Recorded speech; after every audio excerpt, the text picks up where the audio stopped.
Misty Faye is the master of the Kurain channeling technique. She is also the mother of Maya Faye. Hello, K-Anime! Welcome, welcome! Can you believe we're finally at the finale? I can't. But oh boy, strap in! This is gonna be a wild one.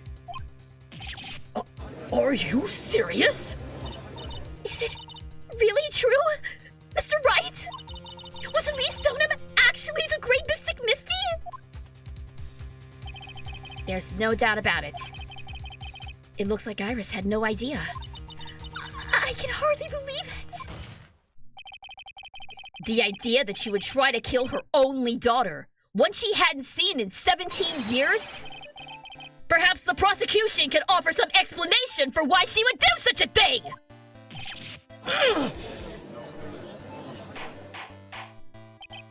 Order! Order in the court! Upon first hearing the witness's testimony, it seemed natural enough. However, in light of some facts that have just been presented, 1, that the victim supposedly threw away a sword during a fight, and 2, that the two people battling to the death were mother and daughter. Despite the facts being believable when taken on their own, when taken together, the entire story seems difficult to believe. Finally! The judge is in our favor! The judge finally got a brain cell, you guys! Hooray! Listen, there is nothing in this world that is impossible. Except for one little thing. Yes? What is this one little impossible thing? You still don't get it.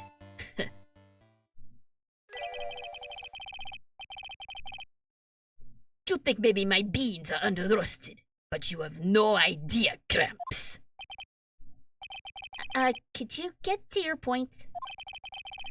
I heard this witness's confession this morning, just as I had taken the first sip of my 8th cup of morning coffee. Somebody needs to put a caffeine limit on this, man, my god! You're going to ruin your health, my friend. Anyway, after hearing this woman's confession, I had a detective who loves to investigate sent to the scene of the crime. And he discovered this little beauty. Oh, great! Is that the dagger the witness testified to seeing? Obviously, Your Honor. But do you not notice something else? Now that you mention it, if you look closely, there appears to be blood on it. Ah, shit. Where did you find that? I didn't see that when I investigated the crime scene. Because you suck, that's why. Did you investigate the pine tree at the crime scene? Huh? The pine tree? This dagger was stuck in the backside of the pine tree when the last blow was struck, ending the violent battle between the two women. This little baby was thrown in the direction of the back of the pine tree. Which means the blood on this dagger belongs to the victim, correct? Was you even listening, old man? I first heard this confession this morning, just as I had taken the first sip of my 13th cup of morning coffee. The number is increasing each time. Didn't you say it was your 8th just a few minutes ago? I didn't have enough time to get the blood analyzed on such short notice. In any case, the court will accept the dagger as evidence. Furthermore, I order that a blood test be performed on it immediately. This is my sweetheart. Make sure you treat her right.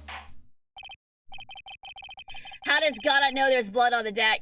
You know what? That's actually a really good point. Also, hello, Gundam. Welcome. Glad to see you. Wasn't there a point we had a bloody apron and you couldn't see the bloodstains on that, but apparently he can see the bloodstains on this dagger just fine? Game, you're not being consistent with your bullshit. If you're gonna give me bullshit, at least make it consistent, please. Thank you. Bailiff, get this piece of evidence to the crime lab for testing immediately! Dagger added to the court record. Oh joy. Found behind a tree in the Inner Temple Garden. The blood is being analyzed now. Now then, The testimony we've just heard has numerous unbelievable aspects to it. However, after having found the very dagger the witness spoke of, I believe we can consider her testimony to be credible. Fantastic. Cute girls never lie. Ever. Bullshit! We lie all the time!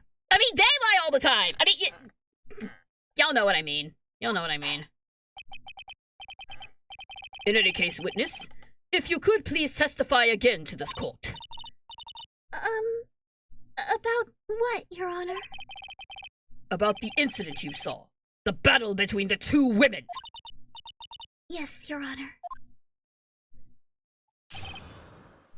This man has clearly never met Dahlia. No, he hasn't.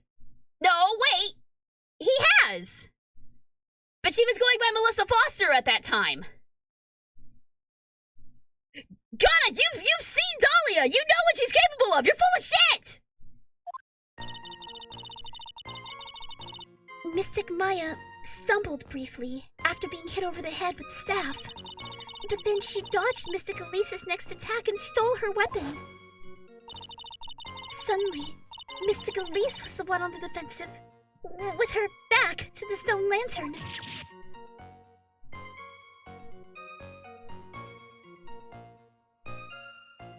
That's when Mystic Maya stabbed Mystic Elise. Mystic Elise managed to fling the knife away, but then she collapsed. No! She was stabbed in the back! Not in the front, right? Right? Again! You lie! You lie, madam! That was a very heartbreaking story. I don't know if there were any bad feelings between them, but it had been 17 years since Mystic Misty's disappearance. Perhaps they simply didn't recognize each other anymore. That seems reasonable. Now then, Mr. Wright, proceed with your cross-examination.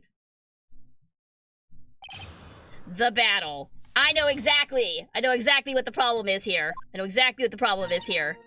She stumbled briefly, she dodged. Her back to the stone lantern, that's when Mystic Maya stabbed Mystic Elise. No! Loss of blood from stab in the back! Madam! You cannot fool me! Objection!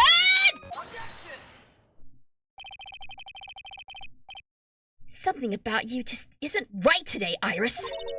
Huh? Until now, I didn't think you were the type to make such a careless mistake. However, the testimony you just gave contains quite a few contradictions. What do you mean? What's so wrong about my testimony? According to you, Maya Fey stabbed the victim while she had her back to the stone lantern, correct? Yes, that's right. But in that case, the victim would have been stabbed in the stomach, right? Yes, I think so. But, according to the autopsy report, the cause of death was due to blood loss from a stab wound in her back. This proves that the victim was stabbed from behind, not from the front. Sister Iris, it appears another seed of doubt has sprouted from your testimony.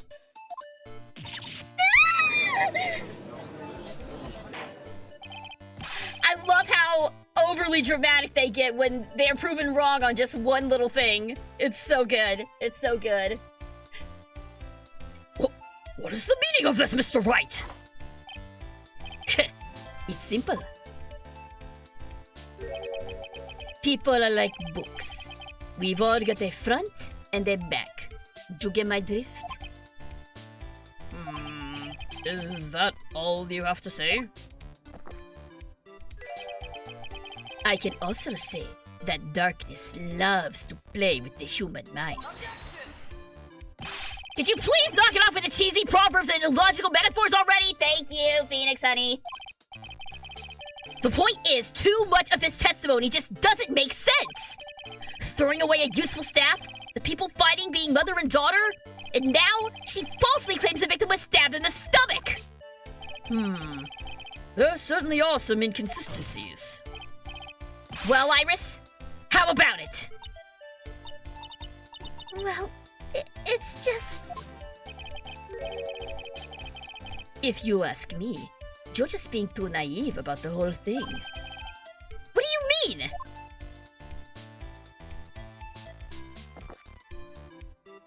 His animations take way too freaking long.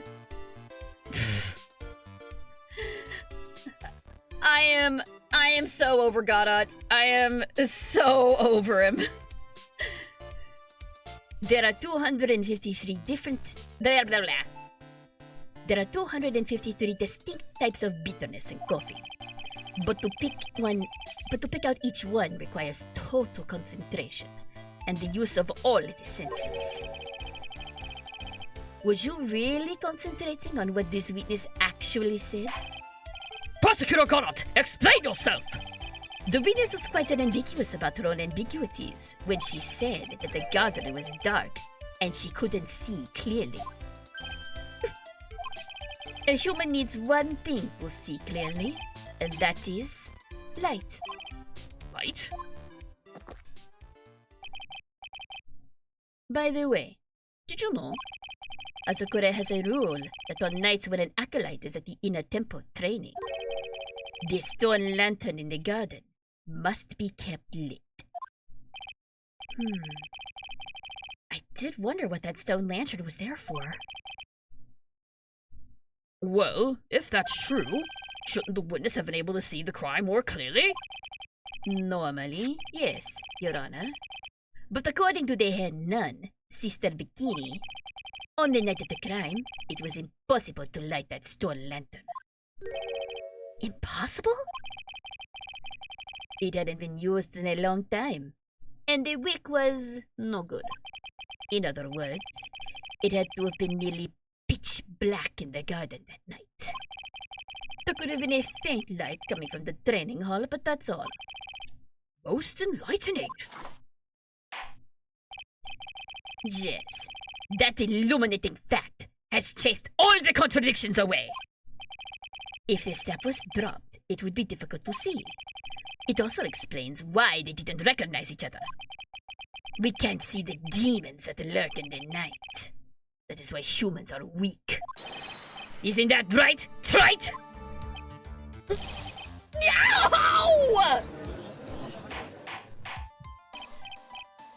Order! Order! Order! Here, Your Honor. Let me present the stone lantern into evidence. Maybe it will rekindle the flame of truth in your mind. Stone lantern added. A lantern from the inner temple garden was not lit on the night of the crime. If it wasn't, then yeah, no, Stumpy's totally right. She couldn't have seen anything and her testimony is bunk. I hate this game. I love this game, but I hate this game. Why is the judge just sitting there with that look on his face? What's wrong, Your Honor? Was that flame too hot? This lantern. There's something written on it. Why? It's written in blood. Oh boy. So the judge didn't know about that yet.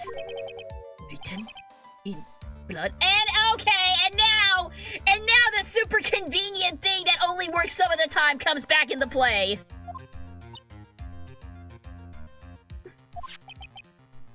It says Maya upside down. What the? Oh, yes. That's right. After being cornered and then stabbed by Mystic Maya, Mystic Elise didn't fall down right away. Sure. She must have been writing that on the stone lantern behind her, with the blood that was draining out of her body. Oh my god, it really is Danganronpa all over again!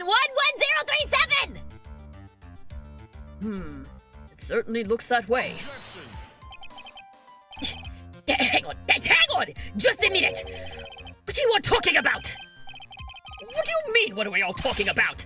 We're talking about the message written in blood. Nonsense! This lantern, it is as clean as a whistle! Could it be? He can't see the bloody writing at all? Now that I think of it, he did say something to me yesterday. My eyesight is pretty messed up. Even with these huge goggles on my head, I still can't see everything. So that's what he meant by that. In any case, this is obviously an important clue. We now know that the crime scene was dark, and that the victim scrawled this message on the stone lantern. Well, Mr. Goddard, anything further? Mr. Goddard? Okay then, let's move on. Goddard is literally shaking. And somehow, I don't think it's from caffeine overdose. I believe it has now been established that Miss Doden was killed by Maya Fey. That's just wrong! Soregachigayo! I'm getting my murder mystery games mixed up here. Now it is time to turn our attention to you. Yes, sir. After the victim died, you did something, didn't you? Let's hear it. We're all ears. Alright, Sister Iris's cover-up. After Mystic Elise died, I called out to Mystic Maya. I thought it was my duty to protect the future master of the Korean tradition, so I removed the body from the inner temple by myself. I dragged it behind me all the way across Dusky Bridge. Then I used the snowmobile to carry it back to Hazakura Temple and... I used the Shichishito to alter the way the wound looked.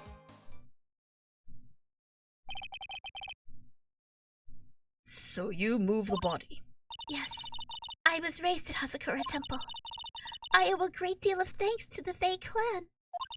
But even so, I never imagined that Elise Stoneham was actually Misty Fey. I've committed a terrible sin. A terrible trick of fate. I believe you're looking for Twist of Fate, Your Honor. I intended to return to the inner temple after taking care of the body, but... You were spotted by the head nun, correct? Yes, and that's why I couldn't go back. Your story makes sense, I suppose. Mr. Wright, go ahead with your cross-examination. Yes, Your Honor. Oh my god! There is so much wrong with this. After Mystic Elise died, I called out to Mystic Maya. I thought it was my duty to protect the future master of the Korean tradition. I removed the body from the inner temple by myself, dragged it behind me all the way across Dusky Bridge. It's pretty amazing you can make it all the way across. That's a rickety old bridge. It looks worse than it is. It's surprisingly sturdy despite its age. It's like they say, idiots are too simple to catch even a simple cold. But there's one other thing that bothers me. Why not just throw the body into Eagle River? It would have been much easier than dragging it all the way back to Hazakura Temple. I thought that it would still cast too much suspicion on Mystic Maya. That's why I tried to take the body as far away as possible. Makes perfect sense to me. For the time being. Anyway, what did you do after you crossed the bridge? I used the snowmobile to carry it back. That's a little sus. The snowmobile? I knew that would show up sooner or later. Yes, I had the key. I used the snowmobile to travel from Hazakura Temple to Dusky Bridge. This is the part that was in question the other day. Should I ask for more details? about the tracks. If you really did move her body by snowmobile, then there should be tracks left in the snow, right? I remember this argument. Well, yes, naturally you would expect tracks. This picture was presented at yesterday's trial. Are these the tracks from that ride? Yes, I think they are. But I can only see one set of tracks here. I don't see what's so strange about that. Snow was still falling when I left Hasakura Temple. I see, snow was still falling, huh? And then, when the murder took place, it had already stopped. That's why there are such fresh-looking tracks. How about it, Mr. Wright? What do you think about this testimony? Something's really off about that, but I can't quite tell what. It's very important, I'll say. There was a murder! Oh no! Who could have ever seen such a development occurring? Hello, Crazy Lou! Welcome! Welcome to the finale of SGG Voice Acts Phoenix Wright. Thank you so much for tuning in. I hope you enjoyed tonight's stream. When the murder took place, the snow had already stopped? That doesn't make sense if you stack it up against the other evidence. Your Honor, I'd like the statement that Iris just made added to the testimony. But does it have something to do with the case? All will be made clear if you allow her statement to be added to the record. This should be fun.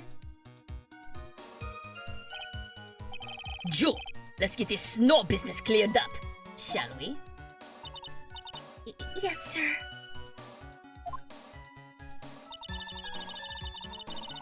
By the time the murder took place, the snow had already stopped.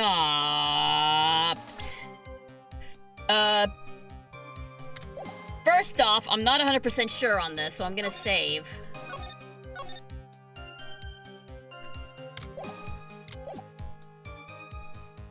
Because if I remember correctly, by the time the murder took place, the snow had already stopped. Okay.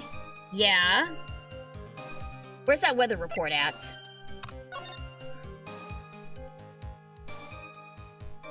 From 7 to approximately 10:50. Yeah, no, something's up here. Something's up here.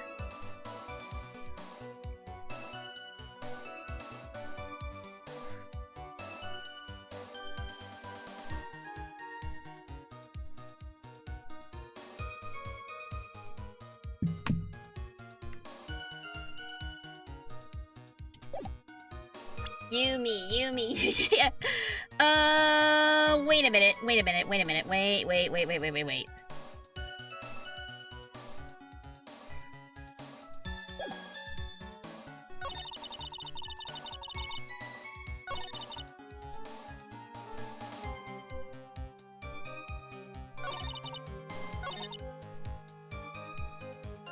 By the time the murder took place, it's already stopped. I used the Shichishito to alter the way the wound looked. I used the snowmobile to carry it back. I dragged it behind me all the way across Dusky Bridge.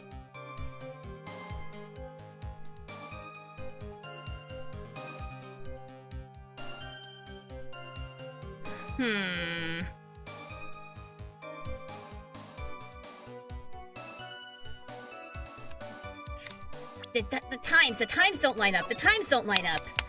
From snow from 7 to approximately 10:50 p.m. and light. Yeah.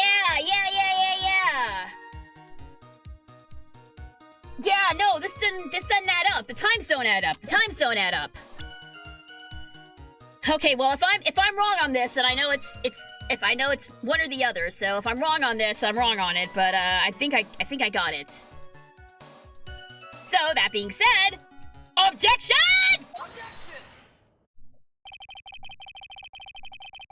You claim that the snow had already stopped when the murder occurred. But I'm sorry, Iris. That just isn't possible. What? This is the weather data from the night of the murder. According to this, the snow didn't stop until 10:50 p.m. But you couldn't have crossed Dusky Bridge at that time. Why do you say that? Because 5 minutes before the snow stopped, Dusky Bridge was struck by lightning and had caught on fire. That's right. That's what it was.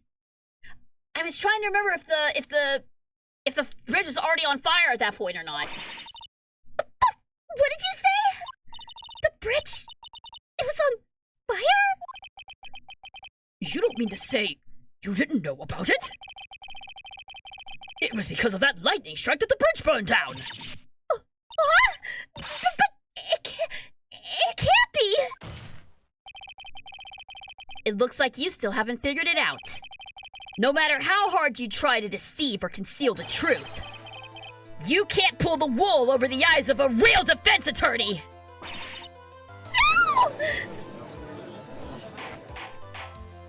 Order! Order! Order! The bridge was already on fire when the incident took place. That's right. The inner temple was already totally cut off from the outside world. There's no way you could have crossed the bridge, body or no body. Witness, even my patience has its limits. Any further lying and I will find you in contempt of court. Do you have anything to say for yourself? The only person here that is truly contemptible is you. Old man! Me? How dare you! Whether this witness lied or not doesn't mean squat right now. Squat? No, it means a lot! It means a lot!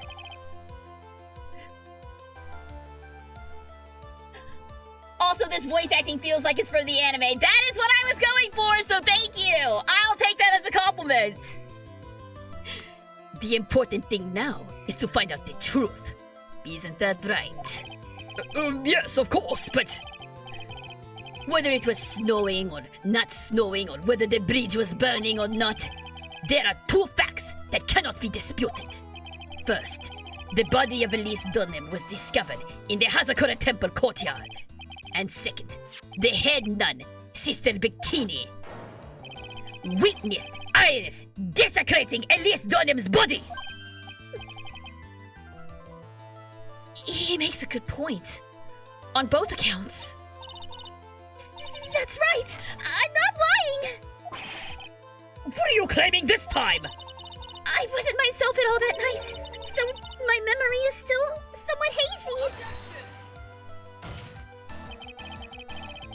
You have stood at that witness stand and testified this entire time! Are you telling us now that your memory of that night is hazy? It is only human to err. It's yours so perfect, right? Maybe you can explain this for the court. What is it? When the murder happened, the bridge had already burnt down.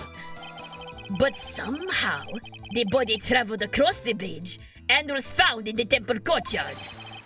Perhaps you have some kind of perfect explanation for this little magic trick. Well, not exactly, no. I know there must be some other way that she got across that burnt out bridge. But unless I can somehow demonstrate it, we'll never know the truth. It looks like the defense is not prepared to offer a suitable explanation. Do you see what I mean? In other words, you are in no position to suggest that this lady's testimony isn't the truth.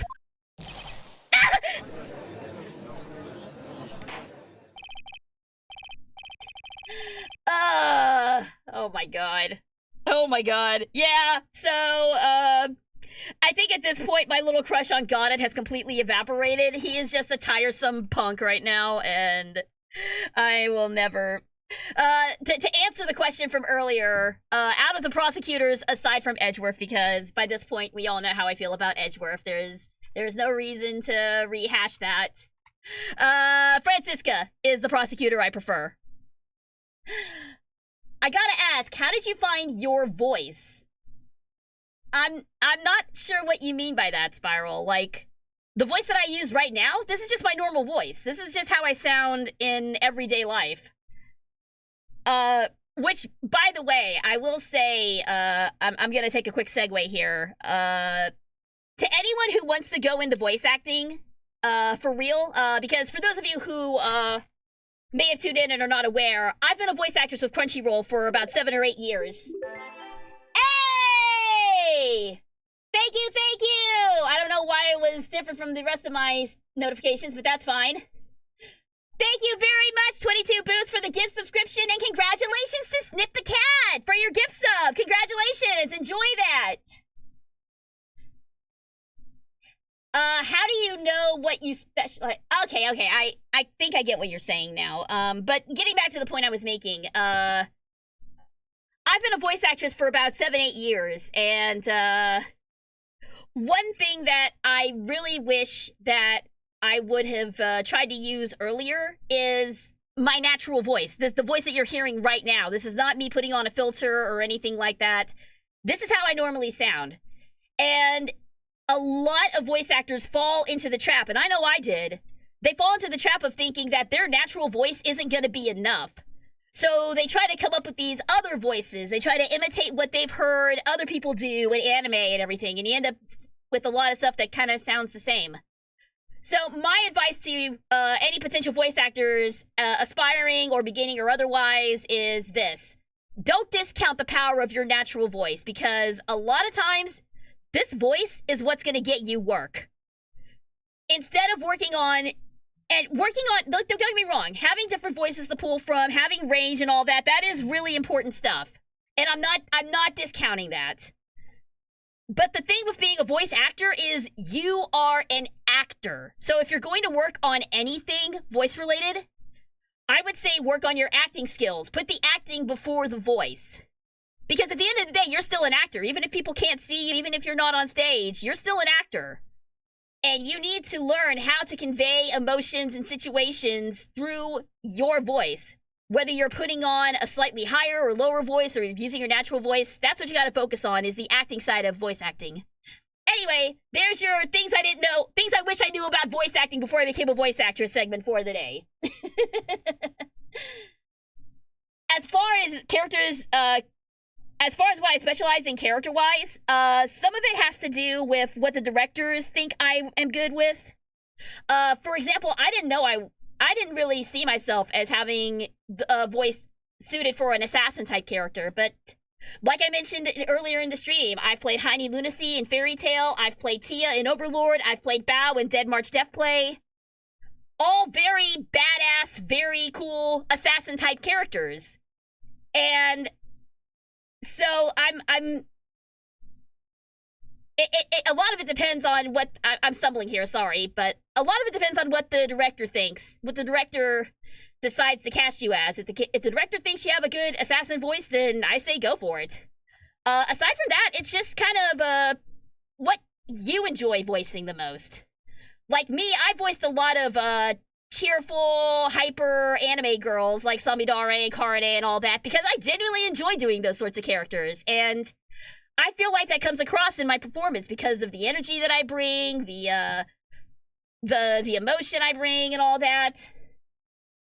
So it's really a combination of what the director prefers, what the director thinks you'd be good with, and what you yourself are not comfortable with, but what you yourself enjoy voicing the most. If you enjoy voicing shonen anime protagonists or big muscly guys, I can't do a big muscly guy voice, I'm so sorry. But if those are the kind of characters that you kind of gravitate towards, I say kind of focus on building up those kind of voices. Focus on building up that kind of mindset. I don't know if that answered your question at all, but that's kind of how I see it. So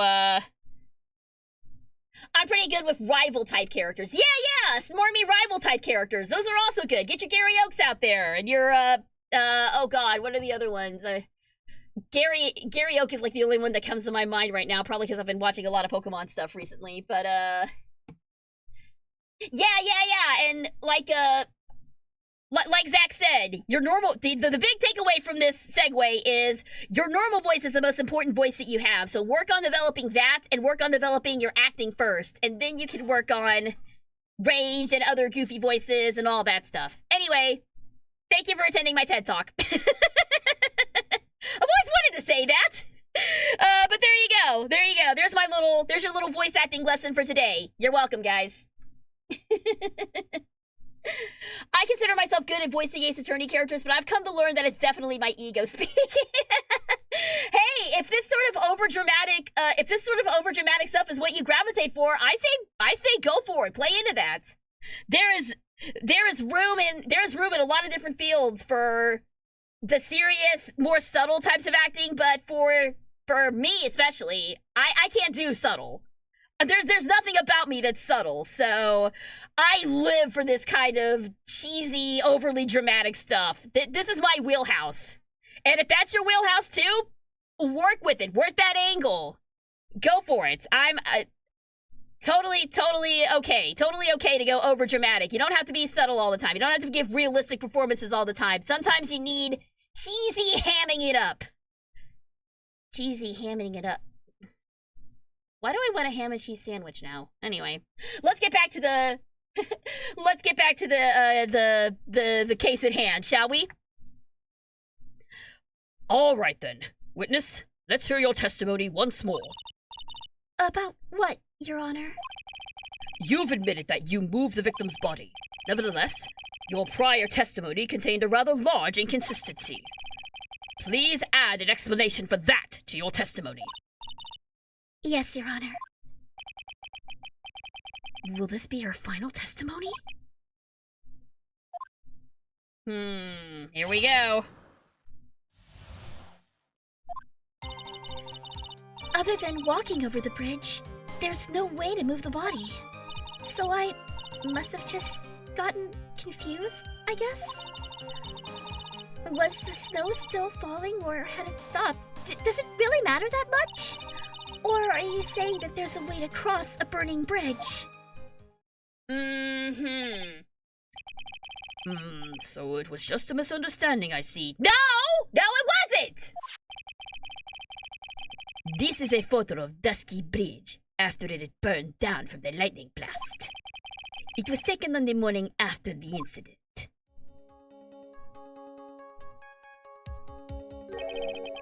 It certainly was burnt to a crisp, and one of the suspension wires even snapped. It's amazing the whole bridge didn't fall.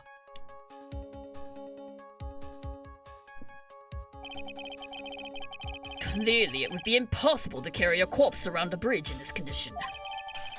Dusky Bridge photo taken the morning after the crime. I think I know where this is going! God damn it, Larry. Unless I do something to discredit this testimony, it's going to be deemed as the truth. And Maya will be accused of murder! Right. I'm only going to say it one more time. It is only human to err. And only humans can spot the errors of our ways. The more sense he makes, the less sense he makes. All right, Mr. Wright. Please begin your final cross-examination. And Maya will be accused of murder for the 4th time? It's so many I forget. Yeah. Oh, poor Maya. I think Maya holds the record for person accused for the most crimes. I think that is undisputed at this point. At least for the original trilogy. There may be somebody in the Apollo Justice trilogy who beats out her record, but we'll see. We'll see. At this rate, it's surprising that Maya wasn't accused of nuking an entire country. Maya's a war criminal? Is that what we're going with? Oh, no. Oh, dear. Oh, dear. Moving the body. Other than walking over the bridge, there's no way to move the body. I think I know what the game wants me to do. I think I know what the game wants. Because I think I know what's really going on with this, but is my man about to try and convince these people that she actually flew over the bridge and that's how the body was moved? Is that what the game is trying to lead me towards? F it, we ball! We're doing it! Objection!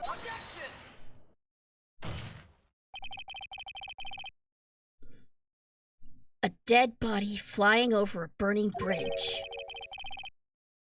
I wouldn't exactly rule out the possibility. What? You're saying it's possible? Ha! Don't make me laugh!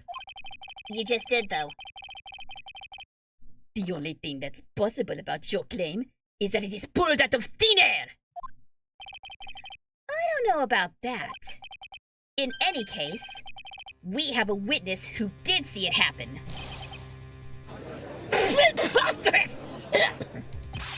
Who is it? Who is this witness? I can't chicken out here. I gotta keep on the attack and go, go, go! Miss Elise Dotem's brilliant and highly gifted apprentice, Maurice Dotem. I imagine this is giving him like physical pain to say these words. Miss Elise Dotem's brilliant and highly gifted apprentice, Maurice Dotem. Brilliant? Highly gifted? Apprentice? Remember what he said in his testimony? That night, he was at the mountain shack, Heavenly Hall. And that's when he witnessed the event. I think you've all seen this sketch before. It's an exact drawing of what he witnessed that night.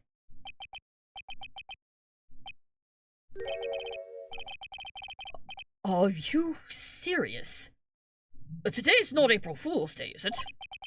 Mr. Wright, are you seriously claiming that the victim flew through the air? And you're using this pathetic scribble to support your argument? Uh-oh. The judge looked like he's about to blow a gasket. Well, Wright, there's nowhere for you to hide now.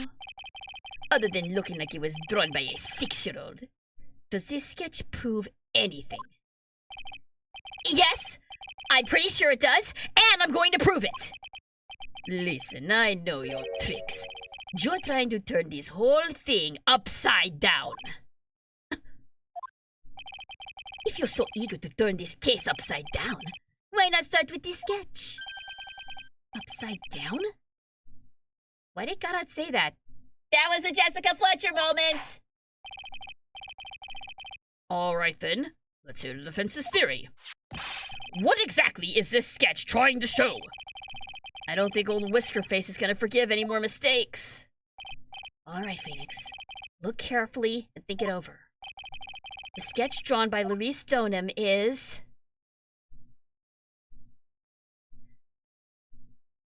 It's upside down. It's a complete contradiction. This is not her ascending, this is her descending.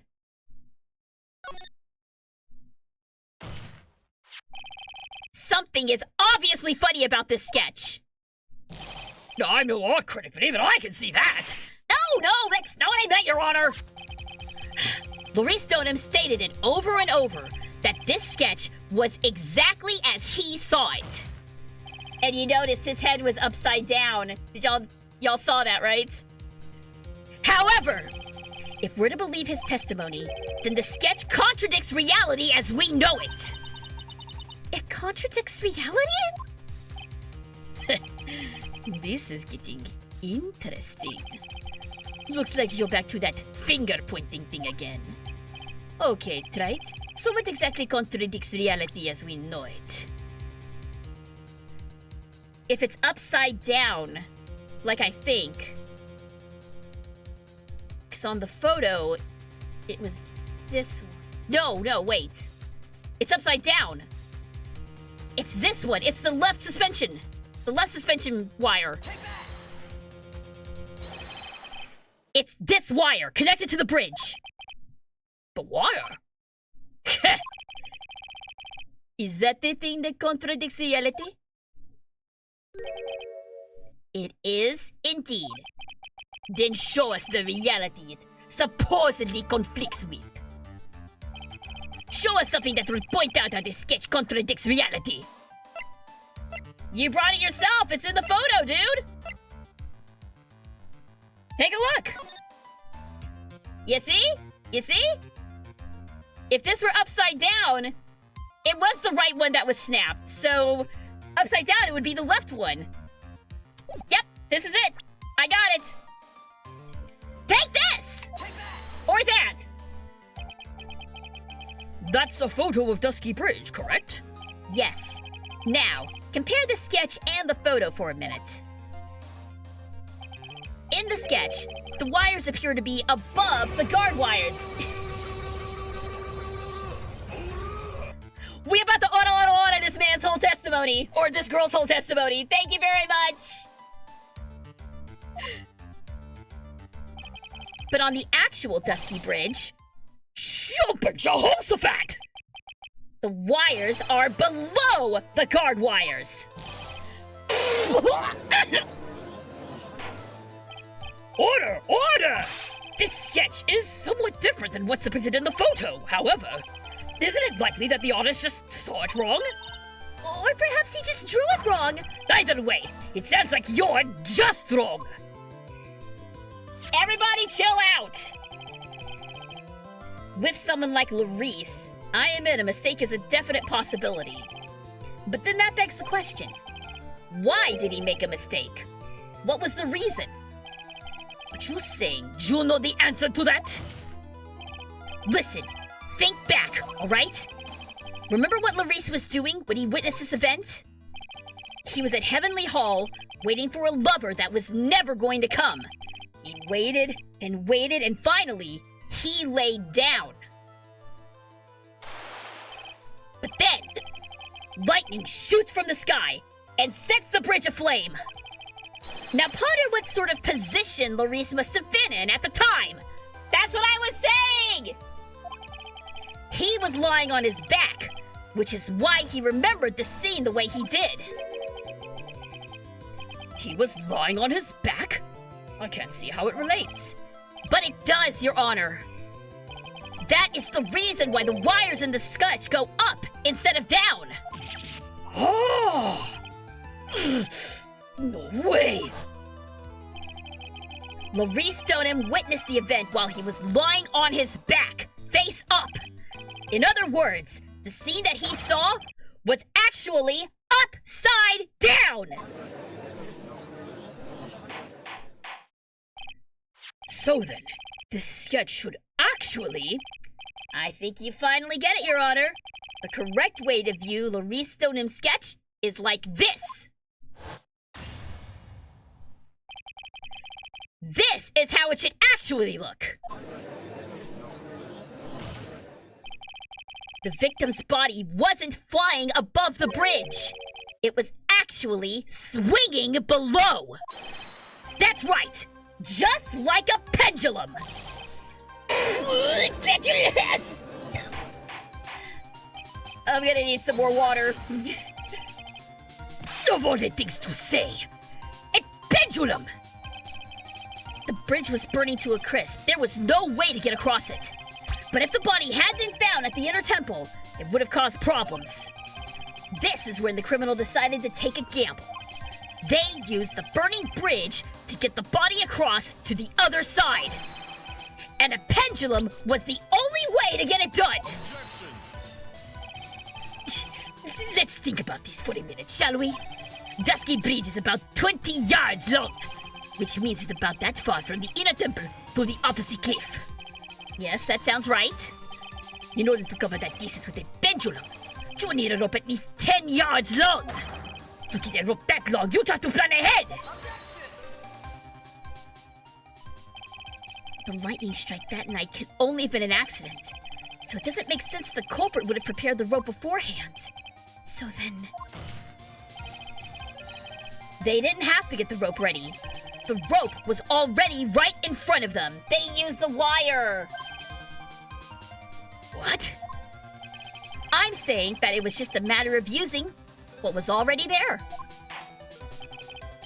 In that case, Mr. Wright, please give us an explanation to support your theory. What makes you think that the criminal had the rope on hand to create a pendulum? Look at the photo again, my dude.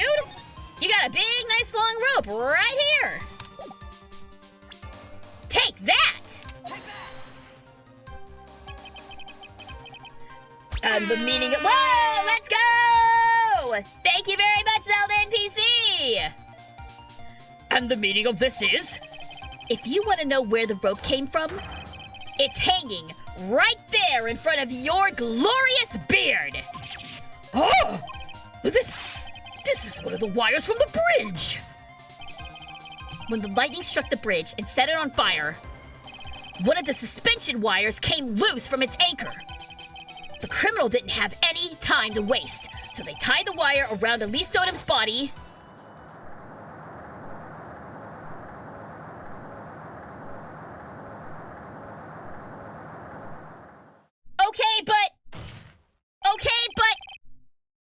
Okay, but how did it release? How did it release, though?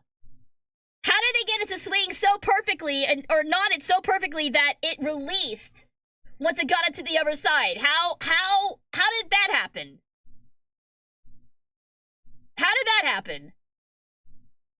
Is there a knot? Is there a certain knot that you can tie that comes loose when it reaches the apex of its swing? I don't know. I know nothing about knots or pendulum. The only reason that I even passed physics at all is because I came in for tutoring every single day because I was bad at it. I don't know how physics works.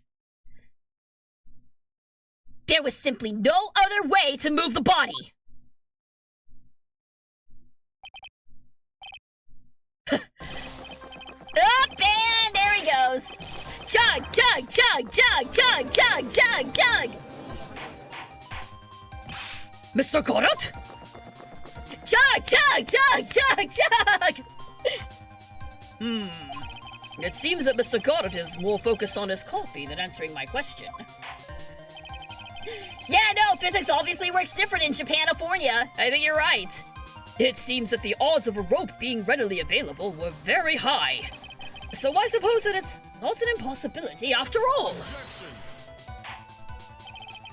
Possible or impossible, that's not the question we need to ask. There is only one question. Did that really happen? Right. I wonder if you can prove what happened to us. Do you have any actual evidence that the body was swung over like a pendulum? Bitch, I just might.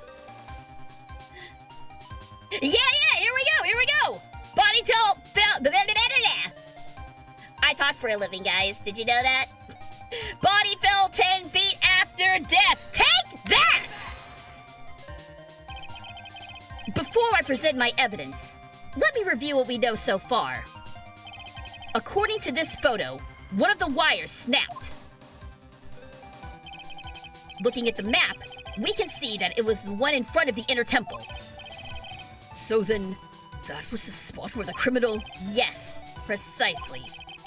Now let us consider the body's movement by looking at the overhead map again. If the body was pushed from this point here, it would drop onto the opposite bank at approximately this point. Did you say drop? Well, they must have failed to catch the body on the other bank. What makes you think something like that happened? Because I have evidence that suggests her body dropped from some distance. What kind of evidence? Take a look at this autopsy report. It says here that her body fell about 10 feet after her death. 10 feet? That's most likely the height difference between the two sides. The body overswung due to forward momentum, but then came loose and fell about 10 feet. And then, as a result of the landing impact, this crystal sphere was knocked loose. That's... Yes, this blood-stained amethyst crystal. It's the one that came off of Miss Elise Totem's staff. And even more important, is the place where this crystal sphere was found. Indeed. I believe it's already marked on this overhead map. The crystal was found... Ah! Precisely, Your Honor. In the very spot where the pendulum would arrive if given the right amount of speed. Don't make me do physics on this. Don't... Phoenix, I love you. Please do not make me do physics on this stream. Do not make me do physics on this stream, baby boy, please! Thank you for the applause, Zelda NPC. This explains your theory quite well, Mr. Wright. You've provided us with a way the body could have been moved that not... What was that cracking noise? Did y'all hear that? An impressive deduction, Mr. Wright. Most impressive. Oh, that's what the cracking noise was!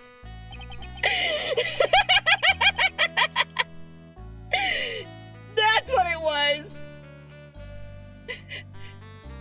Okay, yeah, that tracks. I thought this cold coffee might help cool you down. What is the meaning of this, Mr. Goddard? Well, hey, at least it's cold this time and not scalding, like the other times you threw coffee in my fucking face. Freaking face, excuse me. That was a dark and bitter guess that you made, Wright. But you forgot about one thing. Oh? And what would that be? The aroma. Huh? Who's sliding him his coffee? The bailiff, obviously. The bailiff is moonlighting as a barista at Starbucks. We covered this already. The barista is moonlighting as a the bailiff is moonlighting as a barista at Starbucks. He brought the coffee machine with him. That's how he's able to do this. How many cups are we on now? I have lost count. I'm gonna say 42. That seems like a good number.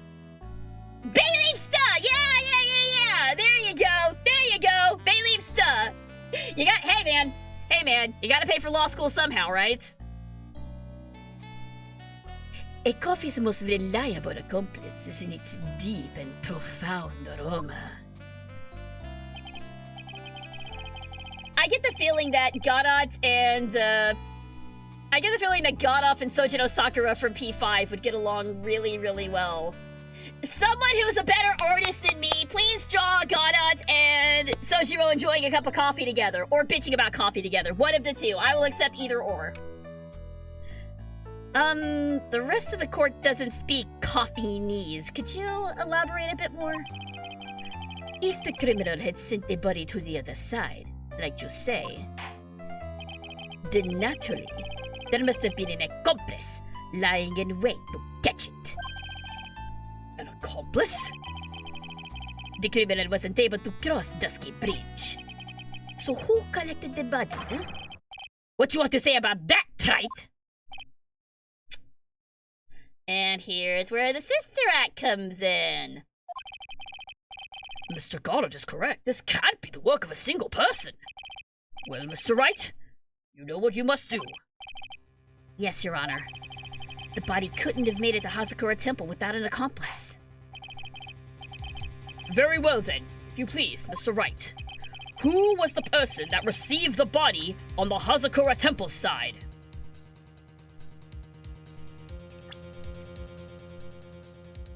It was Iris. Because it was Dahlia who killed her. Dahlia was the one Dahlia was the one doing the murdering. Iris was on the other side of the bridge, I reckon.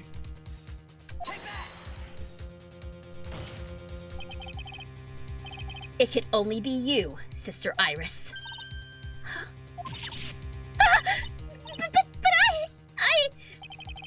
I don't see why you're so surprised. The only way to transport the body from Dusky Bridge is by snowmobile.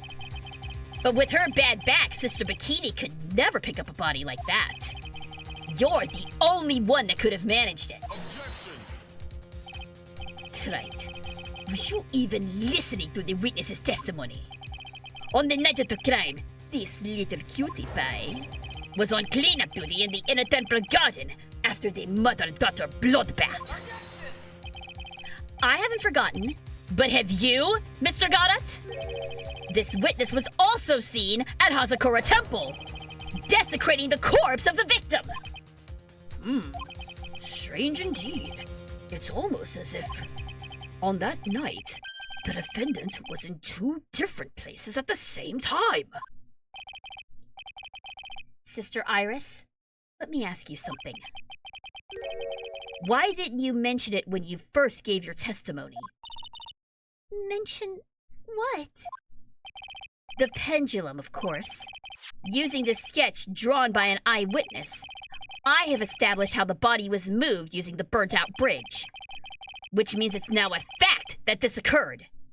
Something you should have already known. No, I had no idea. I didn't know anything about a pendulum. But the body couldn't have been passed along to the other side without your help. So you should have known about it. In fact, it'd be impossible for you to be clueless about this whole thing. Unless you're not really Iris to begin with. What? How can you say that, Mr. Wright? What kind of nonsense is this? You're saying this witness isn't Iris of Hazakura Temple? Here we go. Are you serious, Wright? You mean this woman is... There's no one besides Iris that could have received the corpse that night. Now I get it. Now I know why I've been sick to my stomach this whole trial. Why her whole demeanor changed so suddenly from yesterday. And why she's trying to pin this murder on Maya. The woman that's standing there at the witness stand. Her real name is... Dahlia frickin' Hawthorne!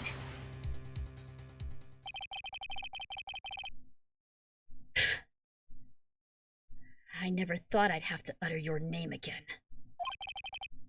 Let alone see you. It's been a long time, Dahlia Hawthorne. Hawthorne? Sister Iris had a twin sister. And you're looking at her. Miss Dahlia Hawthorne. That name rings some bells. Distant bells, but bells nonetheless. It's just your imagination, Gramps. This file contains all the relevant data about Dahlia Hawthorne.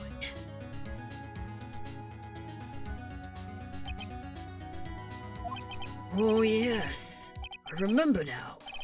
That case. 5 years ago. My name is Dahlia Hawthorne. I just want to say, it's an honor for me to be here in your noble presence. The honor is all mine. Oh no, the honor is all mine.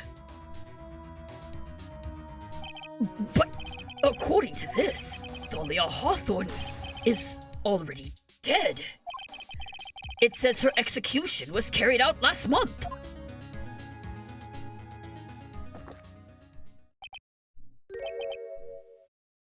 So what? Death has no meaning in this courtroom!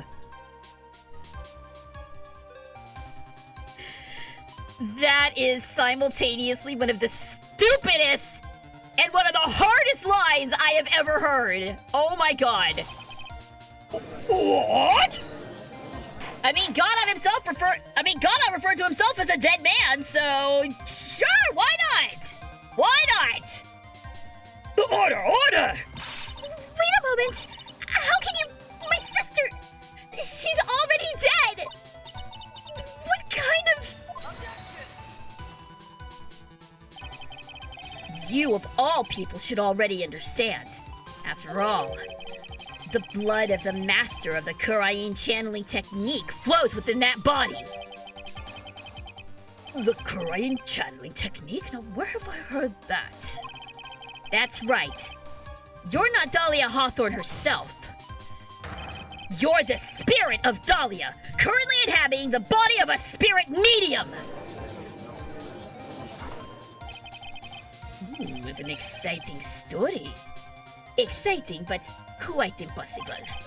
You're asking us to buy that Dahlia Hawthorne just happened to be channeled by someone on the very night of the murder to a temple where her twin sister Iris was? Well, if you're going to put things that way, then yes. We are supposed to believe a coincidence like that just happens. Naturally, it was no coincidence. The whole thing was part of a plan from the very beginning. It's all written right here in these instructions. What's that? These instructions were written by your mother, Morgan Fay. And part of the plan called for Dahlia Hawthorne to be channeled. That night, there were 2 irises at Hazakura Temple. 2 of them? Even the time of the channeling was planned out. As soon as you hear the lights out bell. In other words, 10 p.m. However, Iris was seen before dinner time. That means that the Iris at dinner was the real Iris. And the Iris who gave me in the hood in the main hall was also the real Iris. Meaning that the Iris Sister Bikini saw at the inner temple was someone else dressed as her. Namely, one Dahlia Hawthorne.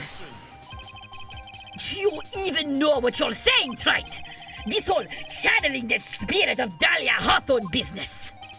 Yes, it is true that you found plans that talk about it. However, there is only one thing that is perfectly clear. The witness currently standing in the witness stand is the real Iris! What? Uh-oh. Calm down, and remember what you know about the night of the crime. After meeting Sister Bikini, The Dahlia Hawthorne that had been channeled would have been stranded at the inner temple due to the lightning strike.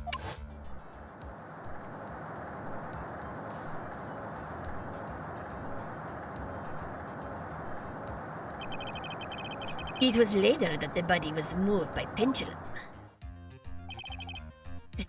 That's right.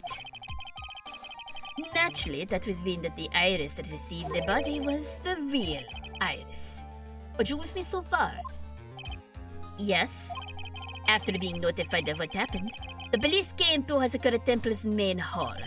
There, they found Iris in her room and arrested her. And ever since, she has been under police supervision at the detention center. yes, I suppose. I can't deny any of that! Thank goodness. It looks like he's finally convinced. But something still seems off. Way off! I'm still not convinced that the Iris here is the same one from the other night. I suppose you're about to say something really ridiculous.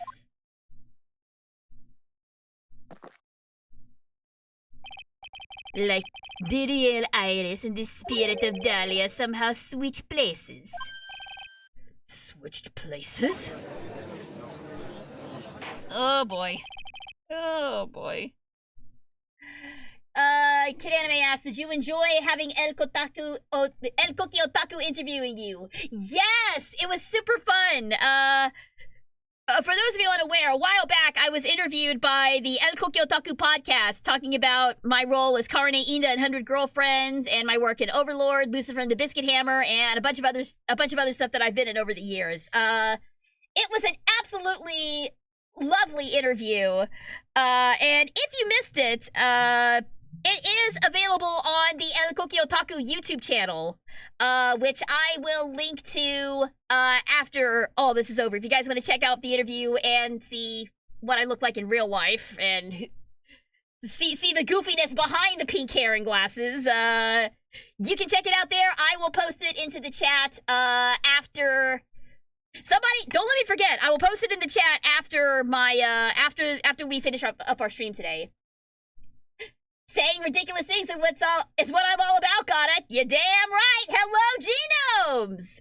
Welcome to the finale of Phoenix Wright.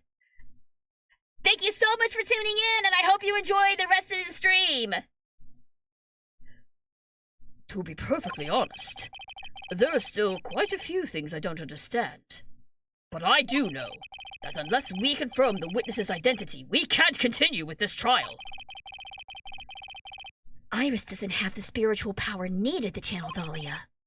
Which means they must have switched places somewhere. Oh, hell. Oh, damn it. I think I know what happened. Oh, man. Well, Mr. Wright, since the time she was arrested at Hasakura Temple, have there been any chances for Iris to switch places with Dahlia Hawthorne? I think there was one. Your Honor, I think there might have been one chance. Oh? Explain yourself. Yesterday, for a few minutes, Iris's whereabouts were unknown. Unknown? What do you mean? What I mean is, there was a span of time in which Iris was able to move about freely, unsupervised. Well, who was it? Who would give a murder suspect time to move about freely like that? I'm sorry. I know you didn't mean to. Wasn't your fault. Oh, no! Oh, no! No! Don't make me throw him under the bus like that! No! The person who gave Iris the chance to freely move about was... I am so sorry, Miles. You know I love you, right? You know I love you. I'm so sorry. This is Mr. Edgeworth, isn't it? Your Honor, there was a fairly large earthquake yesterday, was there not? Oh, an earthquake.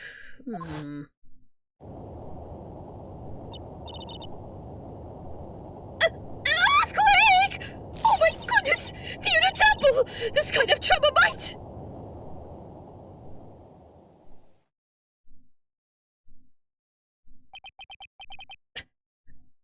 How could I have... She fled. She escaped!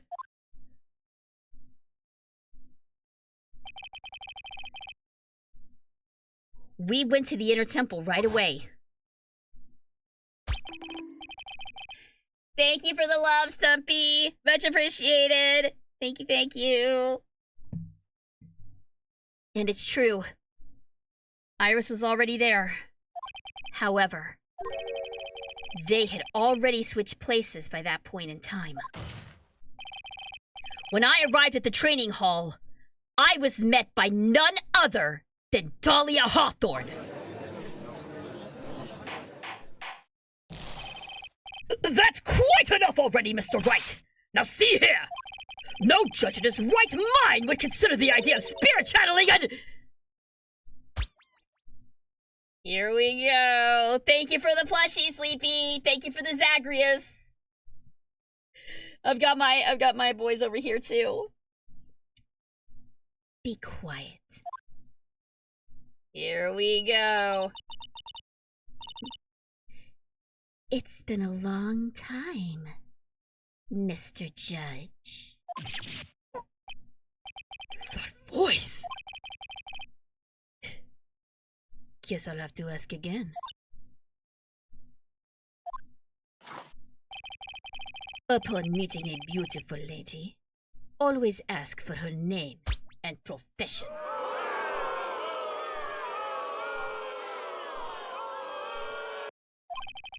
That is one of my rules.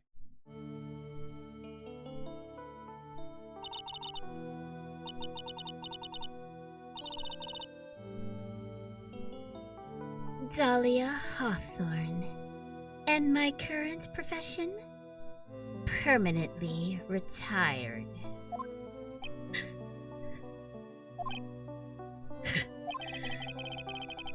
So you're not going to bother hiding your identity anymore, huh? Why should I? After all, I'm dead. There's really nothing you can do to punish me. What's going on here? Dahlia Hawthorne. I never thought we'd meet again. And I never thought we'd meet like this.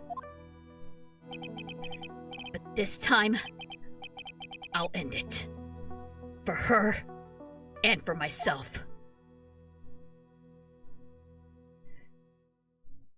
To be continued. Right now, in fact! Oh, God damn it! Oh, my God! My God, this woman! What are you gonna do? Kill me harder? Yeah! Exactly! Thank you very much for the stretch, Stumpy, and for the hydrate. My water is empty.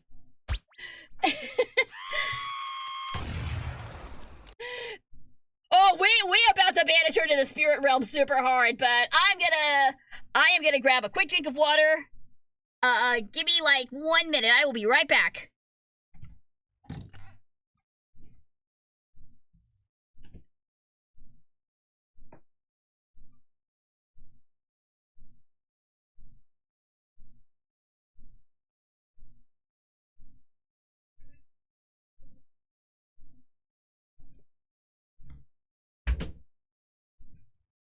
It is wildly convenient for me that there is a bathroom right next door where I can fill up my water bottle. Okie dokie! Huh. Yeah, no, this woman is harder to kill than a freaking cockroach. Oh my gosh. Okay. Well, I called it. I called that Iris was really Dahlia. I called it super hard. But where do we go from here? I guess we'll find out. Let's do one more save. Let's get right back to it.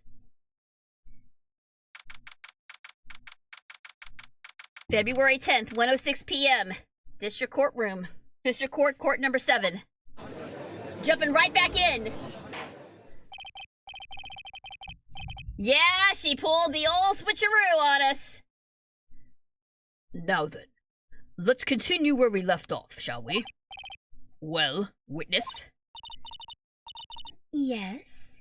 How can I help you, Mr. Judge? Well, it seems that if we're to learn the truth, we'll need to hear your testimony. I have no problem with that. But when you've seen what I have, sometimes the truth is better left unknown. In any case, let's hear your testimony. Tell us about the plan that was carried out that night. Alright, here we go. Here we go. The whole plan began with my death. A stupid plan hatched by Morgan Fay to install her own daughter as the next master. But for it to work, Maya Fay would first have to die. The idea was for me to kill Maya, and then have the blame pinned on Iris. The plan went wrong, but it seems to have succeeded anyway. So that means you really are... a minute! Did you just say the plan was to kill Maya Fey? Yes. You have a problem with that? Don't give us that nonsense! There's no way that— Watch yourself, Wright! If you got a problem, solve it during cross-examination. That is one of my rules. Mr. Goddard is correct. And by the way, that's one of my rules as well. To kill Maya? Could it be true?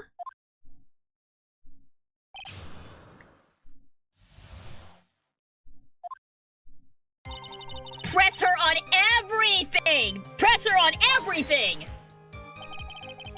You were executed last month, correct? Yes, I was hanged. It wasn't exactly pleasant. Oof. Hanged? Really? Not electric chair or lethal injection, just straight up lit.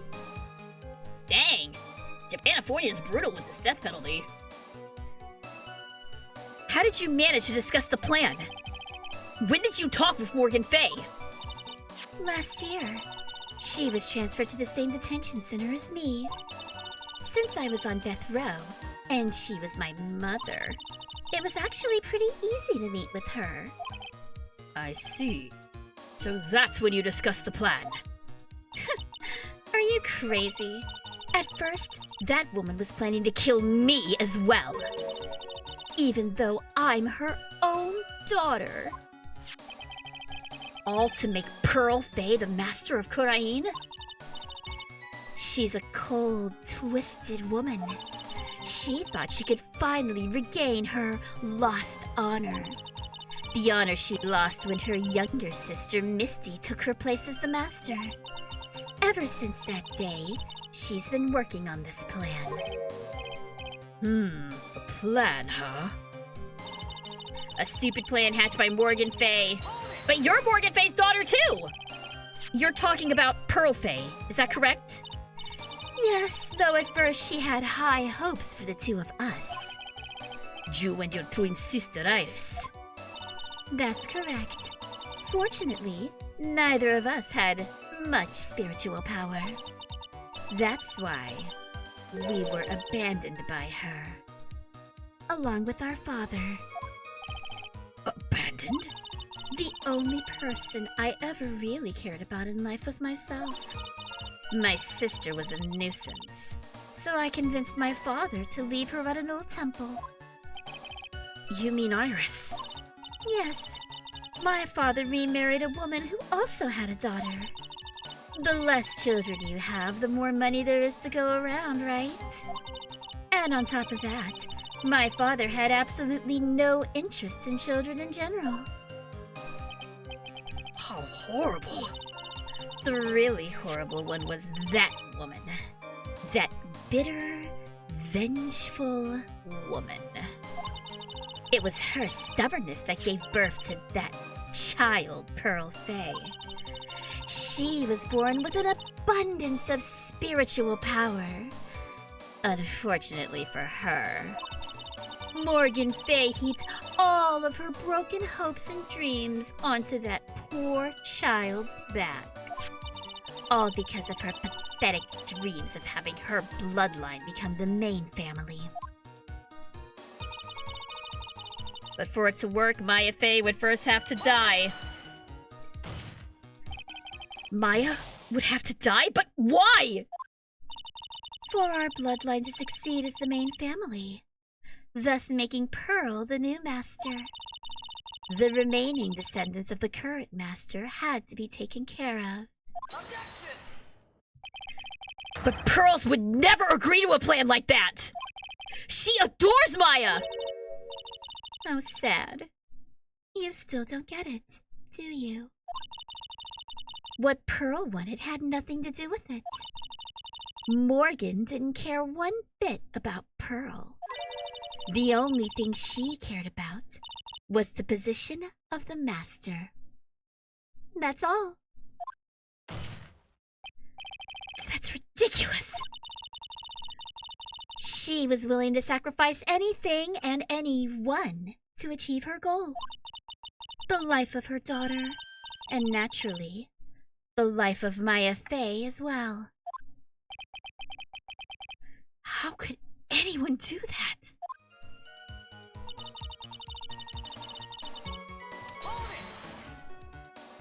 God, my heart hurts so much for Pearl. My heart hurts for Pearl so much right now. That poor baby girl doesn't deserve this. You were going to kill Maya? Pearl didn't need to know anything about it. All she had to do was follow the instructions in the letter and channel me. Then I would have simply used her body and finished the job. In any case, I'm already dead, and there's nothing any of you can do to me. So the plan was to blame the crime on your younger twin, on Sister Iris of Hasakura Temple. She and I look absolutely identical. No one can tell us apart. If someone were to witness me killing Maya, naturally, they would think it was Iris that had done it. And the witness in this case was the head nun, Sister Bikini. I never would have guessed she was going to return to Hazakura Temple that night. But she wound up seeing Iris's crime anyway. But why did you want to pin the murder on Iris in the first place? She's your twin sister, isn't she? Twin sister? Don't make me laugh. She's nothing but a backstabber. I couldn't care less about her. Backstabber? You just don't understand. You never will. Anyway, the plan went wrong, but it seems to have succeeded anyway. You think the plan was a success? You heard me. Just as that woman had hoped. Maya Fey is dead. Now the title of the master will pass on to Pearl Fey. That's absurd! Maya is just... She's just trapped! Trapped inside the sacred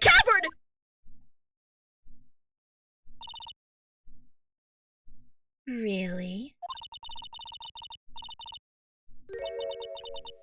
You're as foolishly optimistic as ever, aren't you? My darling Feeny. Do you want to know the truth? Ever since we've met, I've despised you. Your sniveling naivety and your pathetic faith in other people. Oh my god! Gonna kill her! I don't care if she's already dead, I'll find a way to kill her again! Damn you, Talia!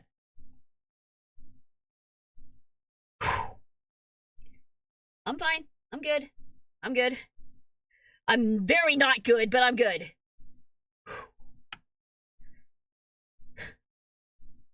I just want to know one thing. What did you personally think of Morgan Fay's plan?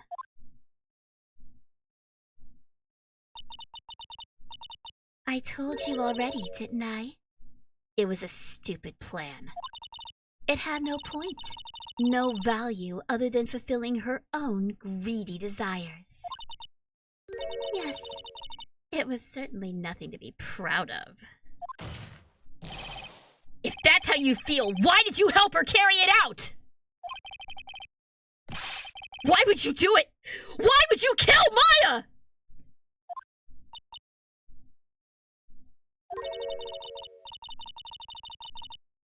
You may not understand it, being the kind and gentle soul that you are. You may not be able to appreciate why someone like me would help a woman like that.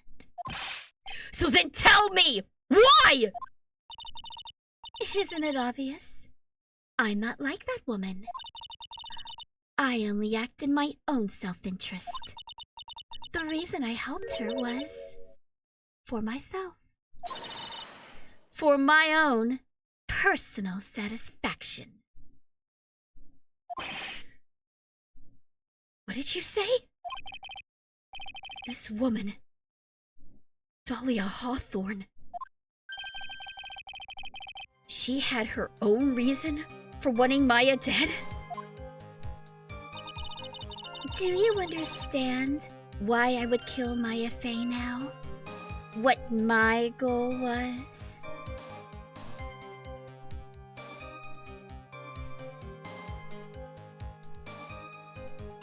She had no interest in Morgan or Pearl or anyone but herself. So why would she...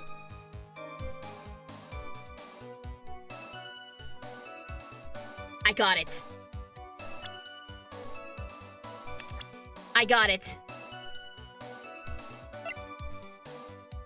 She wanted revenge on Mia. Yes, she wants to hurt Nick, but she also wants revenge on Mia, the person who put her away.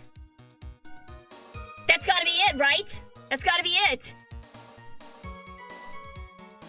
Because she's a petty, spiteful, vengeful bitch! And she'll get her revenge even in death! Screw you! You did it to get back at Mia!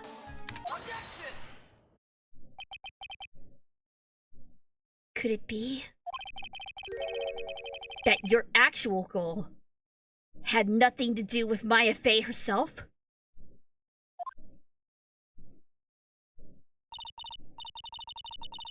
As I said, none of you have the power to punish me anymore. Because I'm already dead. Well, I had the same problem, you see.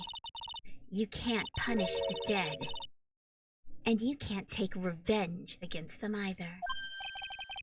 You wanted to take revenge on someone? I was sentenced to die because of that woman. Mia Fey. I somehow knew this was it. I wanted to send her a message. It was at her hands that I suffered my first humiliation. I wanted her to feel the same pain she made me feel. Sadly, when I realized that revenge was impossible, I gave up. And the reason it was impossible? Was it because Mia Fey had already died? Yes, and I realized there's only one way to take revenge against the dead. And how do you do that? Even when the body dies, the spirit, the ego, it lives on forever. I wanted to take away the person that Mia Fey loved most.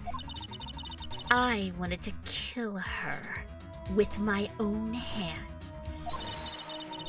That would be the one and only way I could take my revenge against Mia Fey. That was the reason I helped out with that woman's plans. Just for that. For that, you would kill Maya? Your goal was no different than that of Morgan Fey!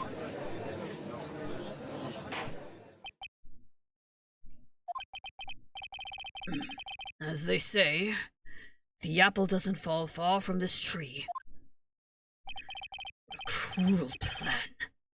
Cruel, cold, and heartless. Don't waste your time preaching to the dead. I've already told you. There's not a thing you can do to me. That night, at about 9:30 p.m., I materialized into this world. I quickly pinned my hair up and put on a demon-warding hood.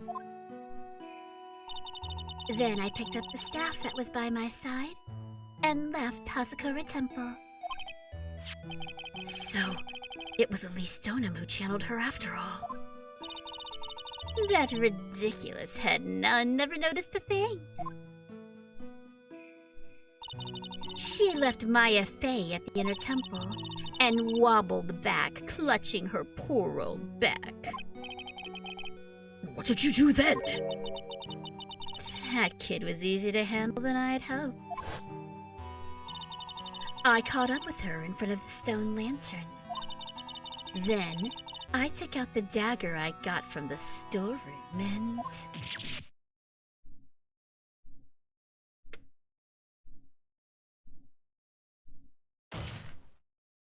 So then... You're saying you... stabbed... Maya?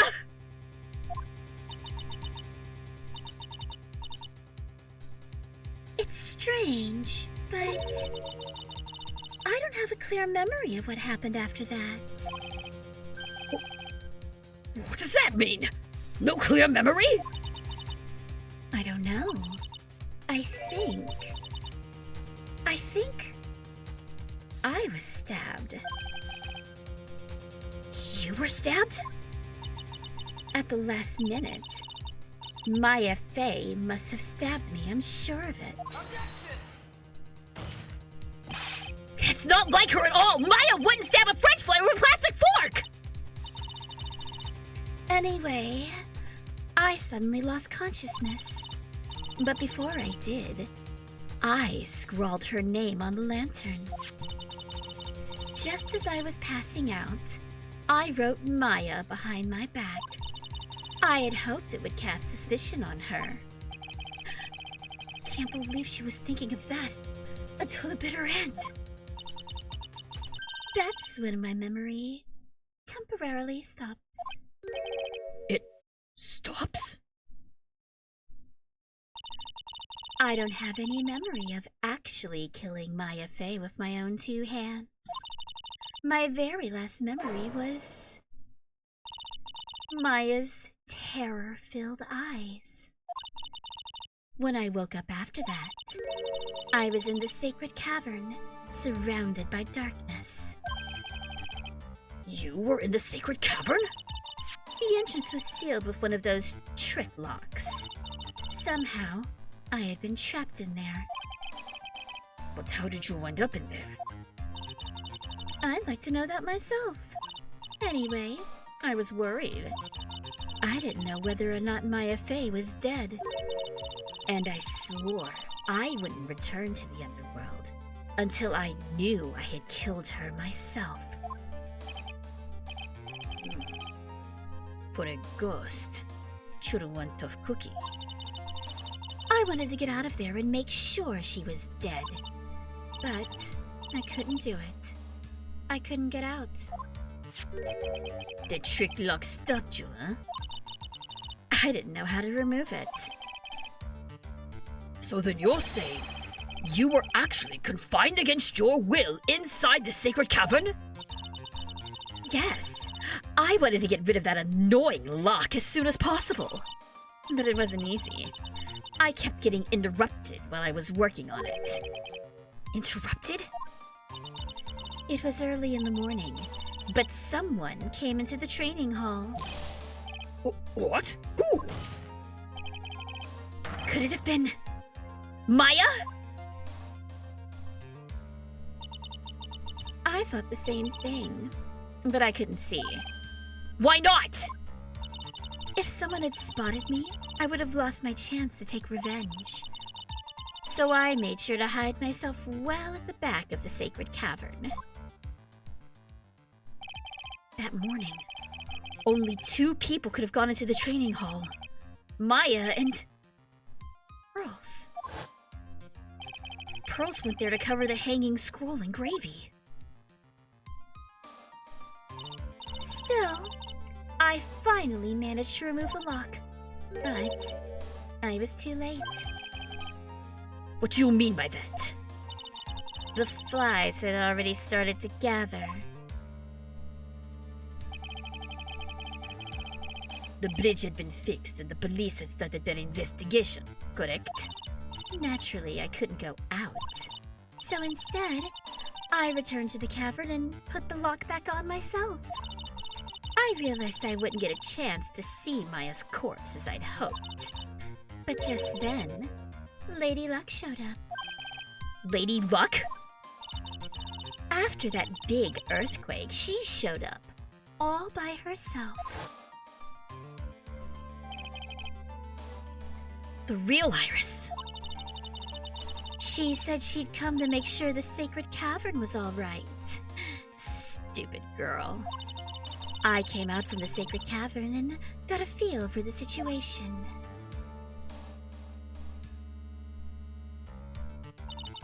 And I locked her away in my place.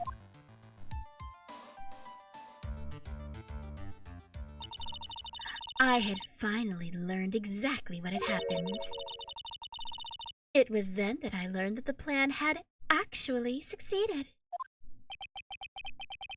What do you mean your plan has succeeded? I had misunderstood one thing, you see.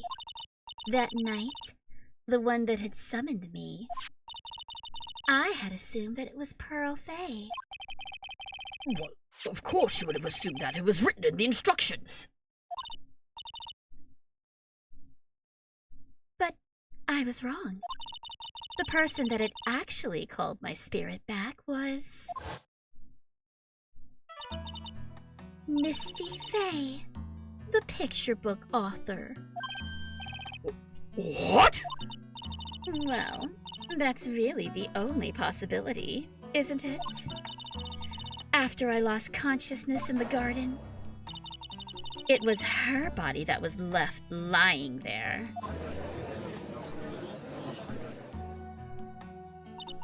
Maya Faye. I wasn't able to kill her with my own hands after all. But even so, I made her commit the most vile sin a human can commit.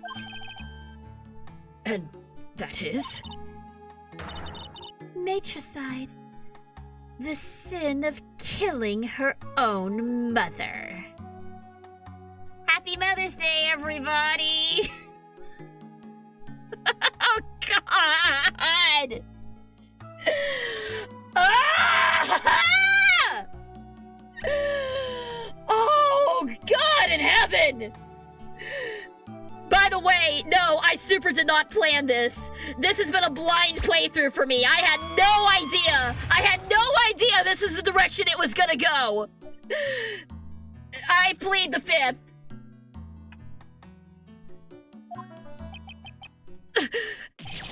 No way! Oh my. Order! Order in the court!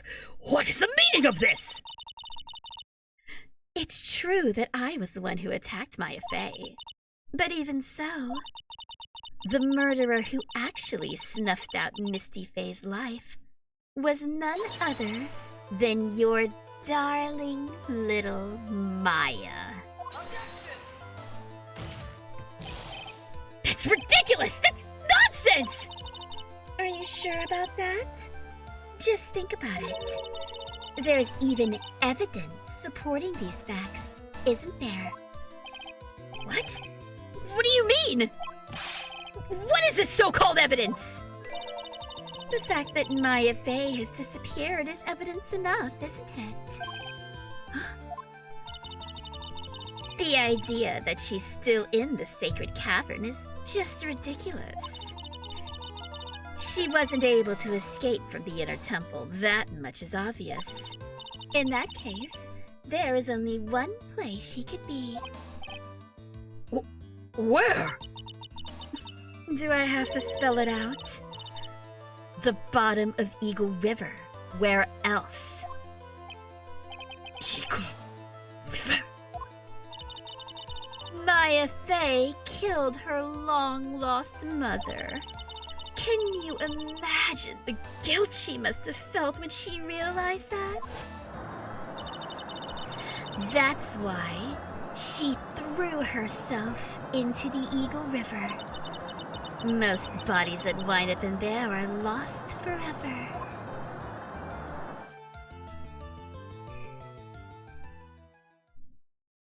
So, what do you have to say now, Feeny?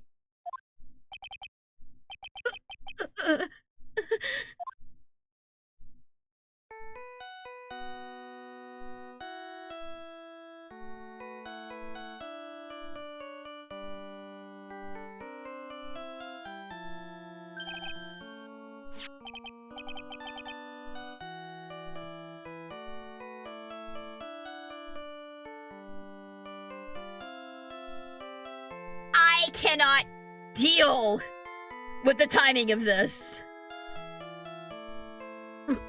Sorry, that's my phone. What kind of ringtone is that? An awesome one. I want it. Gotta. You're in the middle of court. Why are you answering your phone?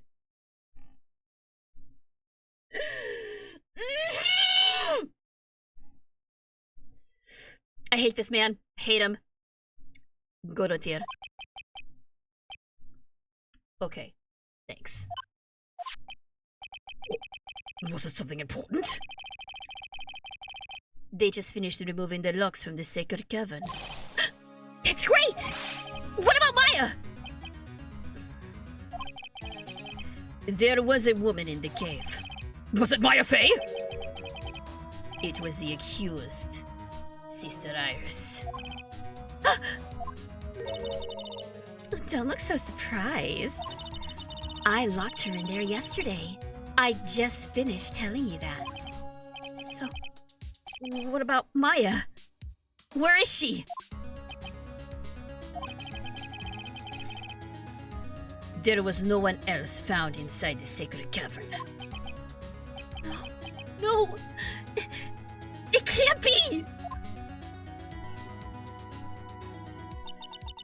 I told you, didn't I? She's dead. No. No!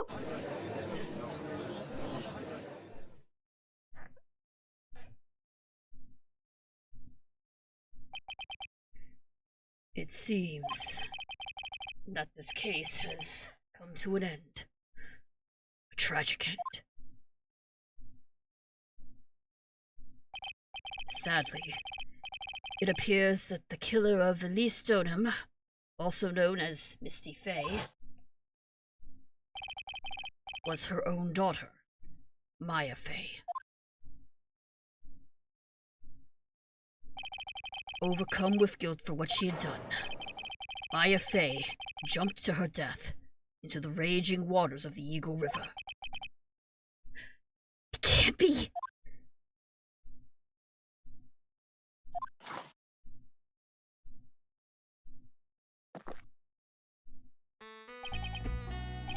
Right. Have you ever heard this one? Once you eliminate the impossible, whatever remains must be the truth. I'm familiar with that saying. No matter how improbable it may seem. What is that supposed to mean, Prosecutor Goddard? According to this witness, Maya Fey threw herself into the Eagle River. However, is that really the truth? Remember, this woman testified earlier that the bridge was already on fire when the murder was taking place in the garden. Which means if Maya had thrown herself into the river, it must have been from the inner temple side, near the bridge. That's right. That's where she jumped from. But that's impossible. It's impossible to jump into the river from there. What? Don't get your panties all twisted up, Wright. Just relax and think through the whole thing again. So it's impossible? Maya couldn't have thrown herself into Eagle River? Well, Mr. Wright, Miss Hawthorne claims Miss Fey threw herself into the river from the inner temple side. Do you have any evidence that refutes this claim?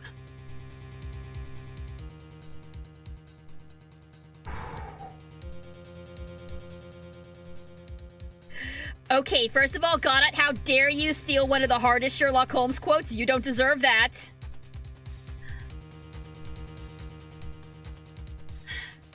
But he may have just saved the case for us. Because take a look. All around the inner temple, especially around the bridge, there's a coastline, not water.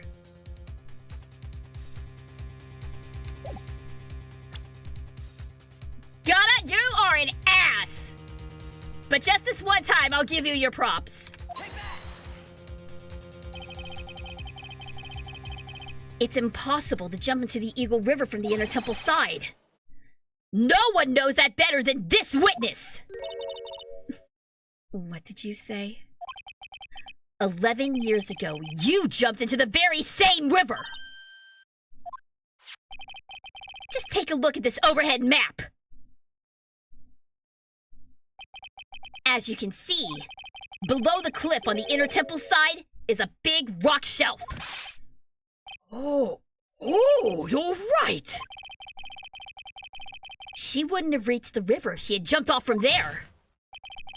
In other words, if she had jumped, we should be able to see her body in this photo!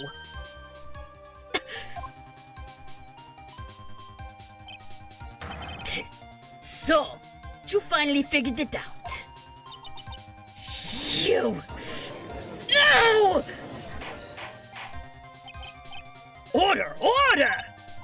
You're just playing with me! Maya Faye's body is at the bottom of the Eagle River! There's nowhere else she could possibly be hiding! Miss Hawthorne, have you ever heard this one before? Once you eliminate the impossible, whatever remains must be the truth. Yes, just a few minutes ago. Maya Faye wasn't inside the sacred cavern. We now know that she didn't throw herself into the Eagle River. Correct. That eliminates all the most likely possibilities. Now, although it seems improbable, there's still one other place she could be. You guys have been shouting this in the chat. And I think y'all are right. What? What is this one possibility you're talking about? It's obviously a bluff. So where is her dead body then? Finally, I think the pieces are falling into place. Normally, the living have no way to punish the dead. But I think there is a way to give Dahlia Hawthorne the ultimate punishment. Shall I tell you, Miss Hawthorne? Shall I tell you what I know? Shall I tell you where Maya Faye is this very instant? Maya Faye is in this very courtroom! There's only one possibility left. Namely, she's right here in this very courtroom! What? Maya Faye is here? You say she's here in my courtroom? Dahlia Hawthorne, I seem to recall that you said I had misunderstood one thing, you see? So what? But I think there's one more thing you misunderstood. What do you mean?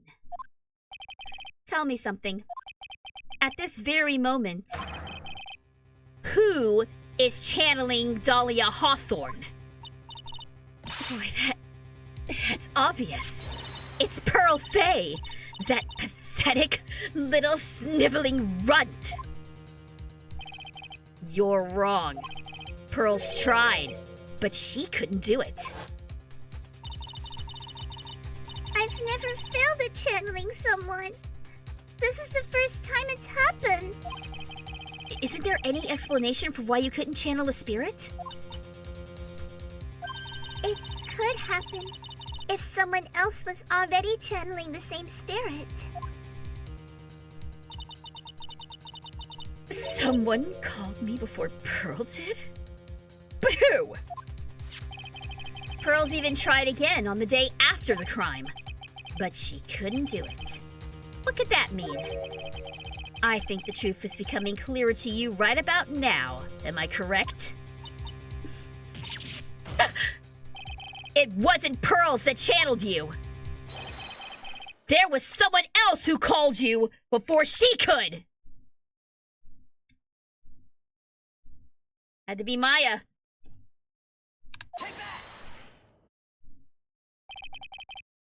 This is an easy one. Pearls couldn't do it, and Misty Faye is gone. There's only one possibility left. Well, come on already! I can't stand the tension! Dahlia Hawthorne, the person channeling you right now must be Maya Fey! What? But how could that be? Remember what this witness, Dahlia Hawthorne, said about her goal! She said that her goal was to kill Maya Fey. Yes, that's right. But if Maya channeled the spirit of someone that was trying to kill her... Well, Gramps, what would happen? Could it be?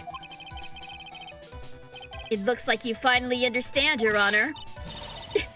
Well, I don't. What are you going on about? What I'm going on about is the reason Maya channeled you. And there's only one reason. To protect herself from you! To protect herself from me? Yes. On the night of the crime, you were only interested in one thing. Killing Maya Fey.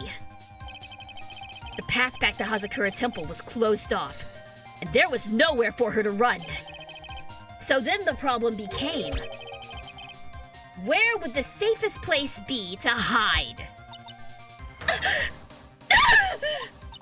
You mean that's where she channeled me? All this time, you thought you had been channeled by Pearls.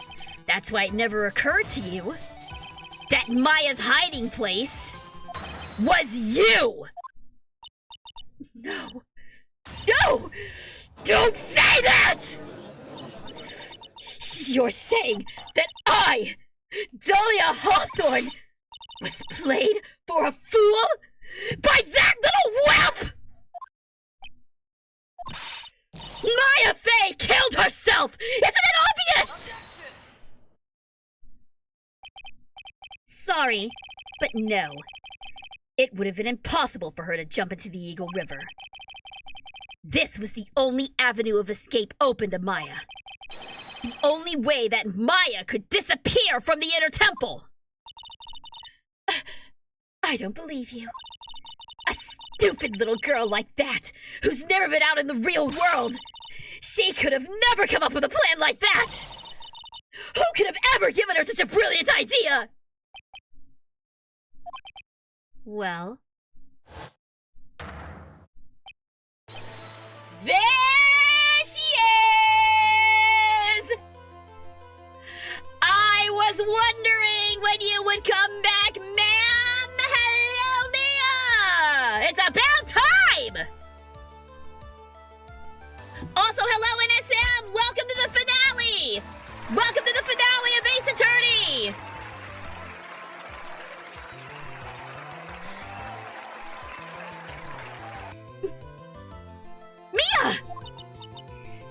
Mia Fey!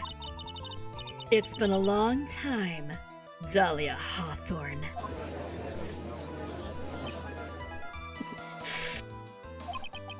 So, it's true.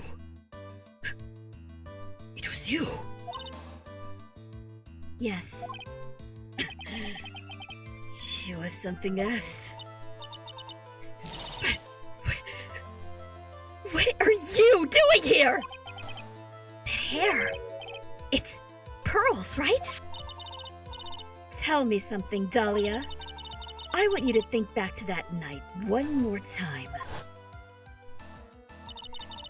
You had just cornered Maya in the Inner Temple's garden.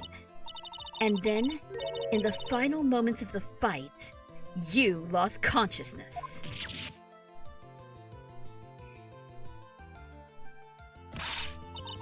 I was stabbed by Maya Fey! Actually, Maya lost consciousness at the same time as you. She did? Not terribly surprising, since she was about to be killed. When she woke up, she was at the training hall. That's when Maya decided she needed help. So she channeled me. She explained in a memo the situation she was in. She asked me what I thought she should do. She did that? I can't believe it! Of course, I didn't have all the details, but one thing was perfectly clear.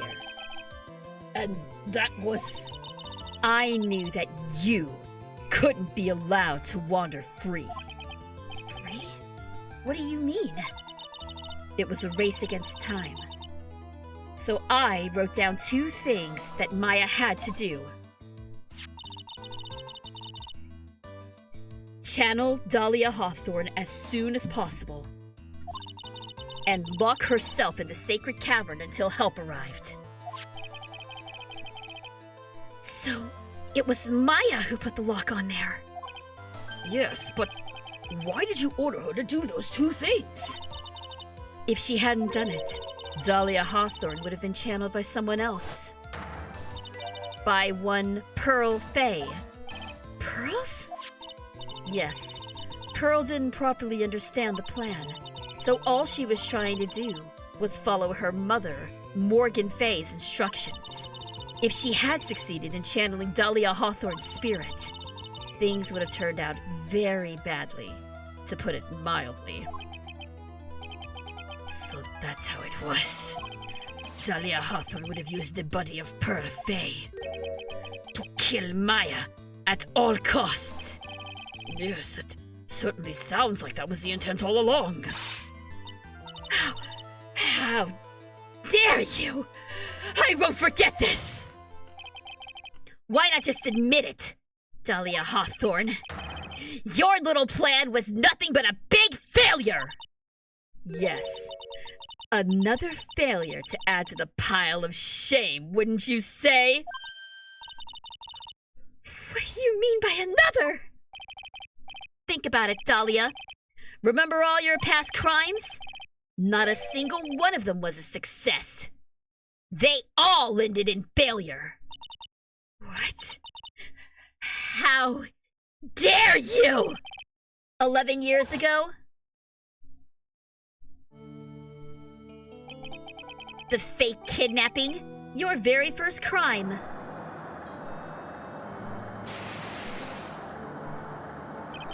You got your hands on a $2 million diamond, but...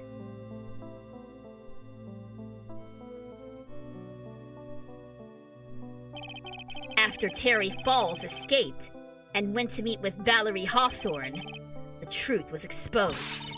Shut your mouth! That wasn't my fault! It was because of that stupid oaf of a prisoner and that weakling of a policewoman! And then, 1 year later, you tried to kill me!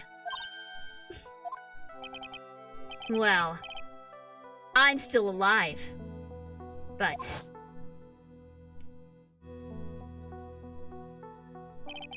you wound up killing someone else.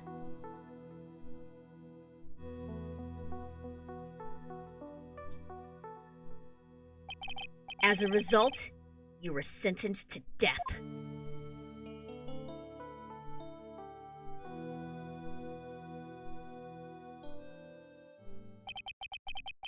It's one stupid move after another for you.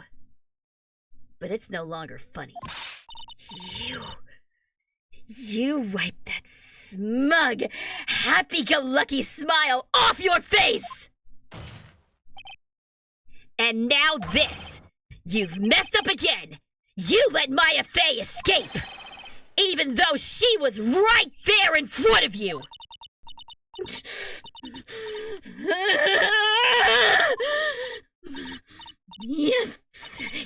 Mia Fey! You spinster! I was supposed to kill Maya Fey like I swore I would! And if only you had gotten this spiky-haired jerk the guilty verdict, I wouldn't have been hanged to death! True. But I think you finally understand, Dahlia Hawthorne. You will never defeat me. What did you say? Whether you're alive, dead, or somewhere in between, you will never defeat me. As long as I'm around, you're destined to lose for all of eternity.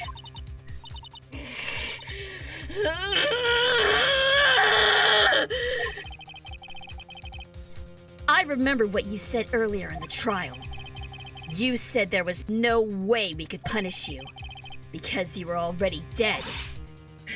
What about it? Then you said, even when the body dies, the spirit, the ego, it lives on forever. That's very true, Dahlia. And that's exactly the punishment you'll never be able to escape from. For all of eternity, you will have to remain as Dahlia Hawthorne.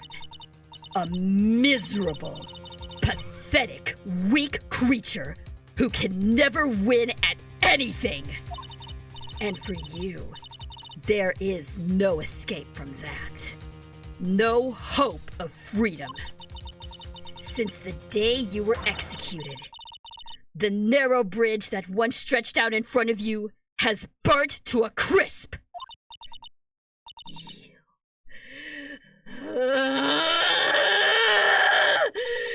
You're wrong! It can't be! How could I lose to the likes of you? It no longer matters. I don't care whether you win or lose anymore. The only thing I want is for you to come out of Maya's body right now!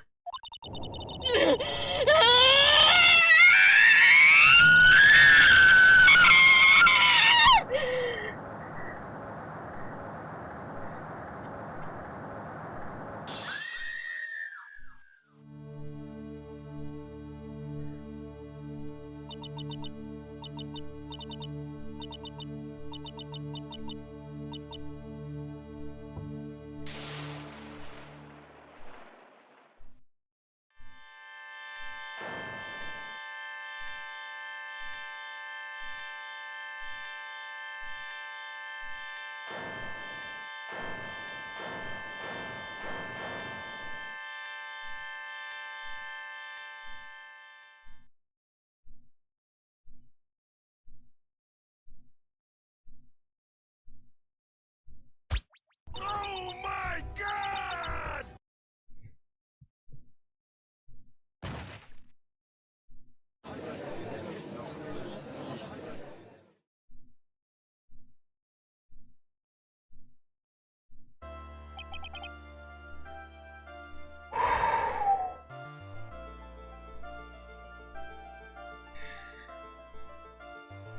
My sincerest apologies to anybody who was wearing headphones just now.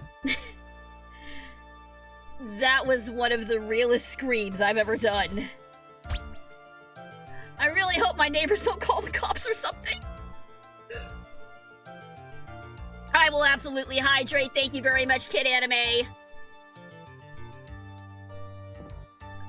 Holy hell. Holy hell, man. Yeah, I'll take that head pat. Thank you. Thank you. Oh boy. All right, give me a second, guys. Give me just a second. That thank you for the plushie, Stumpy. Much appreciated. I hope that scream didn't scare Jenna. No, thankfully Jenna's not up here. Jenna's not up here, but she might. She probably heard that from downstairs.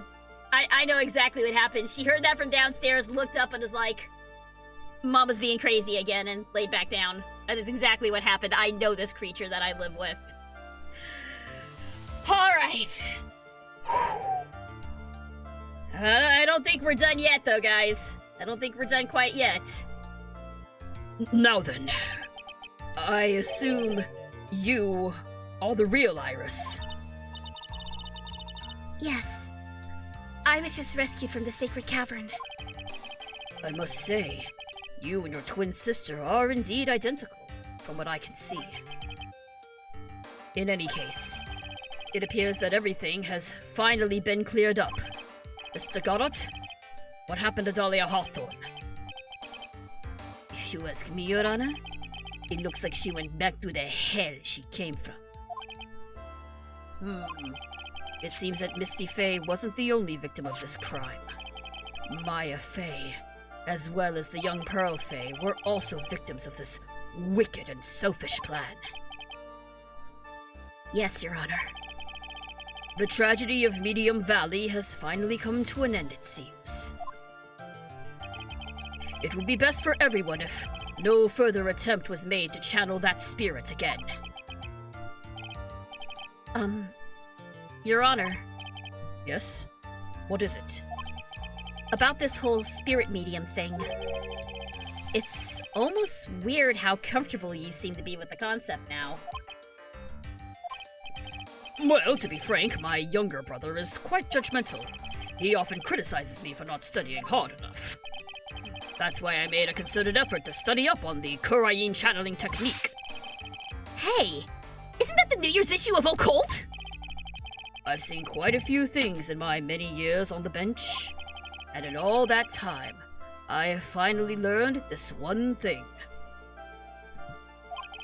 Each case is different, and takes place in its own world, if you will. In order to fully understand that world, first we have to immerse ourselves in it completely. And that's where my brother and I used to differ. I never thought of it that way. At any rate, it's time to pass judgment in the case of Iris of Hasakura Temple. Objection!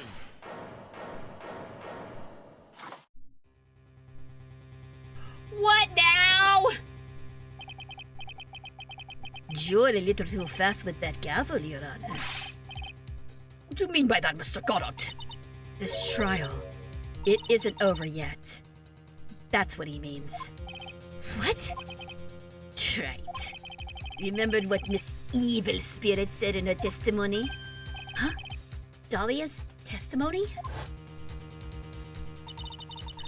I caught up with her in front of the stone lantern. Then, I took out the dagger I got from the storeroom and...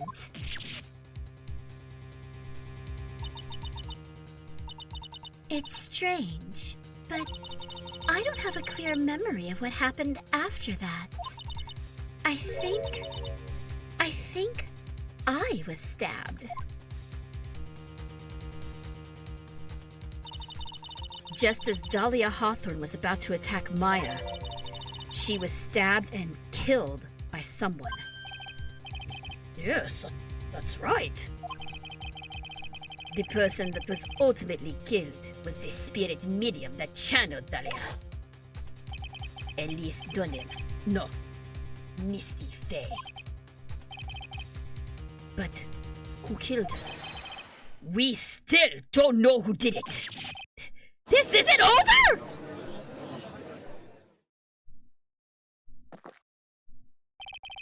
Unless someone else is found guilty, the accused is still on trial. We can't let her walk until there is evidence that proves her innocence. No way! But this court isn't prepared for any further testimony. The prosecution is ready to call our final witness. Final witness? This one will clear the whole mystery. The mystery of who killed Misty Faye. Indeed. Is it really all right, Mr. Prosecutor? Of course it's all right, Madam Attorney. Very well then. Who is this final witness? Isn't it obvious? There's only one person who saw the whole event and will put the final dagger in this case. Someone who saw the murder take place?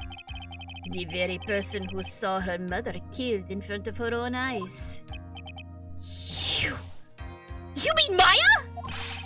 She can't testify after what she's just been through! We need to find the truth. The prosecution calls Maya Faye to the witness stand. Very well. But first, we'll take a brief recess. We'll have to wait for Miss Faye to recover before summoning her. Once we receive the doctor's permission, we will proceed with the trial. Hey, Wright. I've got something to say to you, so listen up. What is it? I don't think much of you as a lawyer. It's always the same with you. You somehow manage to just squeak by without even a faint understanding of the case. Some beautiful woman always seems to come dashing in at the last minute to save you. Ouch! You've got some nerve! But that's not going to happen this time. This time, you're going to have to do this by yourself. That's enough! This court is now in recess!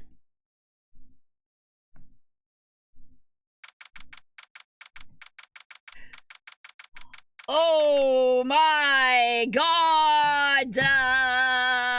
This case goes on! This is the case that never ends. It just goes on and on, my friends! February 10th, 2:56 p.m., District Court Defendant Lobby, number 1. I'm truly sorry about everything. You were working so hard to defend me. But I was missing all day and we didn't even have a chance to talk. She's right. When I met Iris at the training hall yesterday, they had already switched places. And Iris was inside the sacred cavern.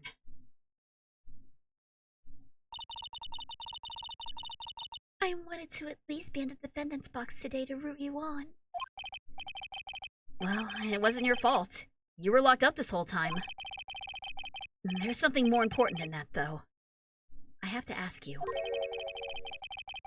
Why did you help your sister out as much as you did? Huh? If you had tried to get help at the sacred cavern yesterday, you wouldn't have spent an entire day locked up in there.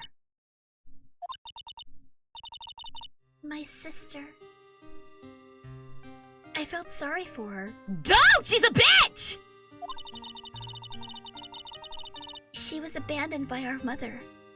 And never got any love from our father either. Yes, but it was the same for you too, wasn't it? Yes, but at least I had Sister Bikini, who was like a mother to me. If only Dahlia had come with me to Hazakura Temple. I always loved her. Dahlia was always so smart, so strong. She never complained about a thing. That's why I promised her that I would help her. Are you talking about the fake kidnapping case 11 years ago? Yes. I wanted to be useful to her in some way.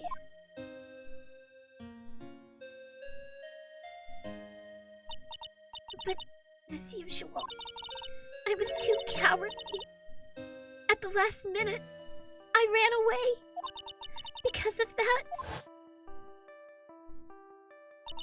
Dahlia's stepsister Valerie ended up...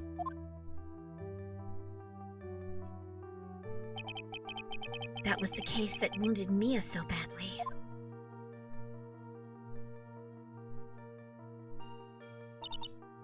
But things didn't end there, of course. Some people suspected that my sister was involved in the murder. Some people? You must mean... Yes. 2 defense attorneys. Mia Fey and Diego Armando. After poisoning Mr. Armando, who was getting too close to learning the truth. Dahlia even tried to kill the person who had unknowingly hid the poison for her. You. That's right. Iris, there's one more thing that I have to ask you. Yes? What is it? On the night of the murder, the person that cleaned up the corpse of the victim, Elise Donham, was it really you? Yes. It was me. That night, after I rang the lights out bell, I went back to my room. At around 10:30, I received a call on my cell phone.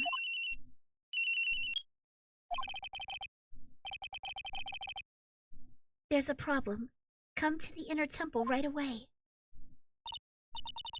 I got on the snowmobile and headed for the inner temple, but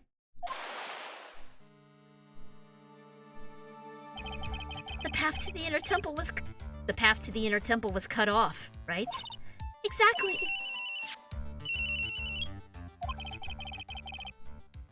We can't just leave the body here. So you've got to do this exactly as I say. Got it?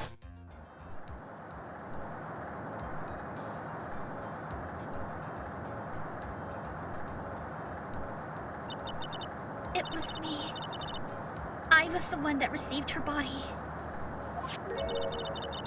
The murder weapon had been left in her body so she wouldn't bleed too much. The staff that Mystic Elise always held. I knew it. So the actual murder weapon was the staff. Yes, that's right. I brought the body back to Hazakura Temple on the snowmobile.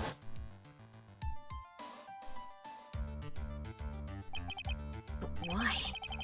Why did you alter the body? I didn't want anyone to know that the staff was the murder weapon. I didn't want to leave anything that would lead back to Misty Faye. So I dressed her in a robe and stabbed her with the shichishito. I wiped the blood off the staff's blade and left it next to her on the ground.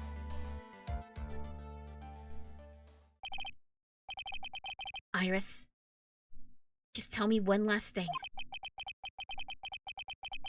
Tell me the name of the person that called your cell phone. The real killer.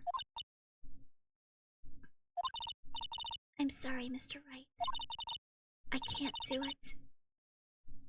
I can't say who did it. I see. Had a sword hidden inside the actual weapon that murdered the victim. Defendant! Yes? The judge is calling you. He wants to see you in his chambers. He has some questions about Dahlia Hawthorne. All right. Well then, I'll see you later. There's something I want to tell you. Oh, okay. Something she wants to tell me. So it's true. Iris cooperated with the real killer. Maybe even from the very beginning. Phoenix. Mia! How is Maya doing? Physically, I'm not worried. She'll recover completely. But emotionally, she's been hurt very badly by this case. I see. You don't mean... she's learned who Elise Stoneham really was? Yes. I went to the medical office and talked with her. I told her everything I knew. But why? Maya is stronger than you think. I knew she could take it. All of it. What do you mean by that? I want you to figure out that answer by yourself. The trial's about to restart. The real killer. Do you know who it is yet? Iris wouldn't tell me who called her, but still. I think that just maybe, I know who it was. That night, the victim was killed in the garden of the Inner Temple. And the criminal wasn't just there by accident, which means that the killer knew of Dahlia's plan from the very beginning. And one more thing. The victim was moved to the Hazakura Temple side by pendulum. In other words, the criminal couldn't cross the bridge. That means they were stuck on the Inner Temple side for almost an entire day. Exactly. So the culprit was someone that wasn't in Hazakura Temple the following day. That's as much help as I can give you. The rest of the battle is yours to win. Or lose. Okay, I've got it. Thank you, Mia. Finally.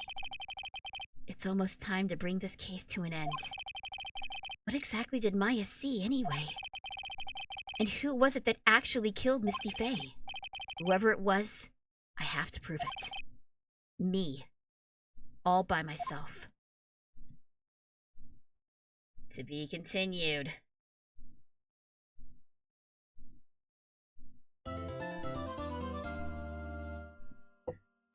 Alright guys, this is it. One final save. Unless I get nervous. Alright. I am going to refill my water really quick. I will be back in just a moment. Talk amongst yourselves.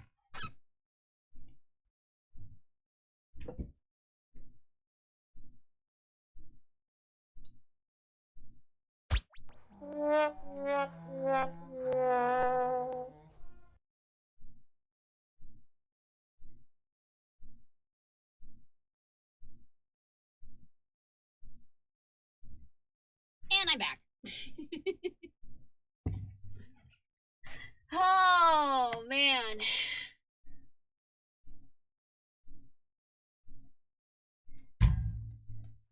Whew.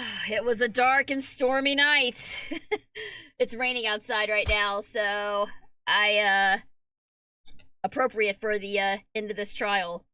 Tell you what though, if there's an electrical storm when I finish this trial, I am gonna be very pissed off. Alright, gang. Place your bets now. Who do you think the killer is? I think I know. I think I know who it is.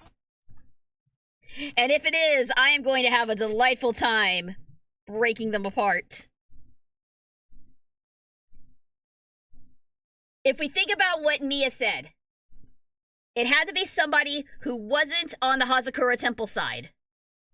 If we think back to everybody we talked to, the people who are on the Hazakura Temple side, it was Sister Bikini, it was Gumshoe, it was Miles, it was Francisca.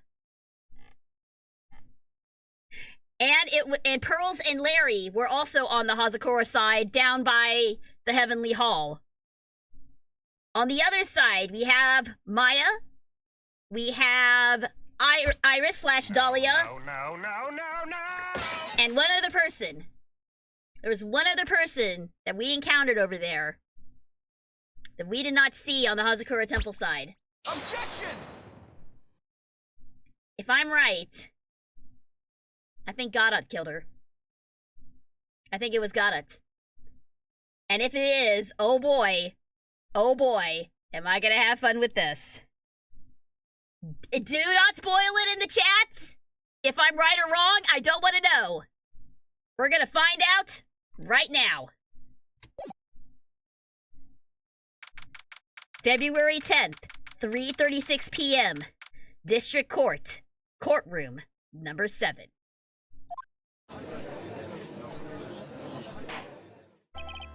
Now then, before we proceed any further, I'm going to announce the results of the tests we had performed earlier. Tests? Yes, tests. On the bloody dagger that was found stuck in the pine tree. Oh yeah, that. I totally forgot about that. That's the weapon that Maya Fey used when she fought with the victim. So what are the results? Was it the victim's blood or... Due to time constraints, a full test wasn't possible. However, there's one thing we can say with certainty. The blood that was on this dagger was not the victim's blood.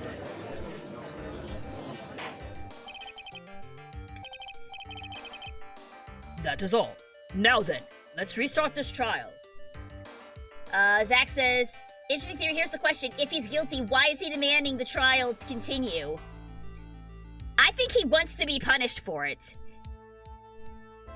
Maybe he feels like he failed Maya and Mia again and wants to be punished or something along those lines. I think it's a self-punishment sort of thing, is what I'm thinking. But I may be totally wrong. It may not even be Godot. That's just kind of the theory I'm going with. But we'll see if I'm right. So it wasn't Misty's blood on the dagger. Then whose was it? The dagger was found stuck in a pine tree. The blood does not match the victims. I'm sure both the defense and the prosecution know this, but this trial is rapidly coming to a close. Both sides will need to show some firm evidence with their claims. I understand, Your Honor. From what I've heard, the witness is dangerously weak, physically speaking. So let's finish this quickly. Agreed. Very well. Please bring in the last witness. Hey, Maya. How you doing, kiddo? Witness, please tell us your name and profession. Maya Fey. My profession is, I'm the assistant manager at Wright & Co. Law Offices. Maya. According to the magazine I have here, you're a spirit medium of the Korean channeling technique. I'm frightened. The Fey clan. I don't want any more to do with it. Maya. The pain the Fey bloodline causes must be unbearable. Very well. Now then, Miss Fey. When the event occurred, you were in the garden of the inner temple, and you witnessed the moment of Miss Elise Stonham's murder. Is this correct? I didn't see any. Straighten up this instant, young lady. Hey! You be gentle with her! You be nice to her! Pick your head up and speak clearly. There's always time for crying later. But Your mother was killed right in front of your eyes. There is nothing you can do to change that fact. Back up! Back up, sir! You do not give her tough love at this point in time. But there is something you can do. You can finish this. You've been watching the whole thing, right? You've seen the witnesses come out and you've seen us squeeze the truth out of them. Now it's your turn. Let's hear your testimony. On the night of the crime, what exactly did you see happen? Witness, if you please. Yes, Your Honor. Ooh. Alright. At the inner temple. Here we go. I was passing through the garden on the way to a spare prep room when it happened. Suddenly, someone struck me over the head. I stumbled and ended up against a stone lantern. I think I screamed, "Help me!" Then something warm splashed over me. That's when I lost consciousness. So you were struck on the head. I suppose it must have been this staff. Maya, the person who hit you. It was Dahlia Hawthorne, wasn't it? Sorry, Nick. I couldn't see. I don't know who it was. Maya, think hard. Sorry, Nick, but I really couldn't. Can't say it was an especially good night for young ladies to be walking around alone. It seems that it will be hard to determine the criminal through testimony alone. Very well then, Mr. Wright. Please begin your cross-examination.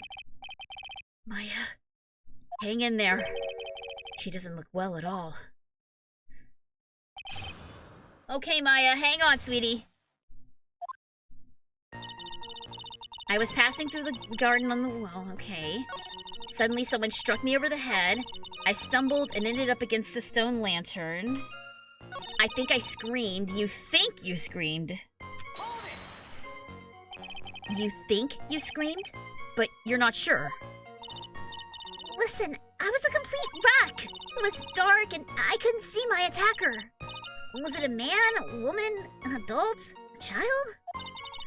I had no idea. I was scared out of my wits. Believe me, my dear, I'm certain I would have soiled my robes. I thought this person might attack me, so I... Anyway, I'm pretty sure I screamed. I thought that it was my last hope. Wow. It sounds like poor little Maya really was out of her mind. But I wonder what she meant by last hope. What do I do? Do I press her for more details? Yeah, what do you mean by that, my last hope? Wait a minute, Maya. What's this my last hope stuff? What? What do you mean by your last hope? No. That's what you said. You said my last hope. What? I said what? Look, you were facing an attacker that you couldn't see, and you screamed, right? You screamed, "Help me!" Yeah? But you testified that you screamed that because you thought it was your last hope. Oh, well, that's like... What do you call it when that happens? Maya's not doing so well up there. Oh, yeah, Oh, that's right! I remember now. I was facing my attacker, but that's not who I was screaming at! What did you just say? Yeah, that's right. It was the person behind my attacker I was yelling at. That's who I was screaming for help. Ah! What is it now? I messed up. I didn't mean to let that slip out. What? Huh? What is going on here? Maya, why are you being cagey? Witness, are you absolutely sure of what you're saying? Behind the attacker, there was another person? I meant to keep that part a secret. What have I done? It takes a ton of pressure to make a diamond. That's what I always say. A ton of pressure? You're in a court of law here. You can't make things up or try to hide things in this chamber. Witness, the information you just presented is vital to this case. I want you to add it to your testimony. I could see a man behind my attacker by the light of the... Wait a minute! Maya, the stone lantern wasn't lit. The stone lantern wasn't lit. How could you see who it was? Maya, baby, what are you up to? The most gentle. Objection. So, there was a man standing behind your attacker? Yeah? That man, he's the killer. He stabbed her from behind. He's the one who killed Elise Stoneham, otherwise known as Misty Faye, your mother. The killer? Maya, you know who killed your mother, don't you? What is the meaning of this, Mr. Wright? To be frank, Your Honor, I think she's in shock and quite confused. That's why she hasn't noticed the huge problem with her testimony. Huh? What do you mean? What problem? Maya, on the night of the crime, that stone lantern was out of commission. What? It's true. There was no light anywhere in the garden that night. No! Order! Order in this court! Mr. Goddard, explain this! Add the pureness of milk to the perfect clean darkness of coffee. Stir. That is the state of this witness's mind right now. A cup of cafe au lait. Cafe au lait? Is that even legal? Mr. Trite's words are the milk, and you are the spoon. Your Honor, I'm a spoon? I'm no spoony bard, I'll have you know! Did they really just say that? God, I love the translation of this game. Love it. You must have noted this too. You must have noticed it too, right? This witness's mental state is highly unstable right now. It is not hard to understand why she would make a little mistake like that. Sorry, but that's not going to cut it. What did you say? If there truly was no light in the garden, then there's a fatal contradiction in the witness's last bit of testimony. Nick? May I? Recall the witness's statement about her attacker. She said that she didn't know if it was a man or a woman, an adult or a child. And yet, the witness could describe a person that was standing behind her attacker, and she quite clearly described him as a man. In other words, that would have to mean that Maya actually saw our mystery person, despite it being so dark that she couldn't see the face of her own attacker.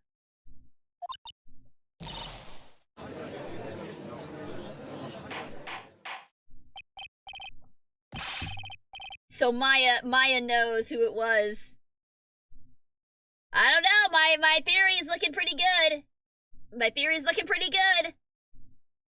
I had so much to do. Someone catch me up to speed.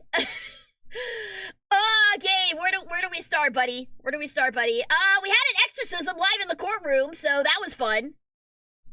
And terrifying, and I probably damaged my voice, but that's fine. I didn't actually damage my voice. I'm okay. I'm learning how to scream better so that I don't damage my voice. For that exact reason. Order! Order! What in the world does all this mean, Mr. Wright? Are you saying Miss Faye saw the real killer under pitch-black conditions? Right. Do you have any idea what you are proposing? How could she have seen in the dark?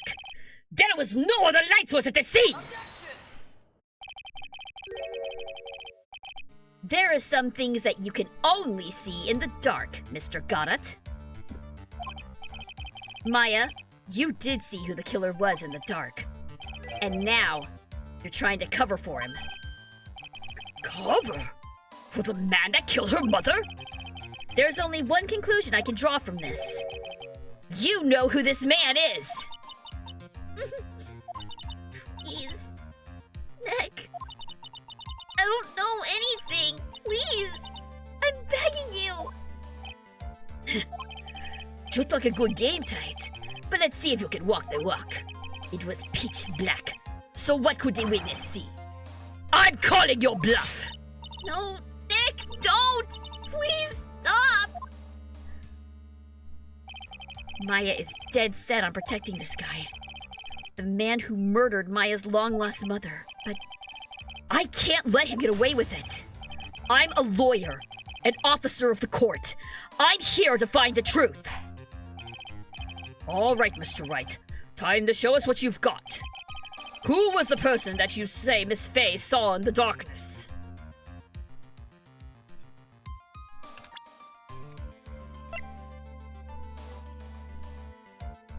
I mean, there's no other light source than that stupid Geordie LaForge-ass visor on his face. I so called it. It's freaking got it.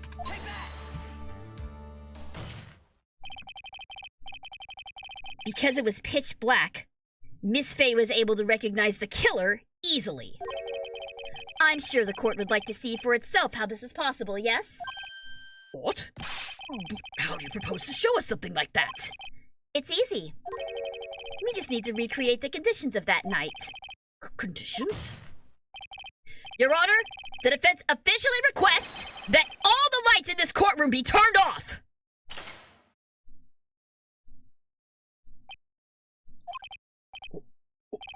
This can't be.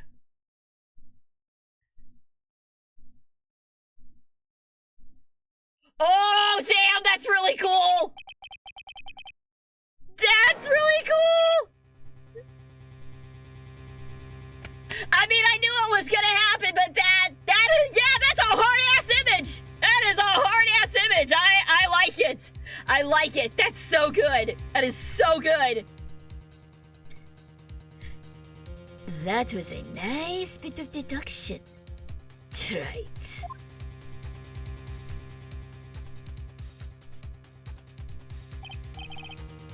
Well, everyone, This is the man Maya saw on the night of the murder! Order! Order! Order! Prosecutor Goddard! What is the meaning of this? Surely you must be shocked to hear yourself accused of such a thing! Why aren't you denying it? Your Honor, you're asking the wrong person. What do you mean by that?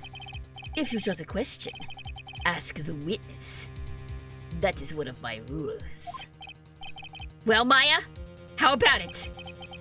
What you saw that night, was it 3 glowing red lights? Well, witness, answer the question. you're wrong! I never saw that! Maya!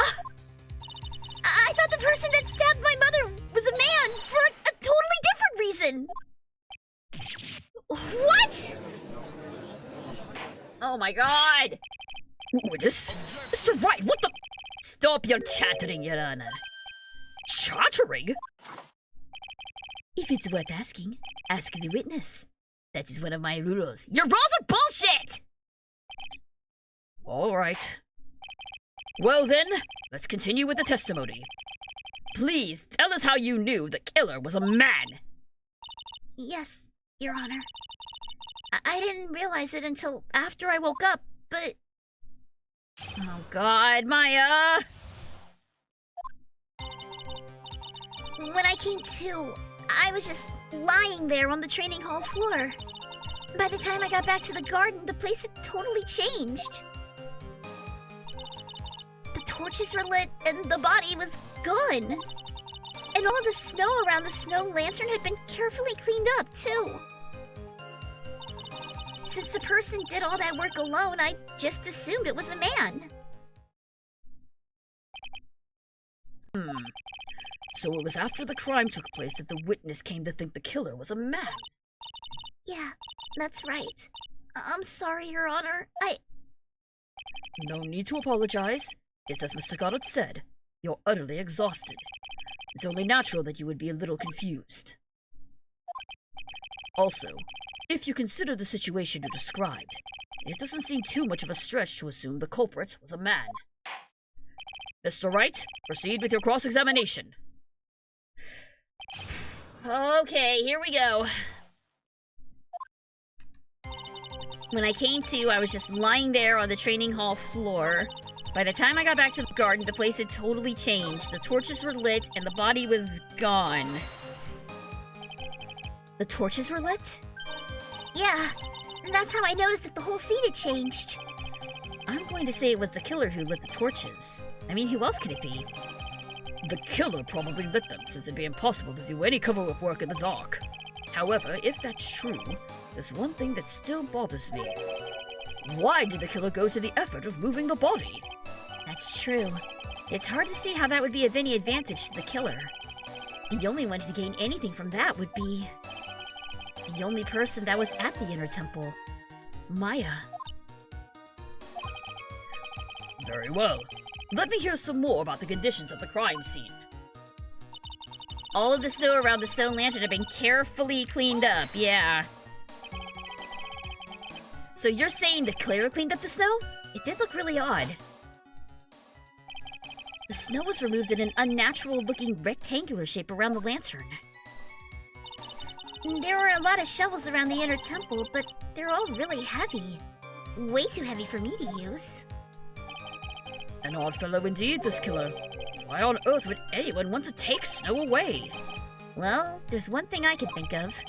Didn't you say that a lot of the victims' blood sprayed onto the snow? Yeah. The area I collapsed in ended up being splattered. I think I might have missed something here. In other words, the killer's purpose was to hide the bloody snow. I think that's the most reasonable explanation. Perhaps. However, there's something that's bothering me. If the killer just wanted to hide the snow with the blood on it, there was no need to remove that amount. That's true. He could have scooped up just the snow that was stained with blood. It looks like there are some mysteries behind this issue. But I think this will help explain them. Since the person did all that work alone, I think it was a man. The place had totally changed. Yeah, I think I skipped over this by mistake. I need to get more on this. Naturally, the killer must have done it, right? Yeah, I think so. But why would the killer tamper with the crime scene like that? There must have been something that the killer desperately wanted to hide. The truth is, when I saw the crime scene, I felt something. You did? Yeah, I felt like the killer was hiding the evidence for me. For my sake. What? Hiding it for you? Everyone knew that I was the only one at the inner temple that night. If Sister Bikini had come back and looked at the garden. She may have thought that you had done it. No, she definitely would have thought so. And you're saying that's why the killer cleaned up the crime scene to make it look like nothing had happened? Yes, I'm sure of it. Well, that's certainly an important piece of information. I want you to add that to your testimony. Yes, Your Honor. I think it was for my sake that the killer cleaned up the evidence of what had happened.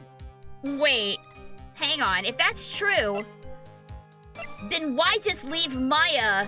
Why leave a super incriminating piece of evidence on the stone lantern? Nope, Maya, I'm sorry about this. Objection! I can't do much more of those. The body of Elise Stoneham was carried all the way to Hazakura Temple Courtyard. Then, at the garden, the real scene of the crime. The snow that we suspected was covered up in blood was scooped up and removed. It's reasonable to believe all of this was done in an attempt to hide the true crime scene.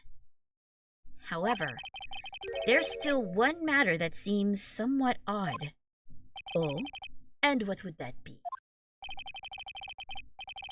You must have figured it out by now, Mr. Goddard. It's the message written in blood on the lantern. It was written very clearly on the white stone lantern. Maya.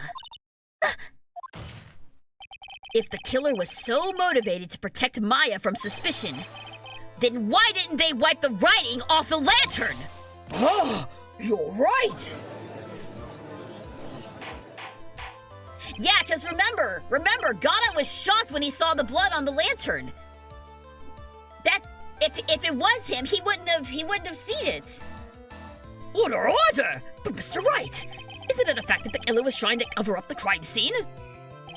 Indeed, but it doesn't make much sense to move the body and remove the bloody snow, then not wipe off the most incriminating thing of all, the bloody writing.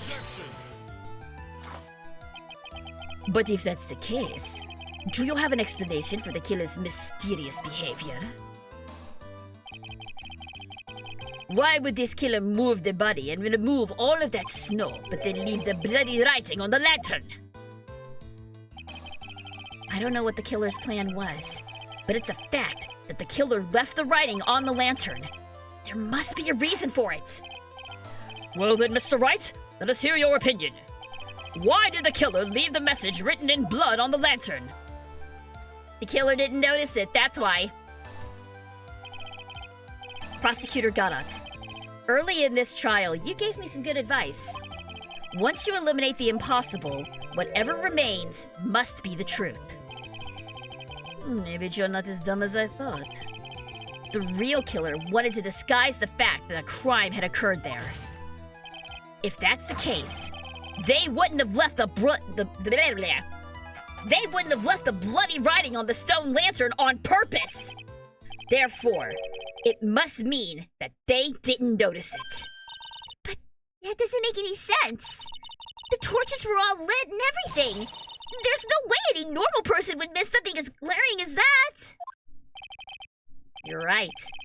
There is no way any normal person would. What? What are you trying to say, Mr. Wright?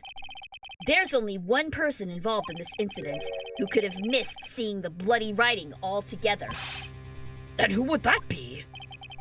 Who is the person that could have failed to have noticed the bloody writing? Yep, called it. It's got it.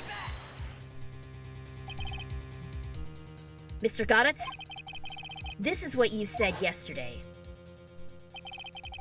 My eyesight is pretty messed up.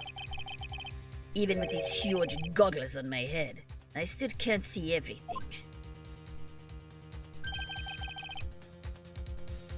You can't see everything? Is that correct, Mr. Goddard?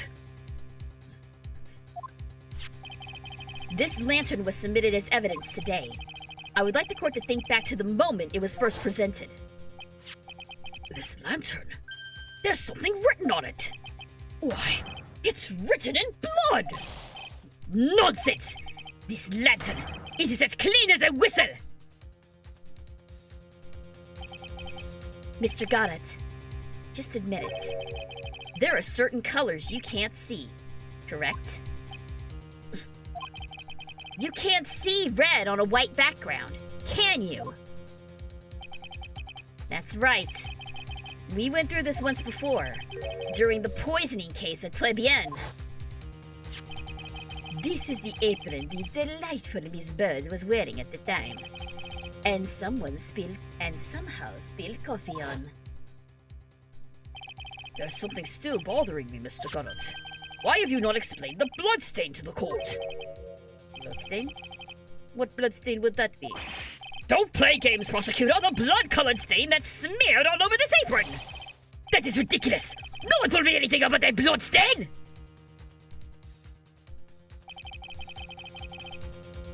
You could see the coffee on the white apron, but you couldn't see the ketchup, because it was red. It's strange.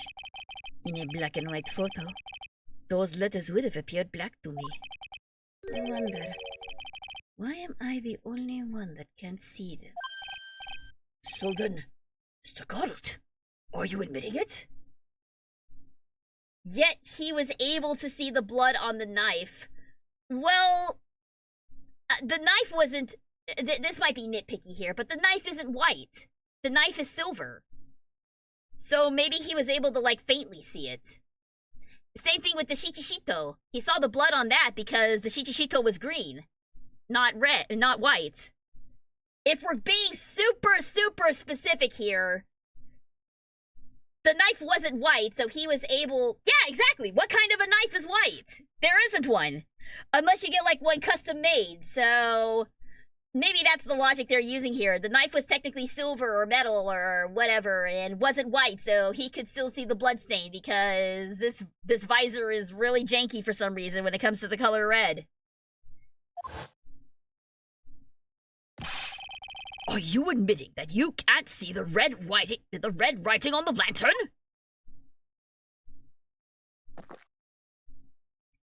And maybe that's why so much of the blood...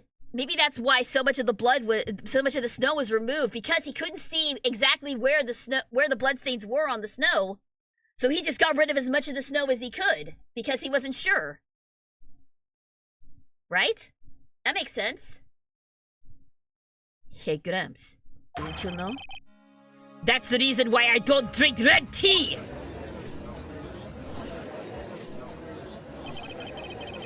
I wasn't sure about it until now, but I just can't believe it. Prosecutor Goddard is the murderer! But there's no go- Can everybody in the galley just shut up for a minute? Y'all are too damn loud! But there's no going back now. I finally figured out the truth.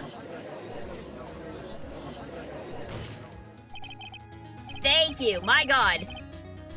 Mr. Goddard, the defense at this time formally accuses you. You are the murderer of Miss Elise Donem, also known as Miss Misty Fey. It's hard to believe this may be true. However, once again, Mr. Wright has brought up a disquieting fact about you. Just make sure you don't fill out the indictment in red ink, Gramps. Come on. How does a little graffiti make me into a killer? Besides, it's not like it's my name written there. I'm certain that the killer wasn't able to see the color red. Oh, this is rich. Do go on, try it. The answer is right there at the crime scene. In the snow. The snow? How so? Well, for example, why did the killer move all that snow? Your Honor, you said it yourself. If he wanted to hide the bloody snow, why not take out just that area? Ah, yeah, I was right. Yes, why didn't he just take out all that? Oh! Could it be? Yes, the killer couldn't see the red blood that had seeped into the snow. And so, he had to remove all of the snow. He couldn't be sure of where the blood had landed, so he removed the whole area! Isn't it more likely that the killer couldn't see the blood because it was dark? Not a chance. The torches were all lit. He would have been able to see just fine. It seems that once again, this trial has taken an unexpected turn, to say the least. Can you explain this, Mr. Garrett?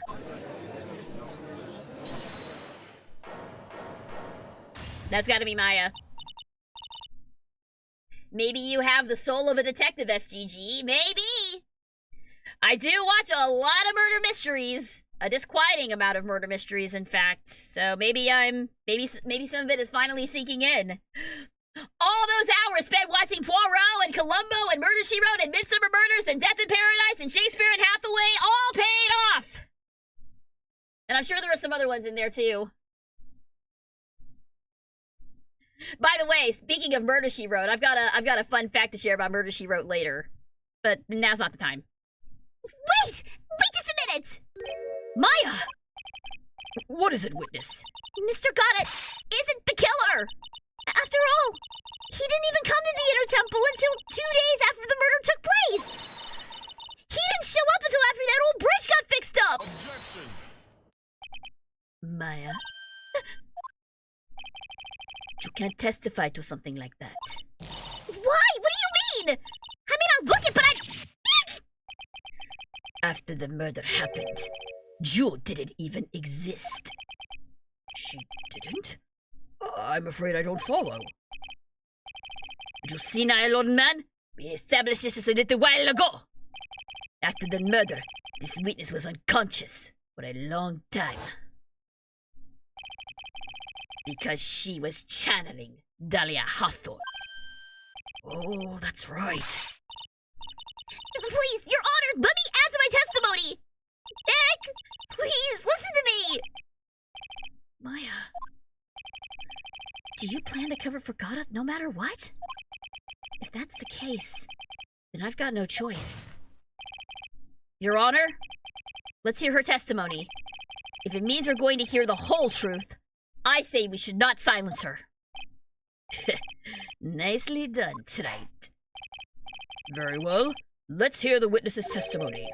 Please tell us what happened at the Inner Temple after the murder. Yes, sir. After I woke up, I began channeling and my spirit left me, as it were. But little Pearly was there at the Inner Temple, too.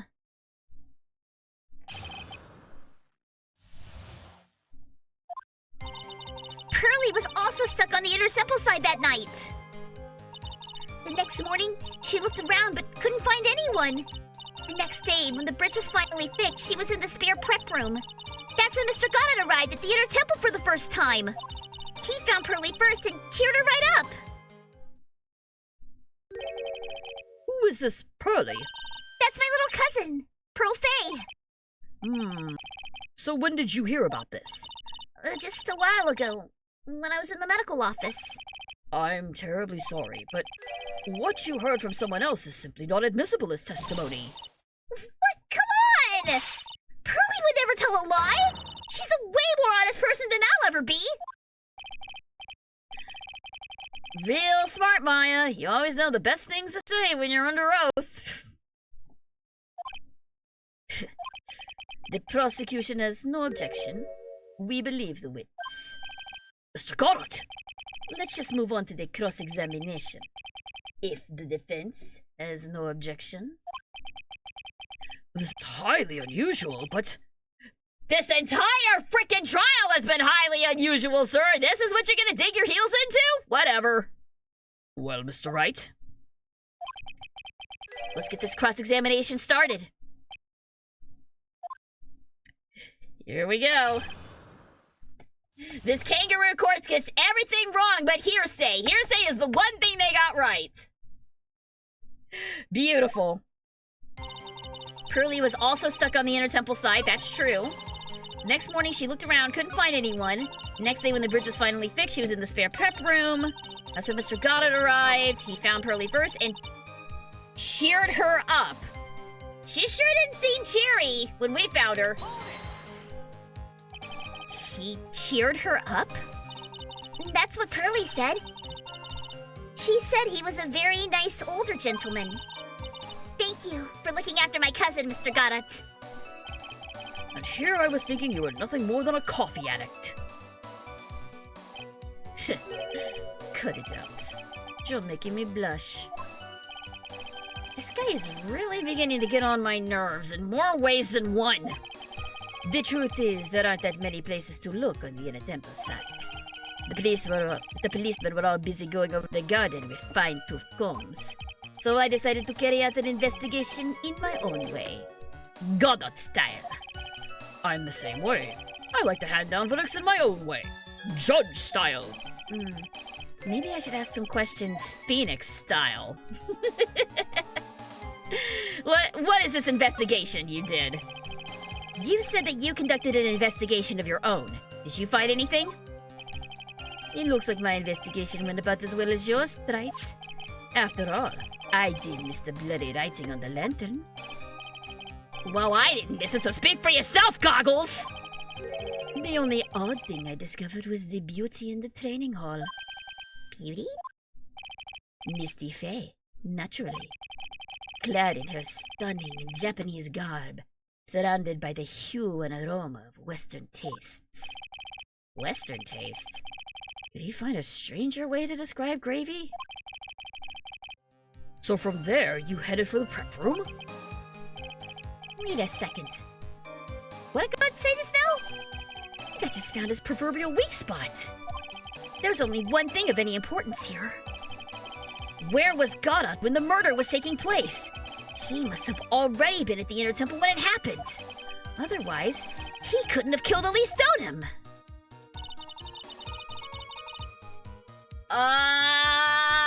Yeah, okay.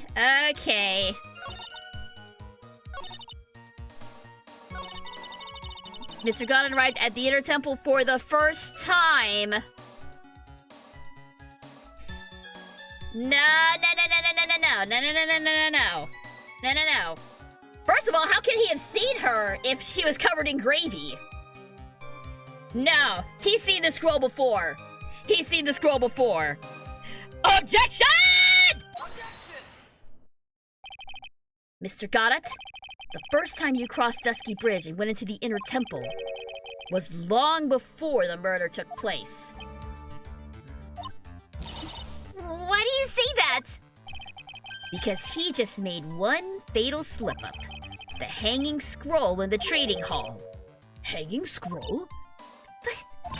Mr. Goddard is right! That scroll shows a picture of my mother! Maya, I know you know who it is, but here's something you didn't know. By the time the bridge had been repaired, 2 days after the murder, the hanging scroll in the trading hall looked like this. What is that wonderfully delicious smell? That is like several days old! Ew!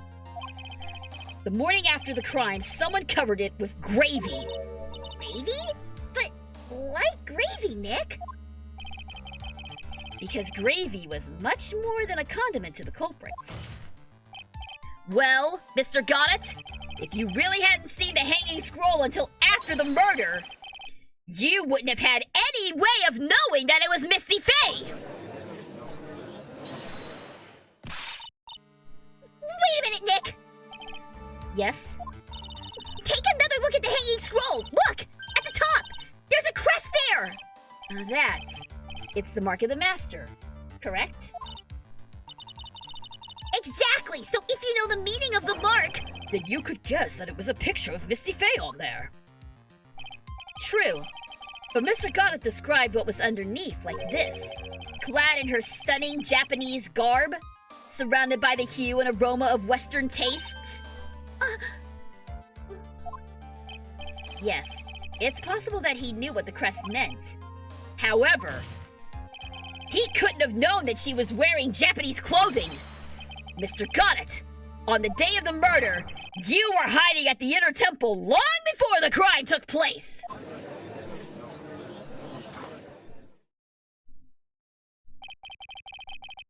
Can I ask you just one little thing, Wright? What is it? This whole theory of yours, it all rests on a certain assumption. That I knew beforehand the crime was going to be committed. That's right. Otherwise, there's no reason for him to sneak onto the crime scene. Of course Mr. Goddard knew about the plan. What did you say? Is it really possible that another person knew of the plan? If he found the letter, it's entirely possible. This crime was actually planned over a year ago. Morgan Fay authored the plan for her daughter's future, and these instructions were hidden somewhere in the Fay Manor for a year. However, by the time Little Pearls found these instructions, they had already been unsealed. That's right! They were unsealed! Unsealed? Yes, the killer had read these instructions long before Pearls ever found them. That's how he knew the crime was to take place at the Inner Temple. And you still insist this crafty killer is me? You bet I do. But you just said that the instructions were hidden. That's right! Mr. Goddard couldn't have known where the instructions were hidden. If he really wanted to know, he had one great chance to find out. Yes, and when was that? During a visit. A visit? Morgan Fay told her daughter Pearl about where the instructions were hidden. During one of her visits to the detention center. That would be the only time for someone to have learned where they were hidden. Eavesdropping? On a visit at the detention center? Yes. It could be arranged if you were someone with easy access in and out of there. Like, for example, a prosecutor such as Mr. Goddard!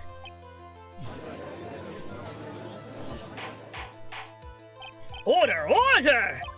Mr. Goddard, you're under fire again! This murder could not have been carried out without prior knowledge.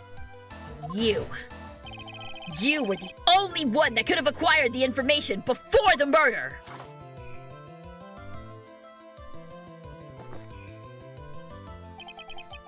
Humans are afraid of the dark, and yet, at the same time, we are fascinated and bewitched by it.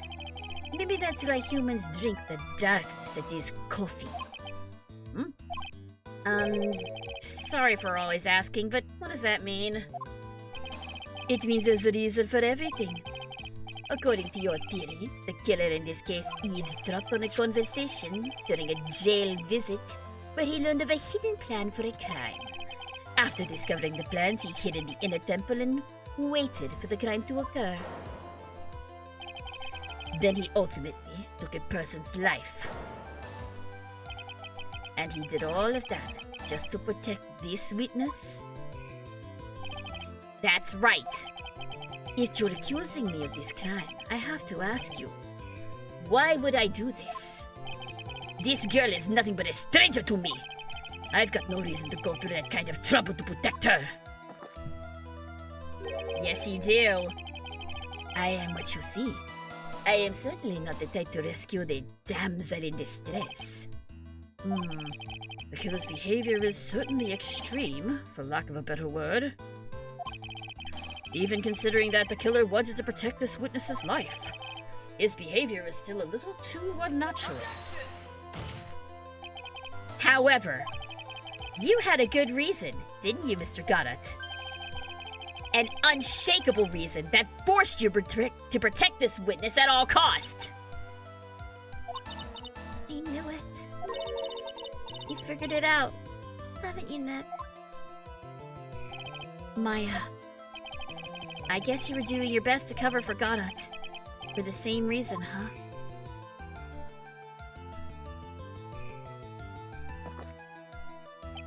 Okay, Wright. I'm all ears. Let's hear it. It's very simple. Maya Fey is a lot more than just a stranger to you. What's this?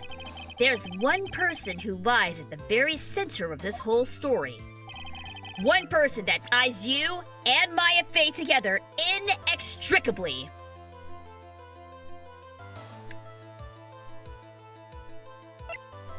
It's gotta be Mia. It's gotta be Mia. There's a very good reason why Maya Fey's life is so precious to you.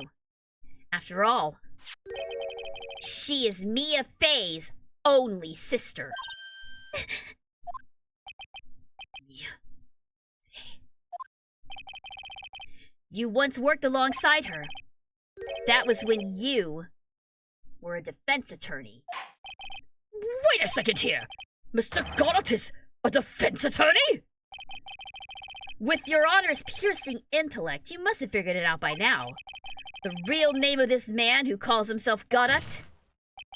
His real name is Diego Armando. Isn't that right?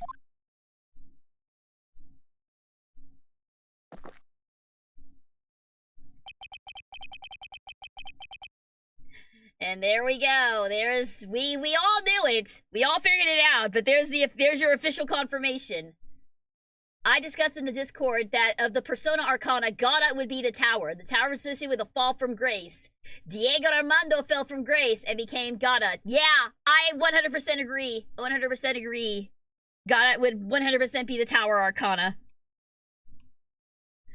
As far as death I'm not sure of. Death I'm gonna need to think about a little bit. Could actually be Mia.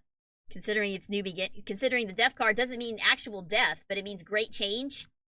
Mia's death was certainly a great change for Phoenix, so maybe Mia? I don't know.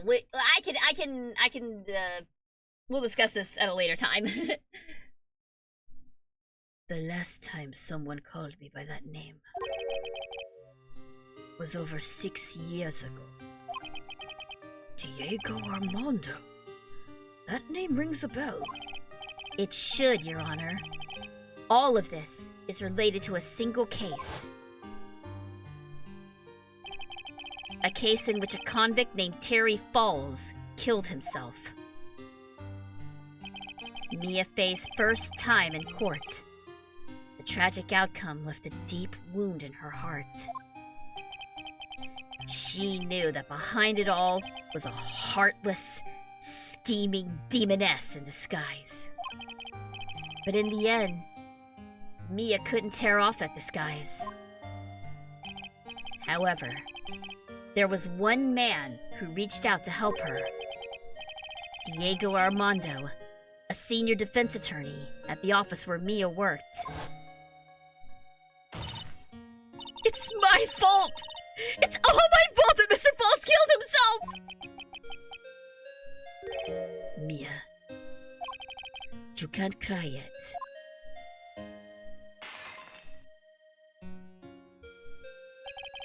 The only time a lawyer can cry is when it's all over.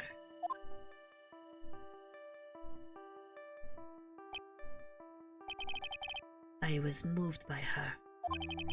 The way she put all her faith in her client. That pure, sweet heart of hers. That's why I could never forgive Dahlia Hawthorne. Mia and I thoroughly investigated that fake kidnapping incident. Then, one fateful day, Dahlia wanted to meet with me. It had been 6 months since the trial. We met in the courthouse cafeteria. I just remembered.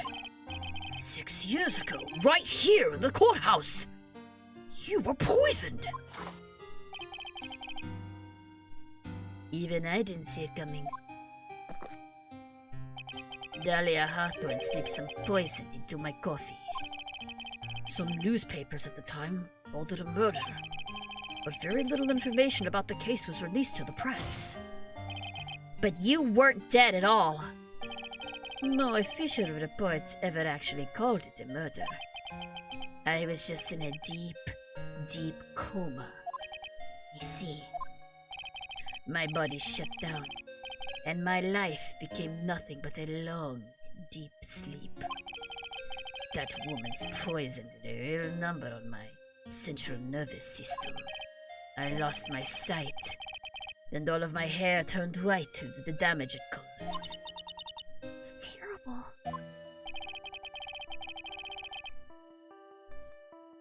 Apparently, it was a miracle that I ever regained consciousness. 5 years have passed since I drank that poisonous brew. Then one morning, my eyes flew open from the smell of a doctor's cup of coffee. 5 years? You were asleep for 5 years? And the worst possible news was waiting for me. Mia Fey was dead. From the very moment I opened my eyes, I had already lost everything I thought I had. The woman I loved had been murdered, and the woman I loved had been sentenced to death. A woman you loathed? The woman who had spiked my scalding hot coffee, Dahlia Hawthorne!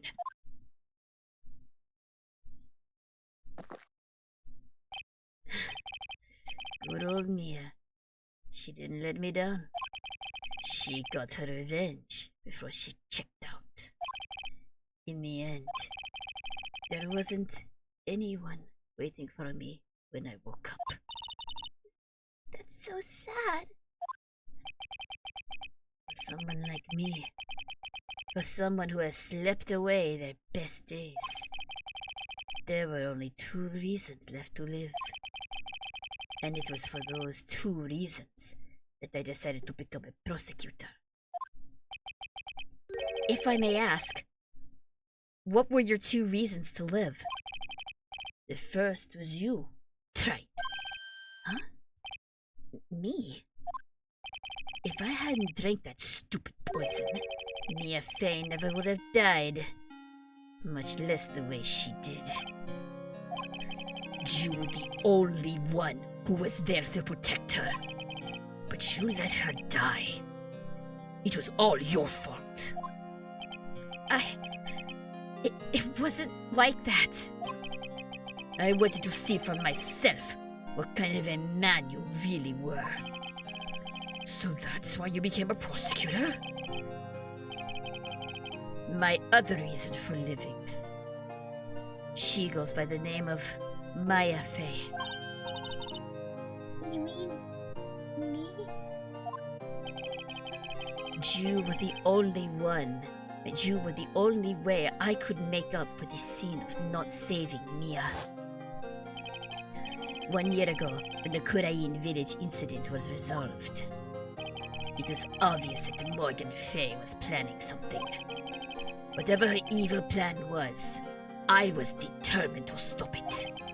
My role as a prosecutor put me in the perfect position to do something about her. That's how you overheard Pearl's visit with Morgan at the detention center. I knew that the time was drawing near. Since I knew the plan, I thought I could foil it. My goal was to outwit the plan. I thought if I could do that, I could keep that girl from being caught up in it. That makes sense.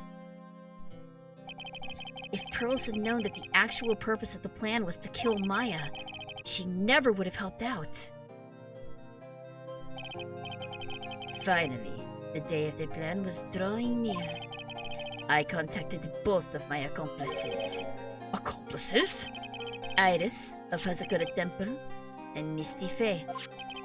I especially needed the help of Iris. She was to take the fall in my backup plan, in case we couldn't control Pearl Fae. But how did you contact my mother? She had been missing for almost 20 years! Officially, yes. What do you mean officially? You've heard about it, haven't you? About the strong ties between the main family and the government? Now that you mention it, Bikini did say something to that effect. She said that the Master of Kurain had great authority. Even without her official position, Misty Fae still wields great influence. The police have been keeping an eye on her movements all this time. That's how I was able to contact her. Again, because of my position as a prosecutor. So, my mother was cooperating with you? Don't ever forget, no matter how far away from you she was, she never stopped thinking about you. She was always... That's why I knew she would do anything to protect you. If you want to know how strong her resolve to protect you was, look at her staff. Her staff? The one with the sword in it? The day the plan was to be carried out arrived soon enough. We met for the first time at Hazakura Temple. That's when your mother showed me her special staff. I realized it then, just how far she was willing to go. She was ready to use that sword to protect you from Morgan Fae, if necessary. Yes, even if it meant paying the ultimate price. Mother... That night, the night of the crime, there was just one way to stop Morgan's evil plan. You mean pearls, don't you? We had to make sure she didn't channel Dahlia Hawthorne. Well, Pearl, what are you going to do tonight? Well, if you'd like, you can come to my room. Perhaps we can read some books together. We thought we could prevent her from playing her part in Morgan's plan, but she never showed up. She was worried and followed me to the inner temple. That was the thing we were most afraid of. And that's why Misty Fae had to do the channeling herself. She channeled Dahlia Hawthorne into her own body. What do you mean? Okay. Damn. If she channeled the spirit first, then Pearls wouldn't be able to do it herself. As Master of Kurain, Misty Fae's power was supreme. So that's how it went down. She channeled Dahlia Hawthorne so that Pearl Fae wouldn't be able to.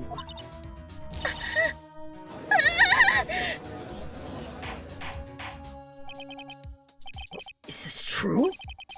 My role in the plan was to make sure no one was going to hurt Maya Fae.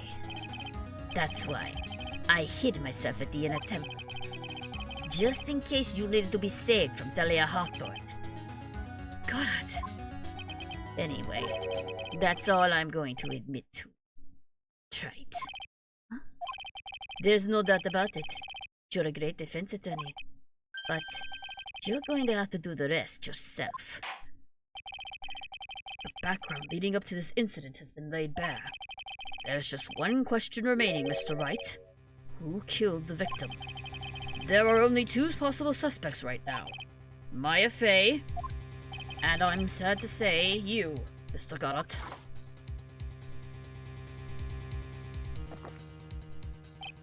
Well, tried. It's your real deal. Then finish this thing, once and for all. Show us beyond a shadow of a doubt that you can finish this on your own. No, Nick, please don't! Maya. I heard the whole thing from my sister in the medical office. That's why I have to protect Mr. Goddard. I can't do it. I can't testify against him. After all, he's the man who put his life on the line to protect Mia. And me too! Maya, I know that. Nick, But even so, it doesn't absolve him of his crime. Please, Maya, testify.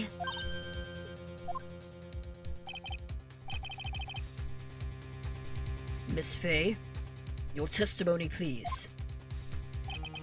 This is the final testimony.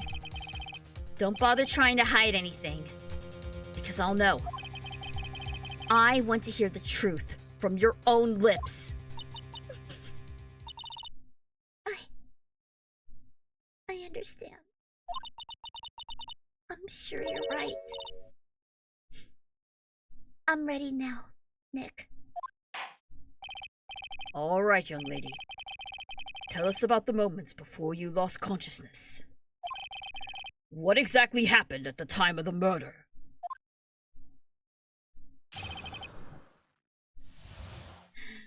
I'm not gonna lie. I thought this was the anime with the emotion I just heard. Thank you very much. That is, I appreciate the compliment. And yeah, like Zach said, I'm a professional VA. Been working with Crunchyroll for about 7-8 years, so that's the reason that I do these voice acting streams is, one, because I love doing voices for games that I'm playing anyway, outside of it, and two, it's for you guys. I want to show you guys these fun games that I found and bring them to life in a way that only I can. So that's the whole impetus behind SGG voice act streams, and I'm really pleased that you guys have been enjoying this. I have absolutely had a blast with this game. So, with that being said, let's bring this to an end, shall we? The time of the murder. I am going to save my game, though. Here we go. Just before it happened, I think I saw some red lights. 3 of them. I thought I'd ask for help, but just then I was splattered with blood. She wasn't dead, though, and she struck back at the enemy behind her. Suddenly, the red lights went out and the whole area was dark. Just at that moment, there was a horrible scream. Right after that, Dahlia collapsed and I lost consciousness. These red lights. I thought you... Thank you for the objection. These red lights. I thought you said you don't remember seeing them. I'm sorry. I thought I saw them, but then they disappeared all of a sudden. Things break, right? Even the best of theories. Who was it that stabbed Misty Faye? It looks like you still can't prove it. Maya is telling the truth this time, I know it. The rest is up to me. Well then, Mr. Wright, proceed with your final cross-examination of the witness.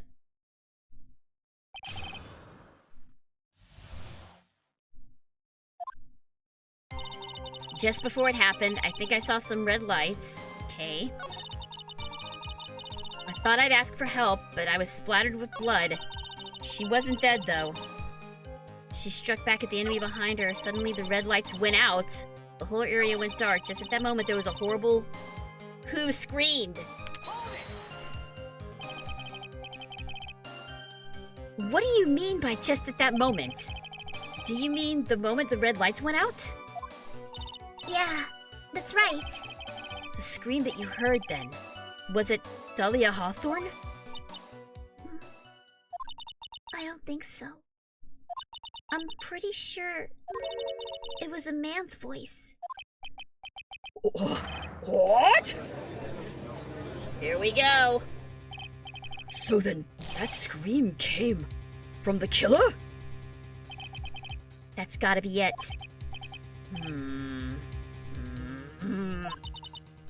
I think Dahlia Hawthorne must have taken the blade and attacked the killer with it. And then the killer let out a scream of pain, huh?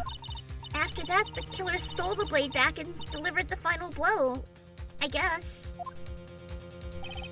Well, Mr. Wright, it seems to make sense to me. It sounds like a reasonable deduction, but I still kind of wonder. So where does the dagger play in all of this? I'm sorry to say this. But that interpretation would create an enormous contradiction. That makes sense. After all, my deductions are almost certainly never correct. And at least he finally admits it! The judge finally admits it! Remember the testimony she just gave? Before the killer let out a scream, Maya said she had already been splattered by the victim's blood. In other words, the blade and the staff had already been plunged into the victim. Is that right? She couldn't have struck back with a sword that was already stuck in her body. The weapon that caused the killer to let out a scream must have been something other than the staff. It was the dagger. If you're so sure about that, then don't keep us waiting any longer, Trite. There's only one thing I can think of that could have been used as the weapon here. If Dahlia Hawthorne had already been stabbed in the back by the staff, what could she have used to strike back at the killer? The dagger. It's not the victim's blood. It's Godot's blood.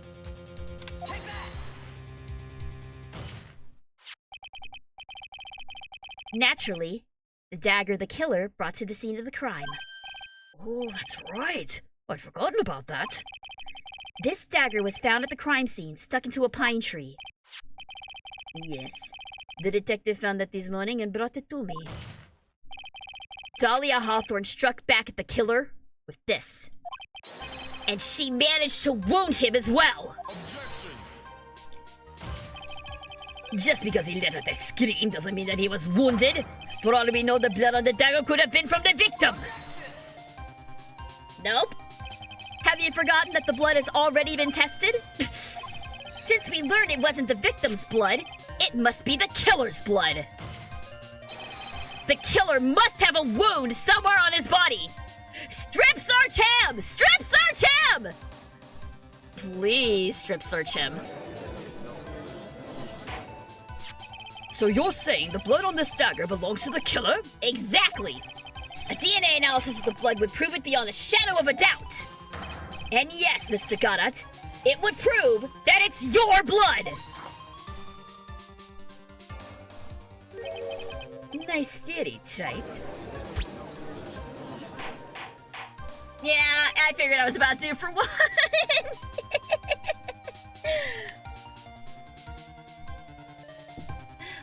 I thought you weren't attracted to Godot anymore. I'm not, but he's still a handsome guy. I mean, his physical attractiveness hasn't changed. I just think he's a shit now. Yeah, we're working on it, man. We're working on it. Is this the end?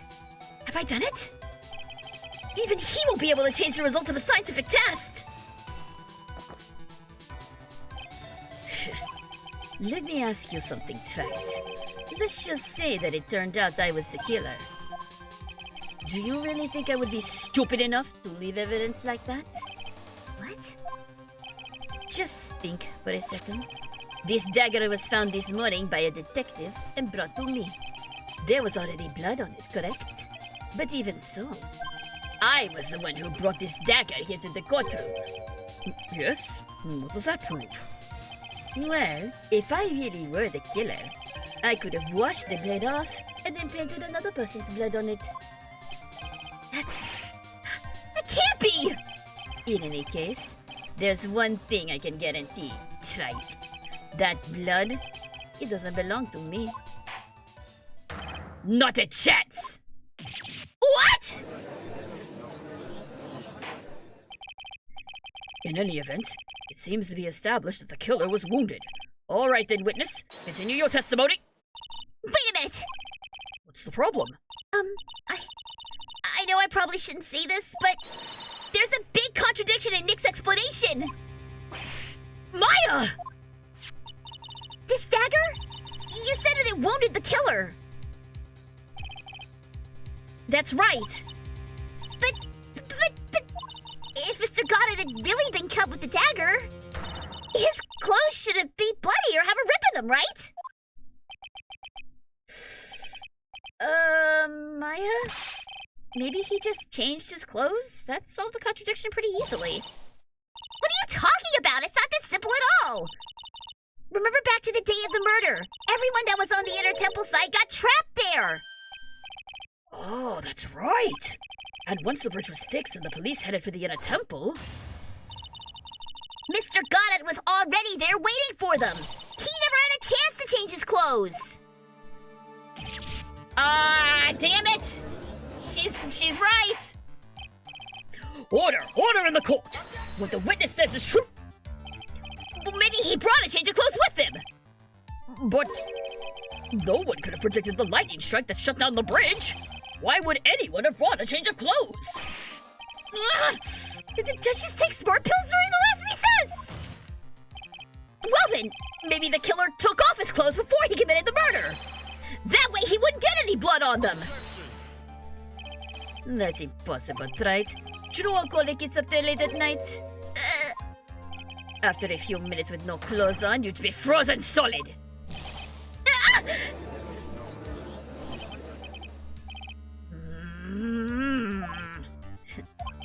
So that's all you've got, huh? I knew you weren't tough enough to finish this. Right now, if Mia Fey were here, she would have closed the book on this case already. If Mia Fey were here? So come on, Wright! Can you do it or not? How about it, Mr. Wright? You've accused Mr. Goddard of being the killer, but can you prove it? Have you got even one piece of evidence? The question isn't whether I can prove it or not. The fact is, I have to prove it. That's the only choice I have. I was taught that it's one of the rules of being a lawyer.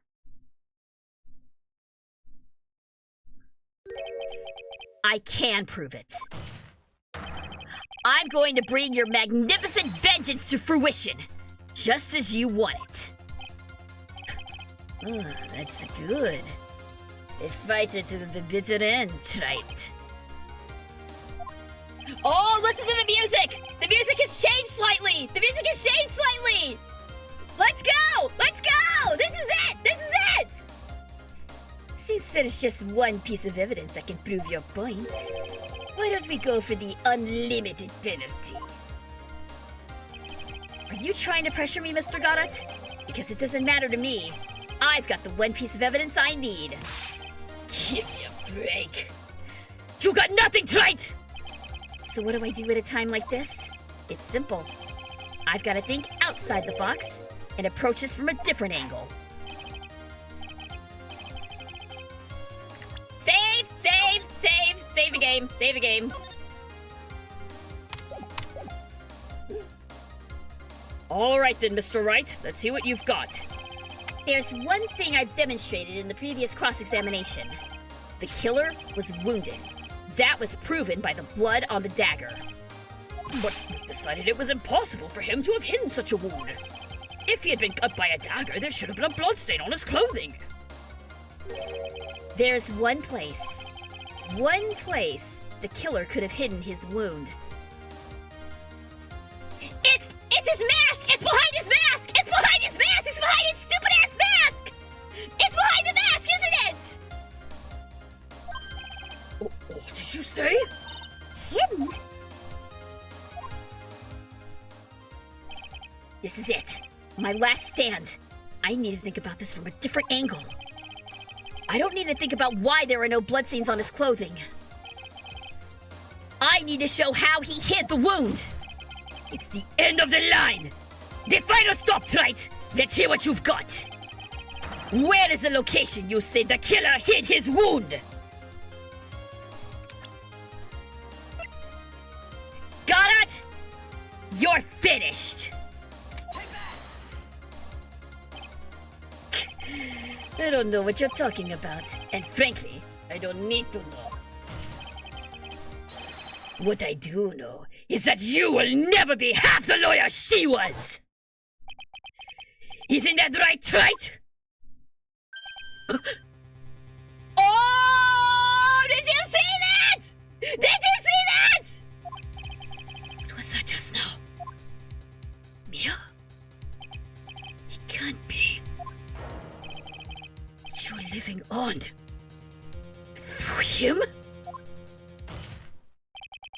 Even as we speak, you're still hiding the wound. Oh, shit!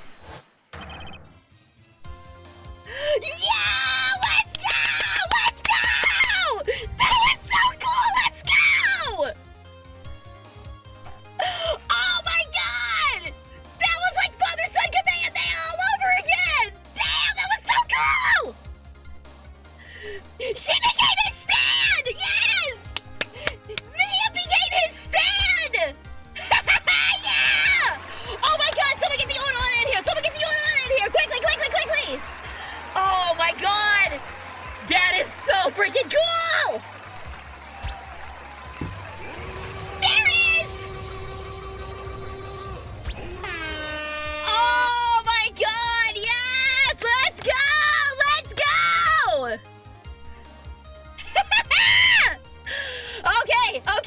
Okay. We're very hype. We're hype right now. This is hype. He really did a super ejection! It's beneath your mask! During the fight, the red lights given off by the killer suddenly disappeared. Seconds later, the killer let out a scream. That's right, your mask went flying off your face! Mr. Goddard, would you mind removing your mask? If you have a dagger wound under there somewhere, then I'd say this whole case is solved!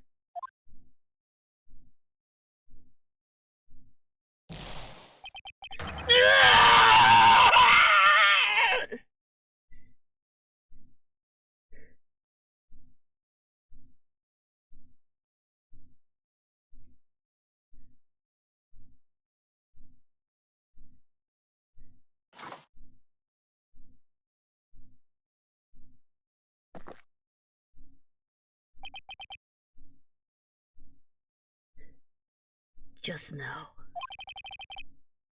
I saw her spirit in you. I never liked you. 6 years ago,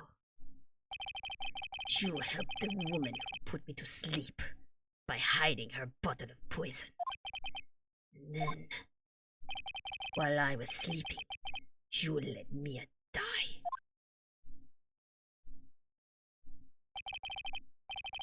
But you didn't care.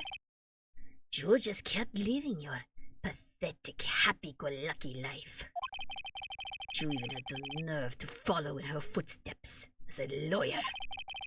I could never forgive you. That's what I thought. Mr. Goddard. But I was wrong about you. I knew it from the very beginning. The truth is, the only person I could never find in my heart to forgive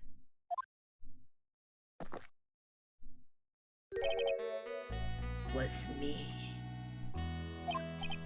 You? Yourself?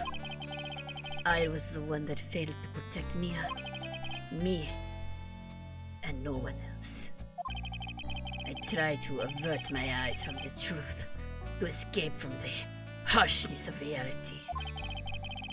I just couldn't face Mia's death head on, so I ran. I hid behind a mask. I threw away my true name.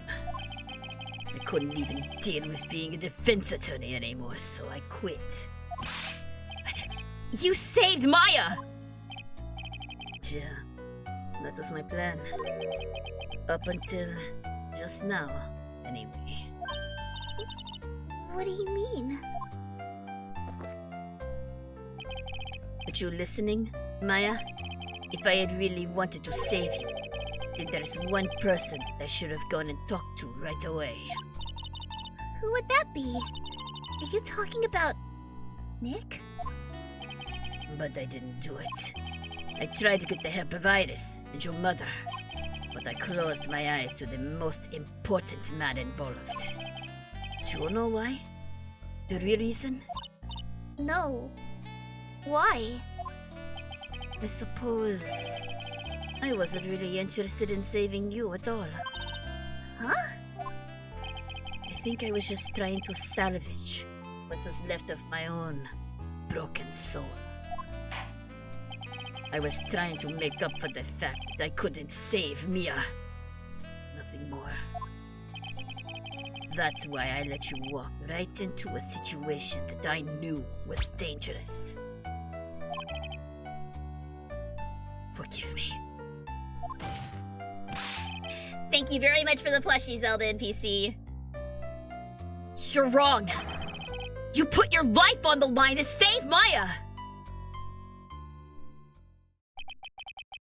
Was it really for Maya's sake? Even I'm not really sure. What do you mean by that? That night, in the darkness of the garden, when I saw her silhouette,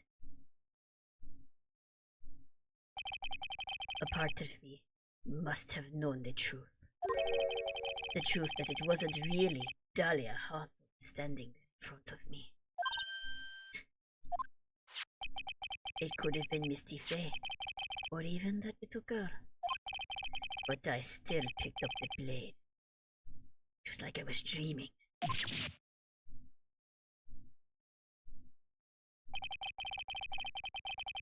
I'm not sure exactly what was going on in my mind at that point.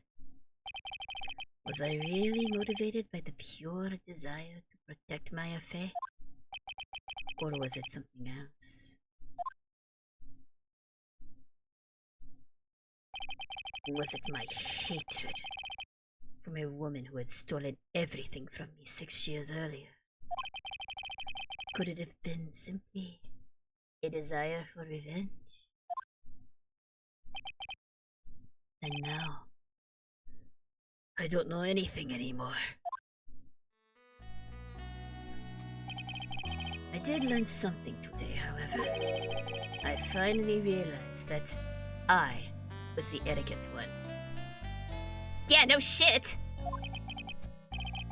I was just chasing an illusion, a fantasy, a stupid fantasy of defeating you in the courtroom.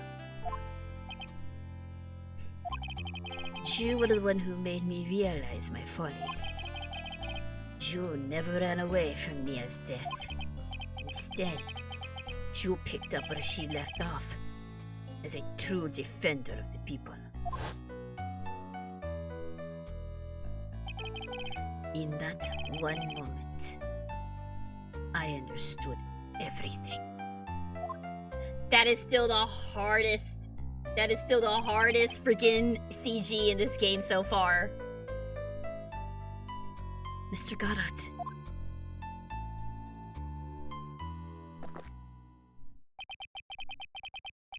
I think you already know this. But if you don't, my name is Diego Armando. Mr. Armando! I believe in you! I know you were trying to save me! Oh! Oh God! Thanks. Your wound! It's bleeding! Did you forget already? In my world, the color red doesn't exist. These must be my tears. Tears? Ever since I woke up from my coma, I think I've been waiting for this very moment. Mr. Armando! You would do well to remember this, Maya. The only time a lawyer can cry is when it's all over.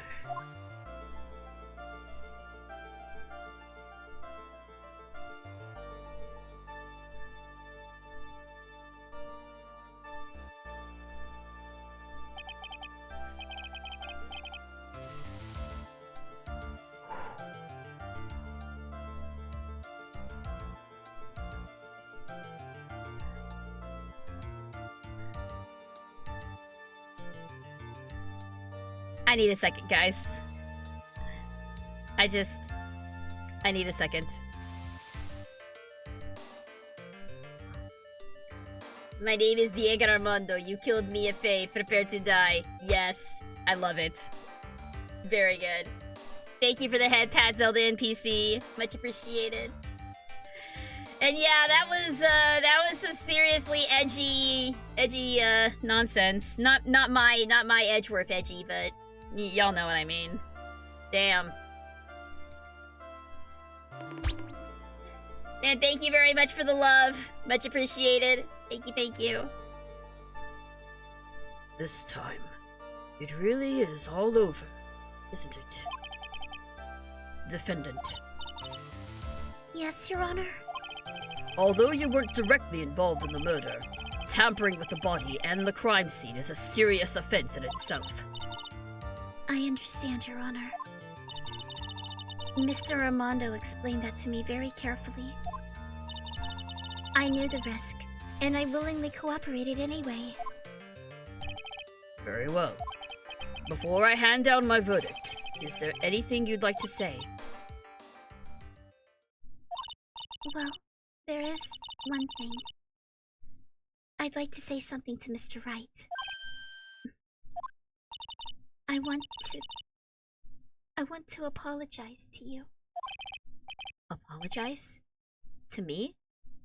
For what? For the case 5 years ago, of course.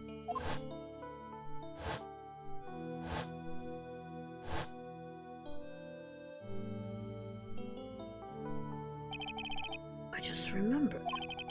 Weren't you poisoned by your own lover? Not exactly, but yeah, something like that. Thanks for rubbing salt into the wound, Judge. Appreciate it, buddy. Even now, 5 years later, I can hardly believe it. She was going to do it. She was planning to kill me.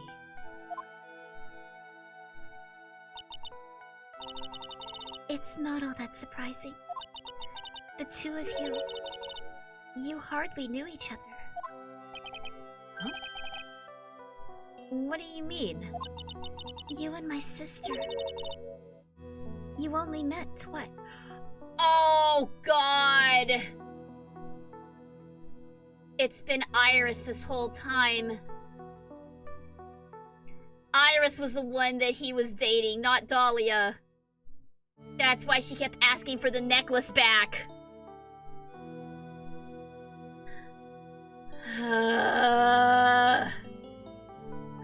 Yes, Iris was the one he was lovey-dovey with. It was Iris he fell for, not Dahlia. This is why I hate twins. This is why I hate the twin nonsense. So stupid. You only met twice. Huh? We only met twice? The first time you met was on that fateful day.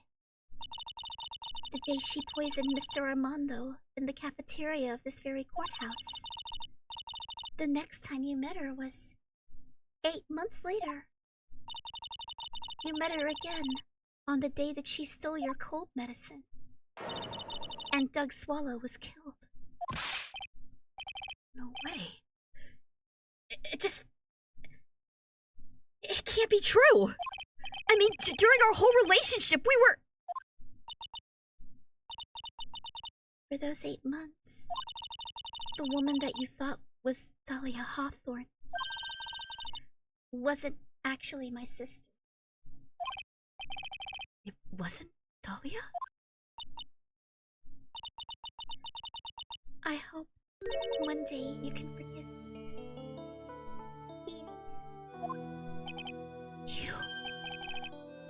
You mean... That's right. I lied to you. For 8 months. Oh my god. But why? Why would you do such a thing?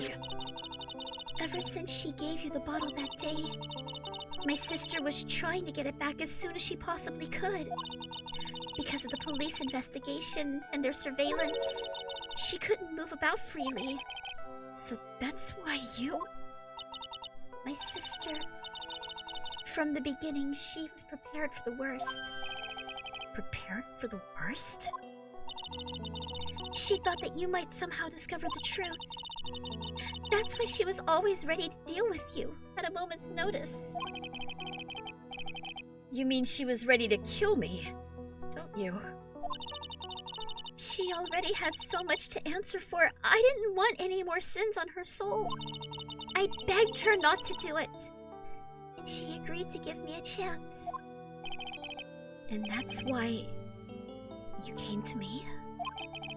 You came to get the bottle pendant back from me in her place. But I couldn't get you to give it back. I failed at something even as simple as that. 8 months passed and I still couldn't get it back from you. Finally, my sister couldn't wait any longer. She didn't consult me about her plans for you that day. It was the first time it had ever happened. That was a bit strange, wasn't it? Up until that day, you two were partners in crime, and she would confer with you. I think she must have noticed. Noticed what? My feelings for you.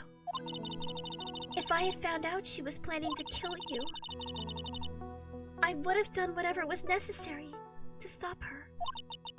Even if it meant her life or mine. Iris. After spending those 8 months by your side, my feelings towards you changed. I have something to say to you, too. Yes?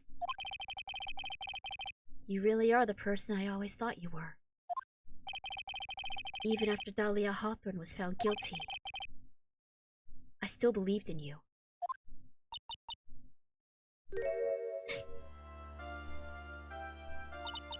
Thank you.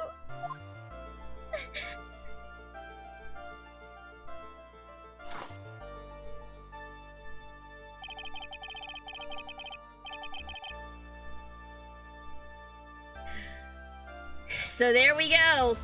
She fell for Phoenix. That was the betrayal she was talking about.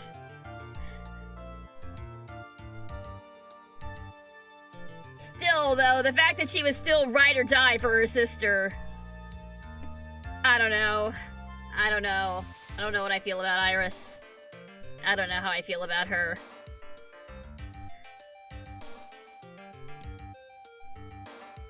How many cups of darkness have I drank over the years? Even I don't know. I'll tell you though, right now, this one here is the greatest cup I think I've ever had. Don't you think so? Phoenix, right?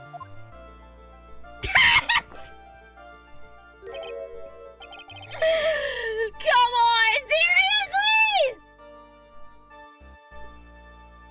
Yeah, I think you're right. The purpose of this trial was to rule on the murder of the victim, Elise Donan. At some point, I expect you will be tried for your role as an accomplice in this case. I understand, Your Honor.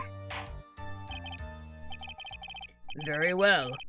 On the charge of murder, I hereby find the defendant Not guilty. Court is now adjourned. No confetti this time, I noticed. No confetti this time.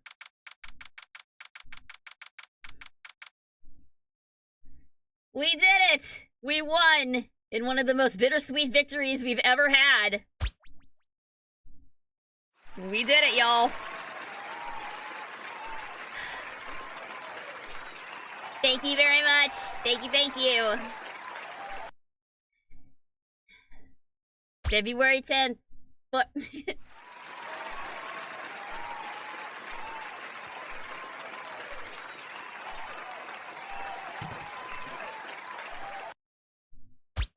It's a trap.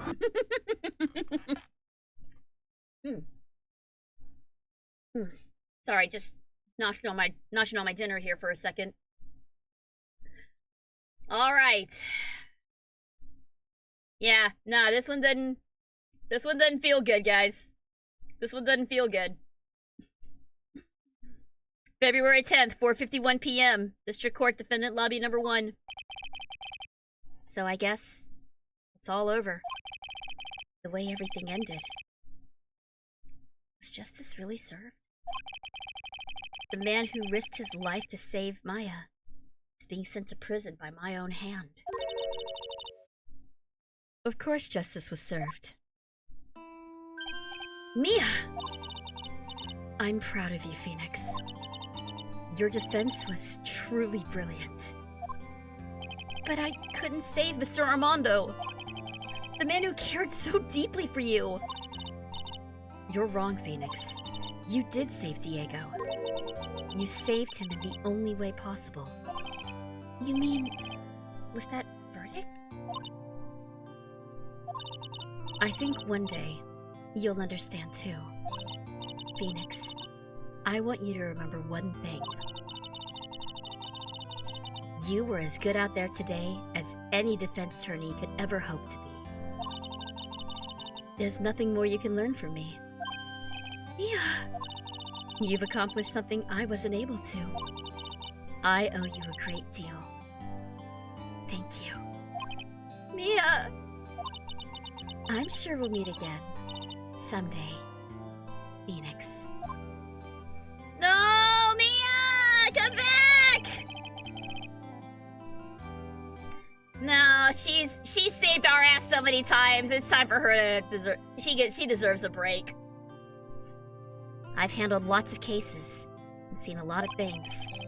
And along this journey, I found myself asking just one question.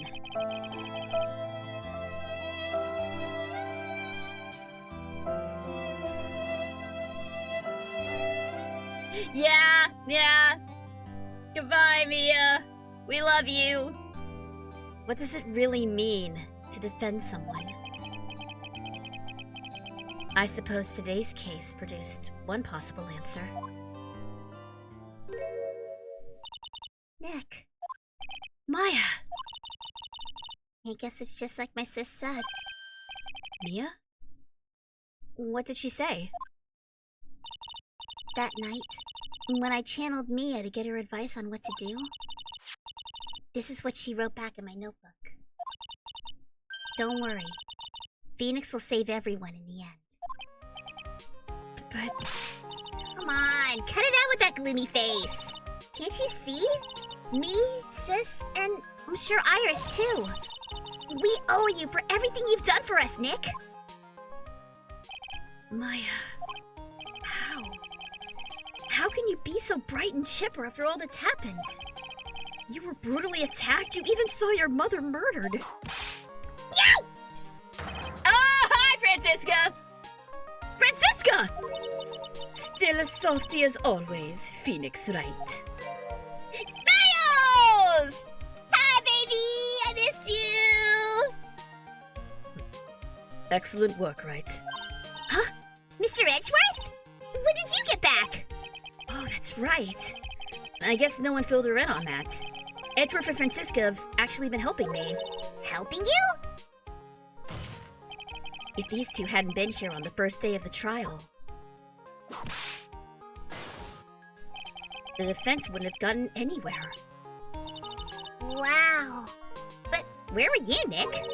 I heard he fell into a river and caught a nasty cold, which forced him to sleep all day.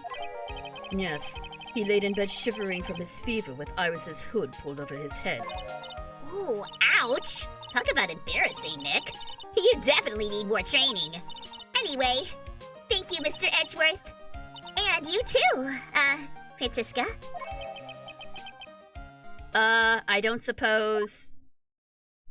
Oh god! You're still here. Miles and Phoenix, I now pronounce you man and husband. You may now kiss. Mwah. I made the plushies kiss, it's fine. There's room for me in this group hug, is there? Oh, Larry! What's with the longer than usual face? I realized something when I was reborn. I realized that Larry was never of any use to anyone, not even once. That's not true, right, Nick? What? You're asking me? Well, Nick, is it true? I've got a place in this world, right? Huh? Oh, yeah, of course. I knew it. Everyone would be better off if I was gone for good. No. I mean, oh yeah, those portraits you painted, they were really good. Isn't that right, Edgeworth? What? Me? Why are you making that face? Huh, Edgy? Oh, well, yes, indeed. I certainly can't say that they lack resemblance. Do you really mean it? What about you, Francie? Did I draw you well too? My beauty cannot possibly be captured by a mere crayon.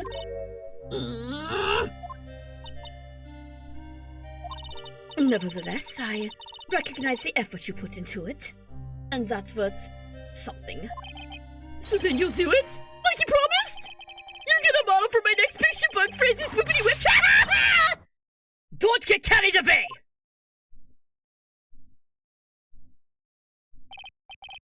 Well, how about that?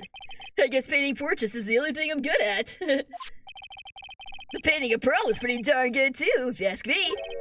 Huh? Now that you mention it, I haven't seen her around. Pearls? Where could she have gone? Normally she would have made a beeline for Maya. Oh, I'll go look for her. Be right back. Hey, Pearlie!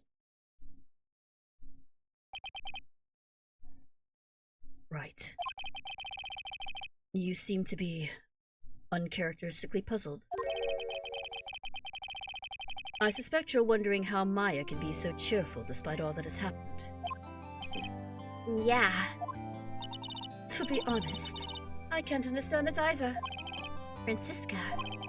That's right. She lost her father fairly recently as well. I think I understand how she feels. Maya is a much wiser person than she appears.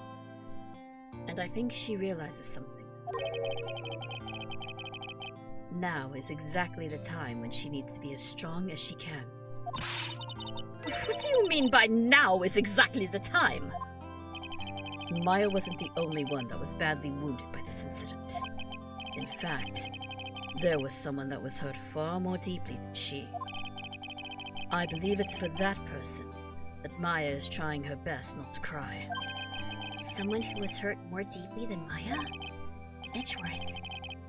I think I'm starting to understand too. Ow! Then tell me, Phoenix Wright, who is Maya Fey being strong for? Well, there's only one person it could be. It's gotta be Pearl. Pearl Fey? The poor kid. After all, the reason that she worked so hard to follow the instructions was because she loved and believed in her mother, Morgan. It's for the good of the Fey clan. I'm sure she believed in every last word. She thought she was doing it for Maya. That's why she was so happy.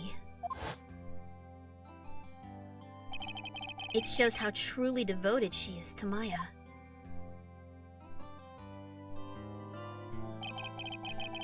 But it's a cruel irony that it was her exuberance that led to this tragedy. Maya Fey's mother was killed, and Maya herself was put into the deepest peril imaginable. And that's exactly why Maya's putting on a brave face. She's doing it for Pearl's sake. Until she can see her smile again. Oh, hey! So this is where you all were! Hi, Gumshoe. Wow, looks like we got quite the bunch in it. What was that for, sir? Sorry about that, Scruffy. My whip just seems to have a mind of its own. What's up, Detective Gumshoe? You know, this and that. Anyway, congrats on your win! Let's go out tonight, pal! Dinner's on me! My salary's just kinda gone down by a teeny weeny bit, but that's alright! I made reservations at a first-class French restaurant tonight! Pretty good work, Scruffy. That whip was your reward. Detective Gumshoe? You said a first-class French restaurant. Uh-oh. You don't mean... Très bien! Where else? I knew it. We're doomed. Come on, let's go, everybody! I can't keep Maggie waiting, pal! Hey! Hey, you! Crybaby! You're invited too! Oh, forget about me. Pearl and I will be at the loser shack eating potatoes. You know, Maya is taking an awfully long time to get back. She's still out looking for pearls. Uh-oh. Oh, Maya! What's wrong? Nick, what do I do? Pearlie... I can't find her anywhere. Huh? I'll bet she just went back home. That's all. I thought so too, so I called the village, but no one's heard from her. This has never happened before. As I figured, she has been badly hurt by this incident. She feels responsible for the tragedy that has befallen you, Maya. But none of this was her fault. What should I do?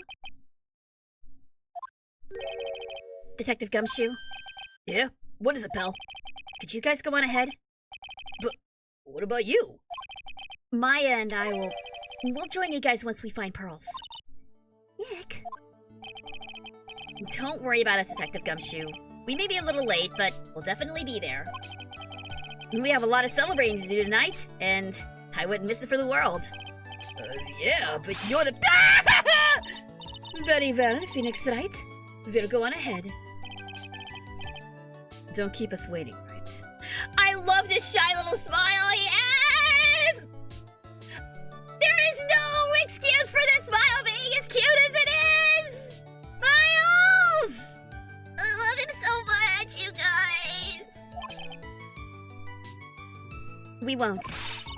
But where should we look? Where could Pearlie have gone? Let's go, Maya. There's only one place I can think of that pearls might have gone to. Back to the office? No, Hazakura Temple. February 10th, Hazakura Temple main gate. Hazakura Temple? For pearls, I bet this is a very important place. After all, it's where this whole incident started. What's this? You're all back again so soon? Sister Bikini! I thought we'd be eating mashed potatoes alone tonight. So she's here! Pearlie's in here? She's in the training hall. Why don't you hurry along and go see her? Okay.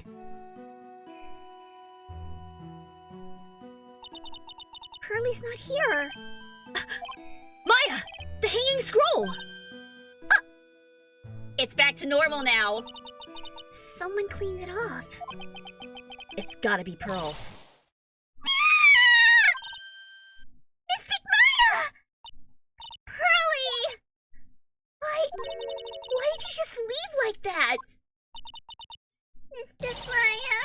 Mystic Maya!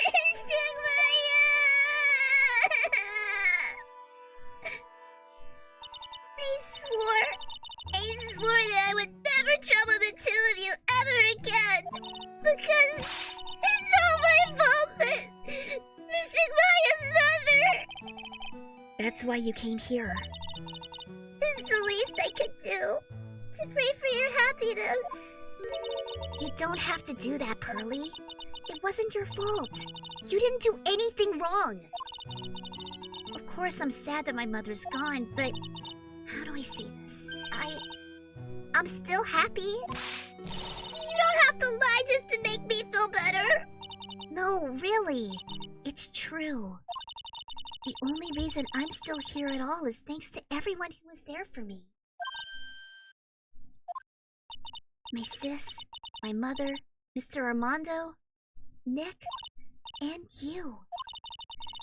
If even one of you weren't there, I'm sure I wouldn't still be alive right now. That's why I have to be strong. For all the people that were there for me when I needed them. That's all I can really do. Mystic Maya. I'm impressed. You truly are the daughter of Mystic Misty. Sister Bikini. Your mother, Mystic Misty, was a strong woman indeed. I want to tell you what she said to me that night. After dishonoring the good name of Kurain, I don't have the right to face my daughter. But still, Maya is always in my thoughts. It's true. She'll always be with me until the day I die. Your spirit was with her. That's why your mother was so strong. Even at the end, I'm sure she had no regrets. She'll always be with me until the day I die, huh? There's a rule or something all masters are to follow, isn't there? To never take the charm off until the day you die? That's the Master's talisman. The thing that Misty kept by her heart and would never take off. It wasn't the container that was important. Rather, it was the contents. That's... A photo?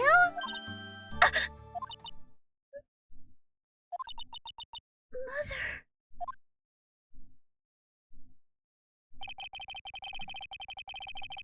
It's only natural for living creatures to fight to protect their own lives. But what makes us human is that we fight for others. But who do you fight for? How hard must you fight? That is the true measure of what human life is worth. We defense attorneys are warriors who are constantly challenged by that question. Oh no!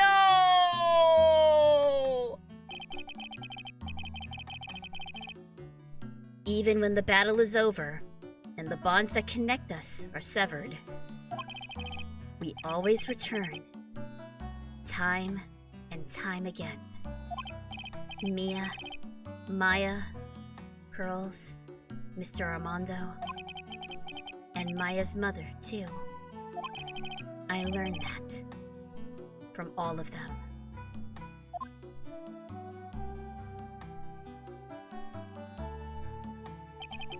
Well, shall we get going? Everyone is waiting. This is a day to remember. A day when a lot of things were finally put to rest. I think we should celebrate what we've overcome today.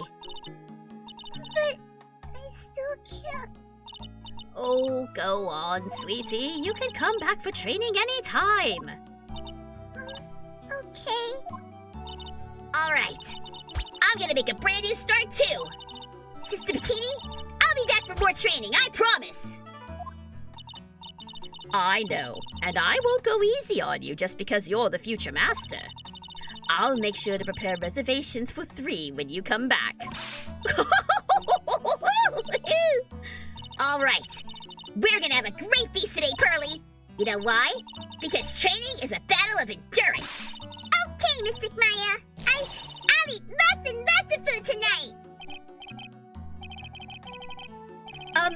You know, there's one thing I don't get, and probably don't want to, but What is it, Nick? reservations for training is fine and all, but why for 3? Come on, what do you think? You're one of us, Nick!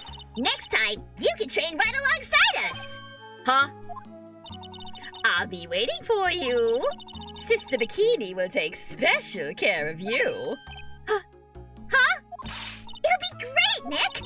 We're gonna do the special course, naturally. Huh?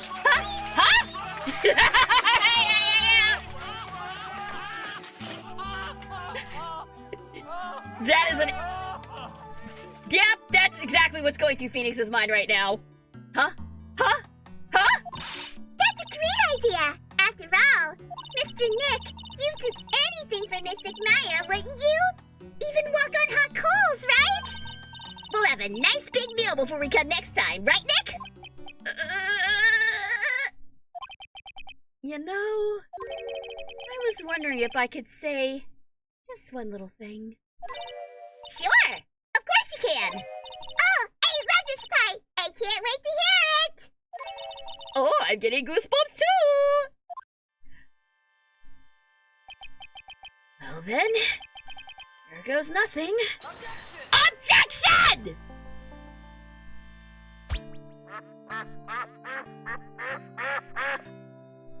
And there it is, guys.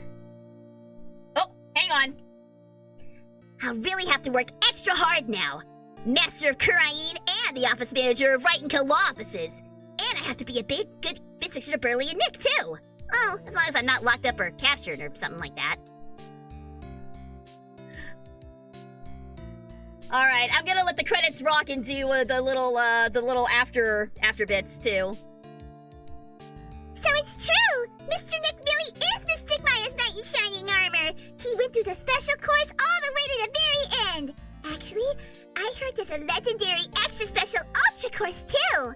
I think I'll surprise the two of them by making a secret reservation. No, but that's not the ship. That never was the ship. Good on him for going through the secret training, though. Oh, his jacket's different! Maggie bought me a new coat as a present, pal! I feel 10 years younger! I'll never take it off! Yes, but somehow, you just don't see the same. I guess a dirty, shabby overcoat is just more detective-like, sir. I don't worry about it. In the name of love, a man will soil himself silly. Yeah, they hooked up at the end! Yes! Beautiful! Love it! Love it! I approve! Mr. Wright, I'm once again in your debt. Thanks to you, the Treasures of Kurain exhibit was a great success.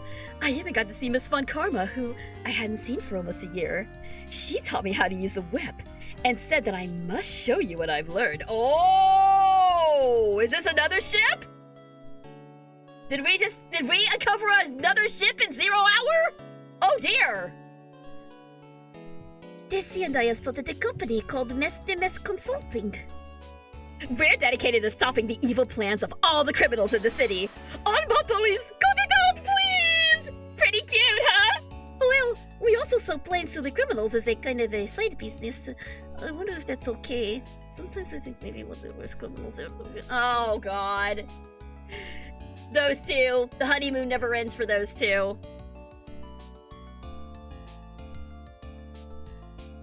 I wanted to show my appreciation to Mr. Wright for exterminating Don Tigre. So I lent him $50,000 in a tea set, a special thick tea, one I mixed with my own 2 hands. I bet he's drinking it now. Win through compromise. No thanks, ma'am. I don't want any tea that you've prepared. Also, I think I misread that. Oh, God. I'm just stowed in the way. A wrinkly, grumpy clown-nosed waste of flesh. At least, that's what I thought. But my grandkids had a birthday party for me the other day. Talk about embarrassing. 69 years old and I cried like a baby with a dirty diaper. Yeah, good for you, sir. Good for you. Oh, God, I think I know who's coming next. Oh! As usual, we have an abundance of work to do. We've hired a new programmer to replace Glenn Elg. I do hope everyone will get along with him. His name is Adam Mata. As soon as I heard his name, I knew our brain circuits would align perfectly. Is that, do we know that name? Adam Mata?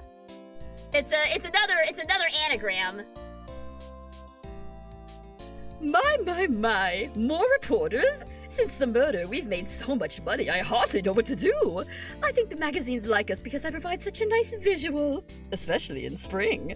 I can hardly wait for Iris to come back.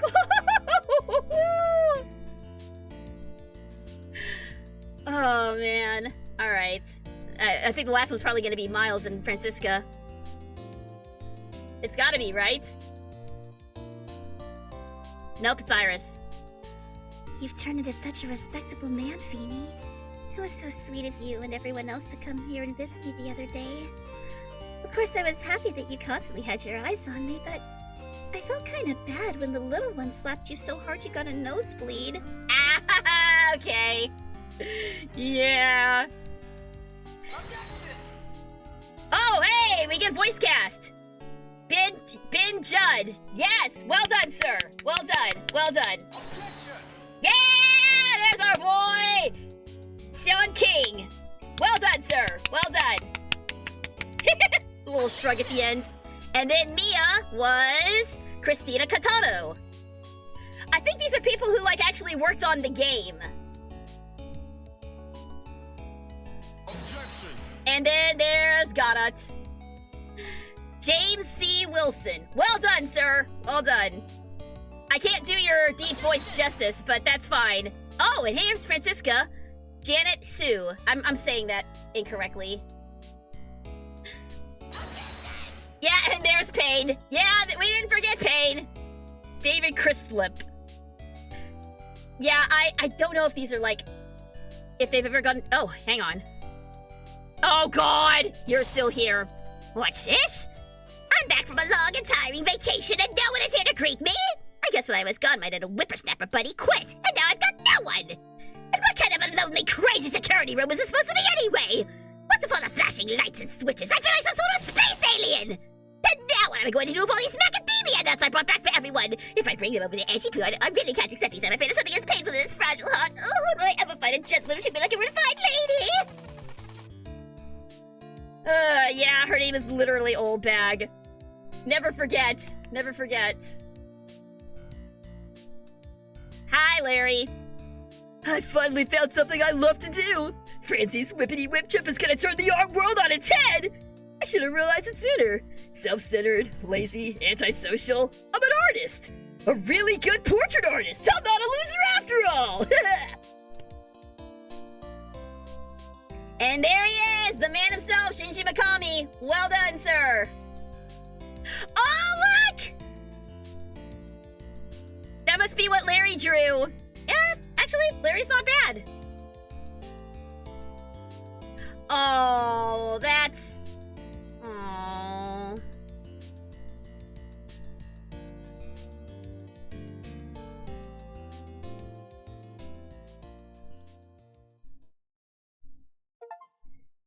Bridge to the Turnabout. A lawyer only cries once it's all over. Clear the trilogy. Ah!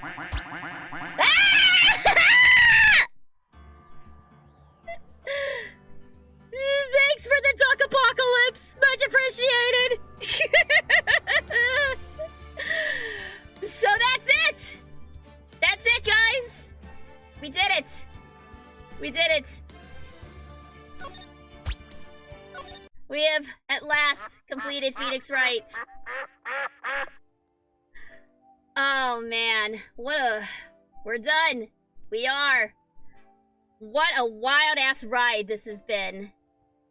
You know, like, when I came in this, I was not... Thank you. Thank you very much. So before I sign off, I just want to... just some real quick stuff after I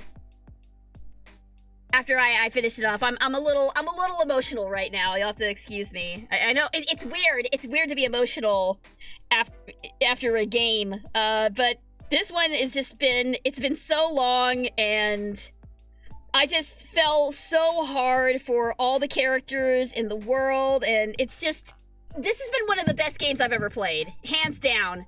Hands down, this is the most fun I've had playing a game in a long time. I am so sad that I slept on this for so long, for as long as I did.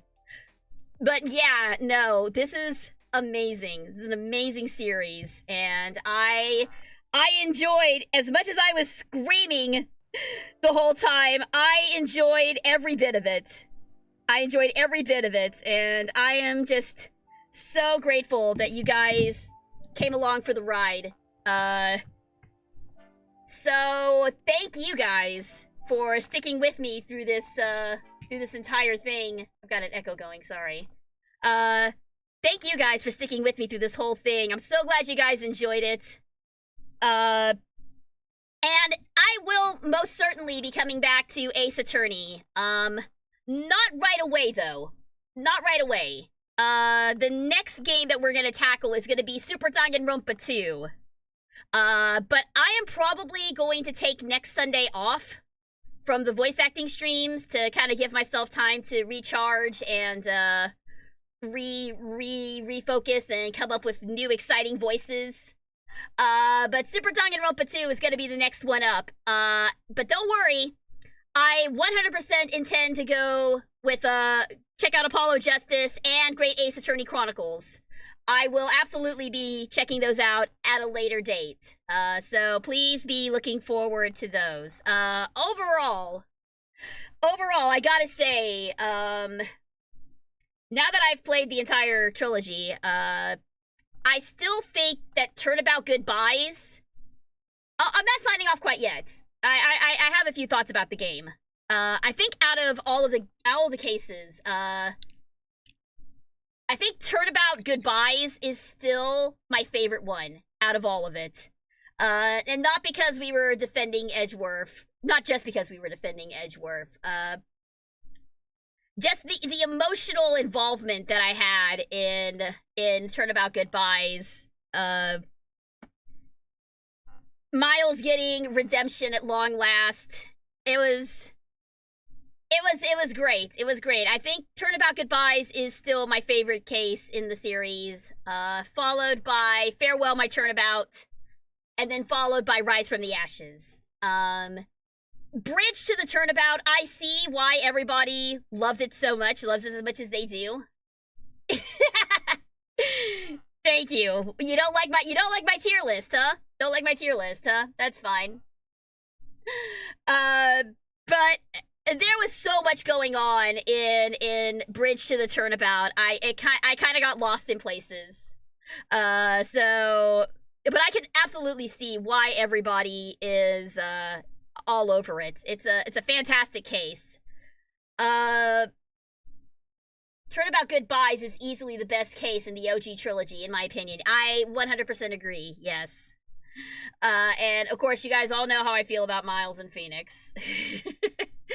It has been a long time since I had a ship that strong. So, that was fun. That was fun, discovering that new ship. Bridge to the Turnabout is still a strong case, but it's just a little complicated at times. Yeah, there was a lot being thrown at us. All that to say, though, I still think the first game is my favorite one, followed by Trials and Tribulations, and then Justice for All in third place. Not the game that I hated the most, but that's just how it kind of stacked up. I'm sure once I play Great Ace Attorney and Apollo Justice, that ranking might change a little bit. But we'll have to wait and see. But overall, yeah, really sad that I slept on this series for so long, but I'm so glad that I finally got to experience it, and it was an amazing ride. Miles and Phoenix will still be with me for a long time after this, I fear.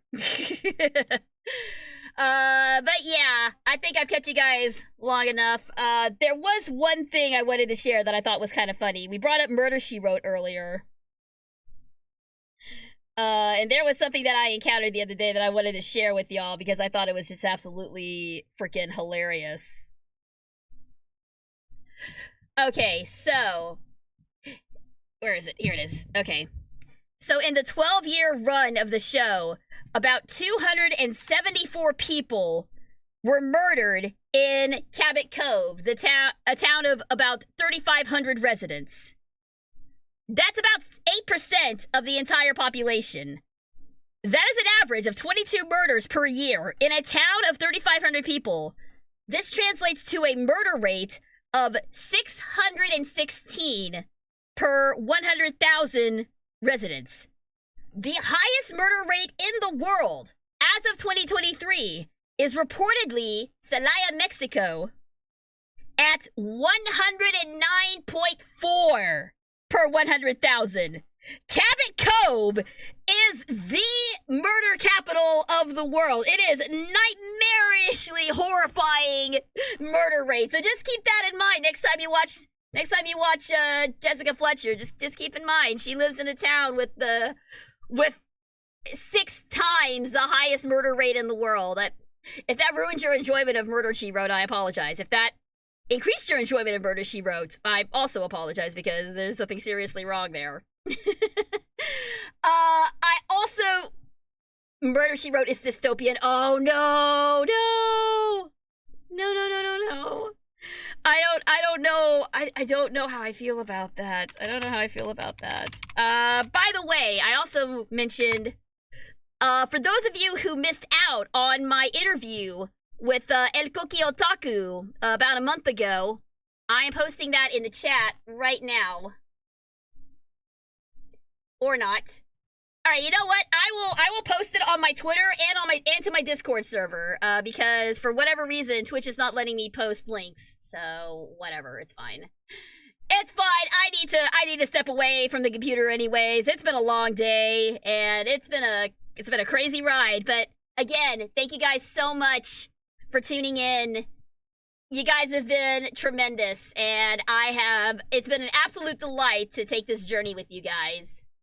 For now, the next stream is still planned to be, Monday night, back to Persona 5. Ace Attorney Watch Party! Yes! That will be coming soon. It may not be next weekend like I thought because I'm actually got a murder mystery dinner theater that I'm performing in on Friday, so that'll be fun. I will be sure and tell you guys all about that after it's over. But I will let you guys know via my Discord and my Twitter when the watch party's gonna be. It's probably gonna be before the end of May. It's gonna be the end of this month. So be looking forward to that. So, all that said, SGG has played Phoenix Wright Ace Attorney Trilogy. Thank you guys so much for watching.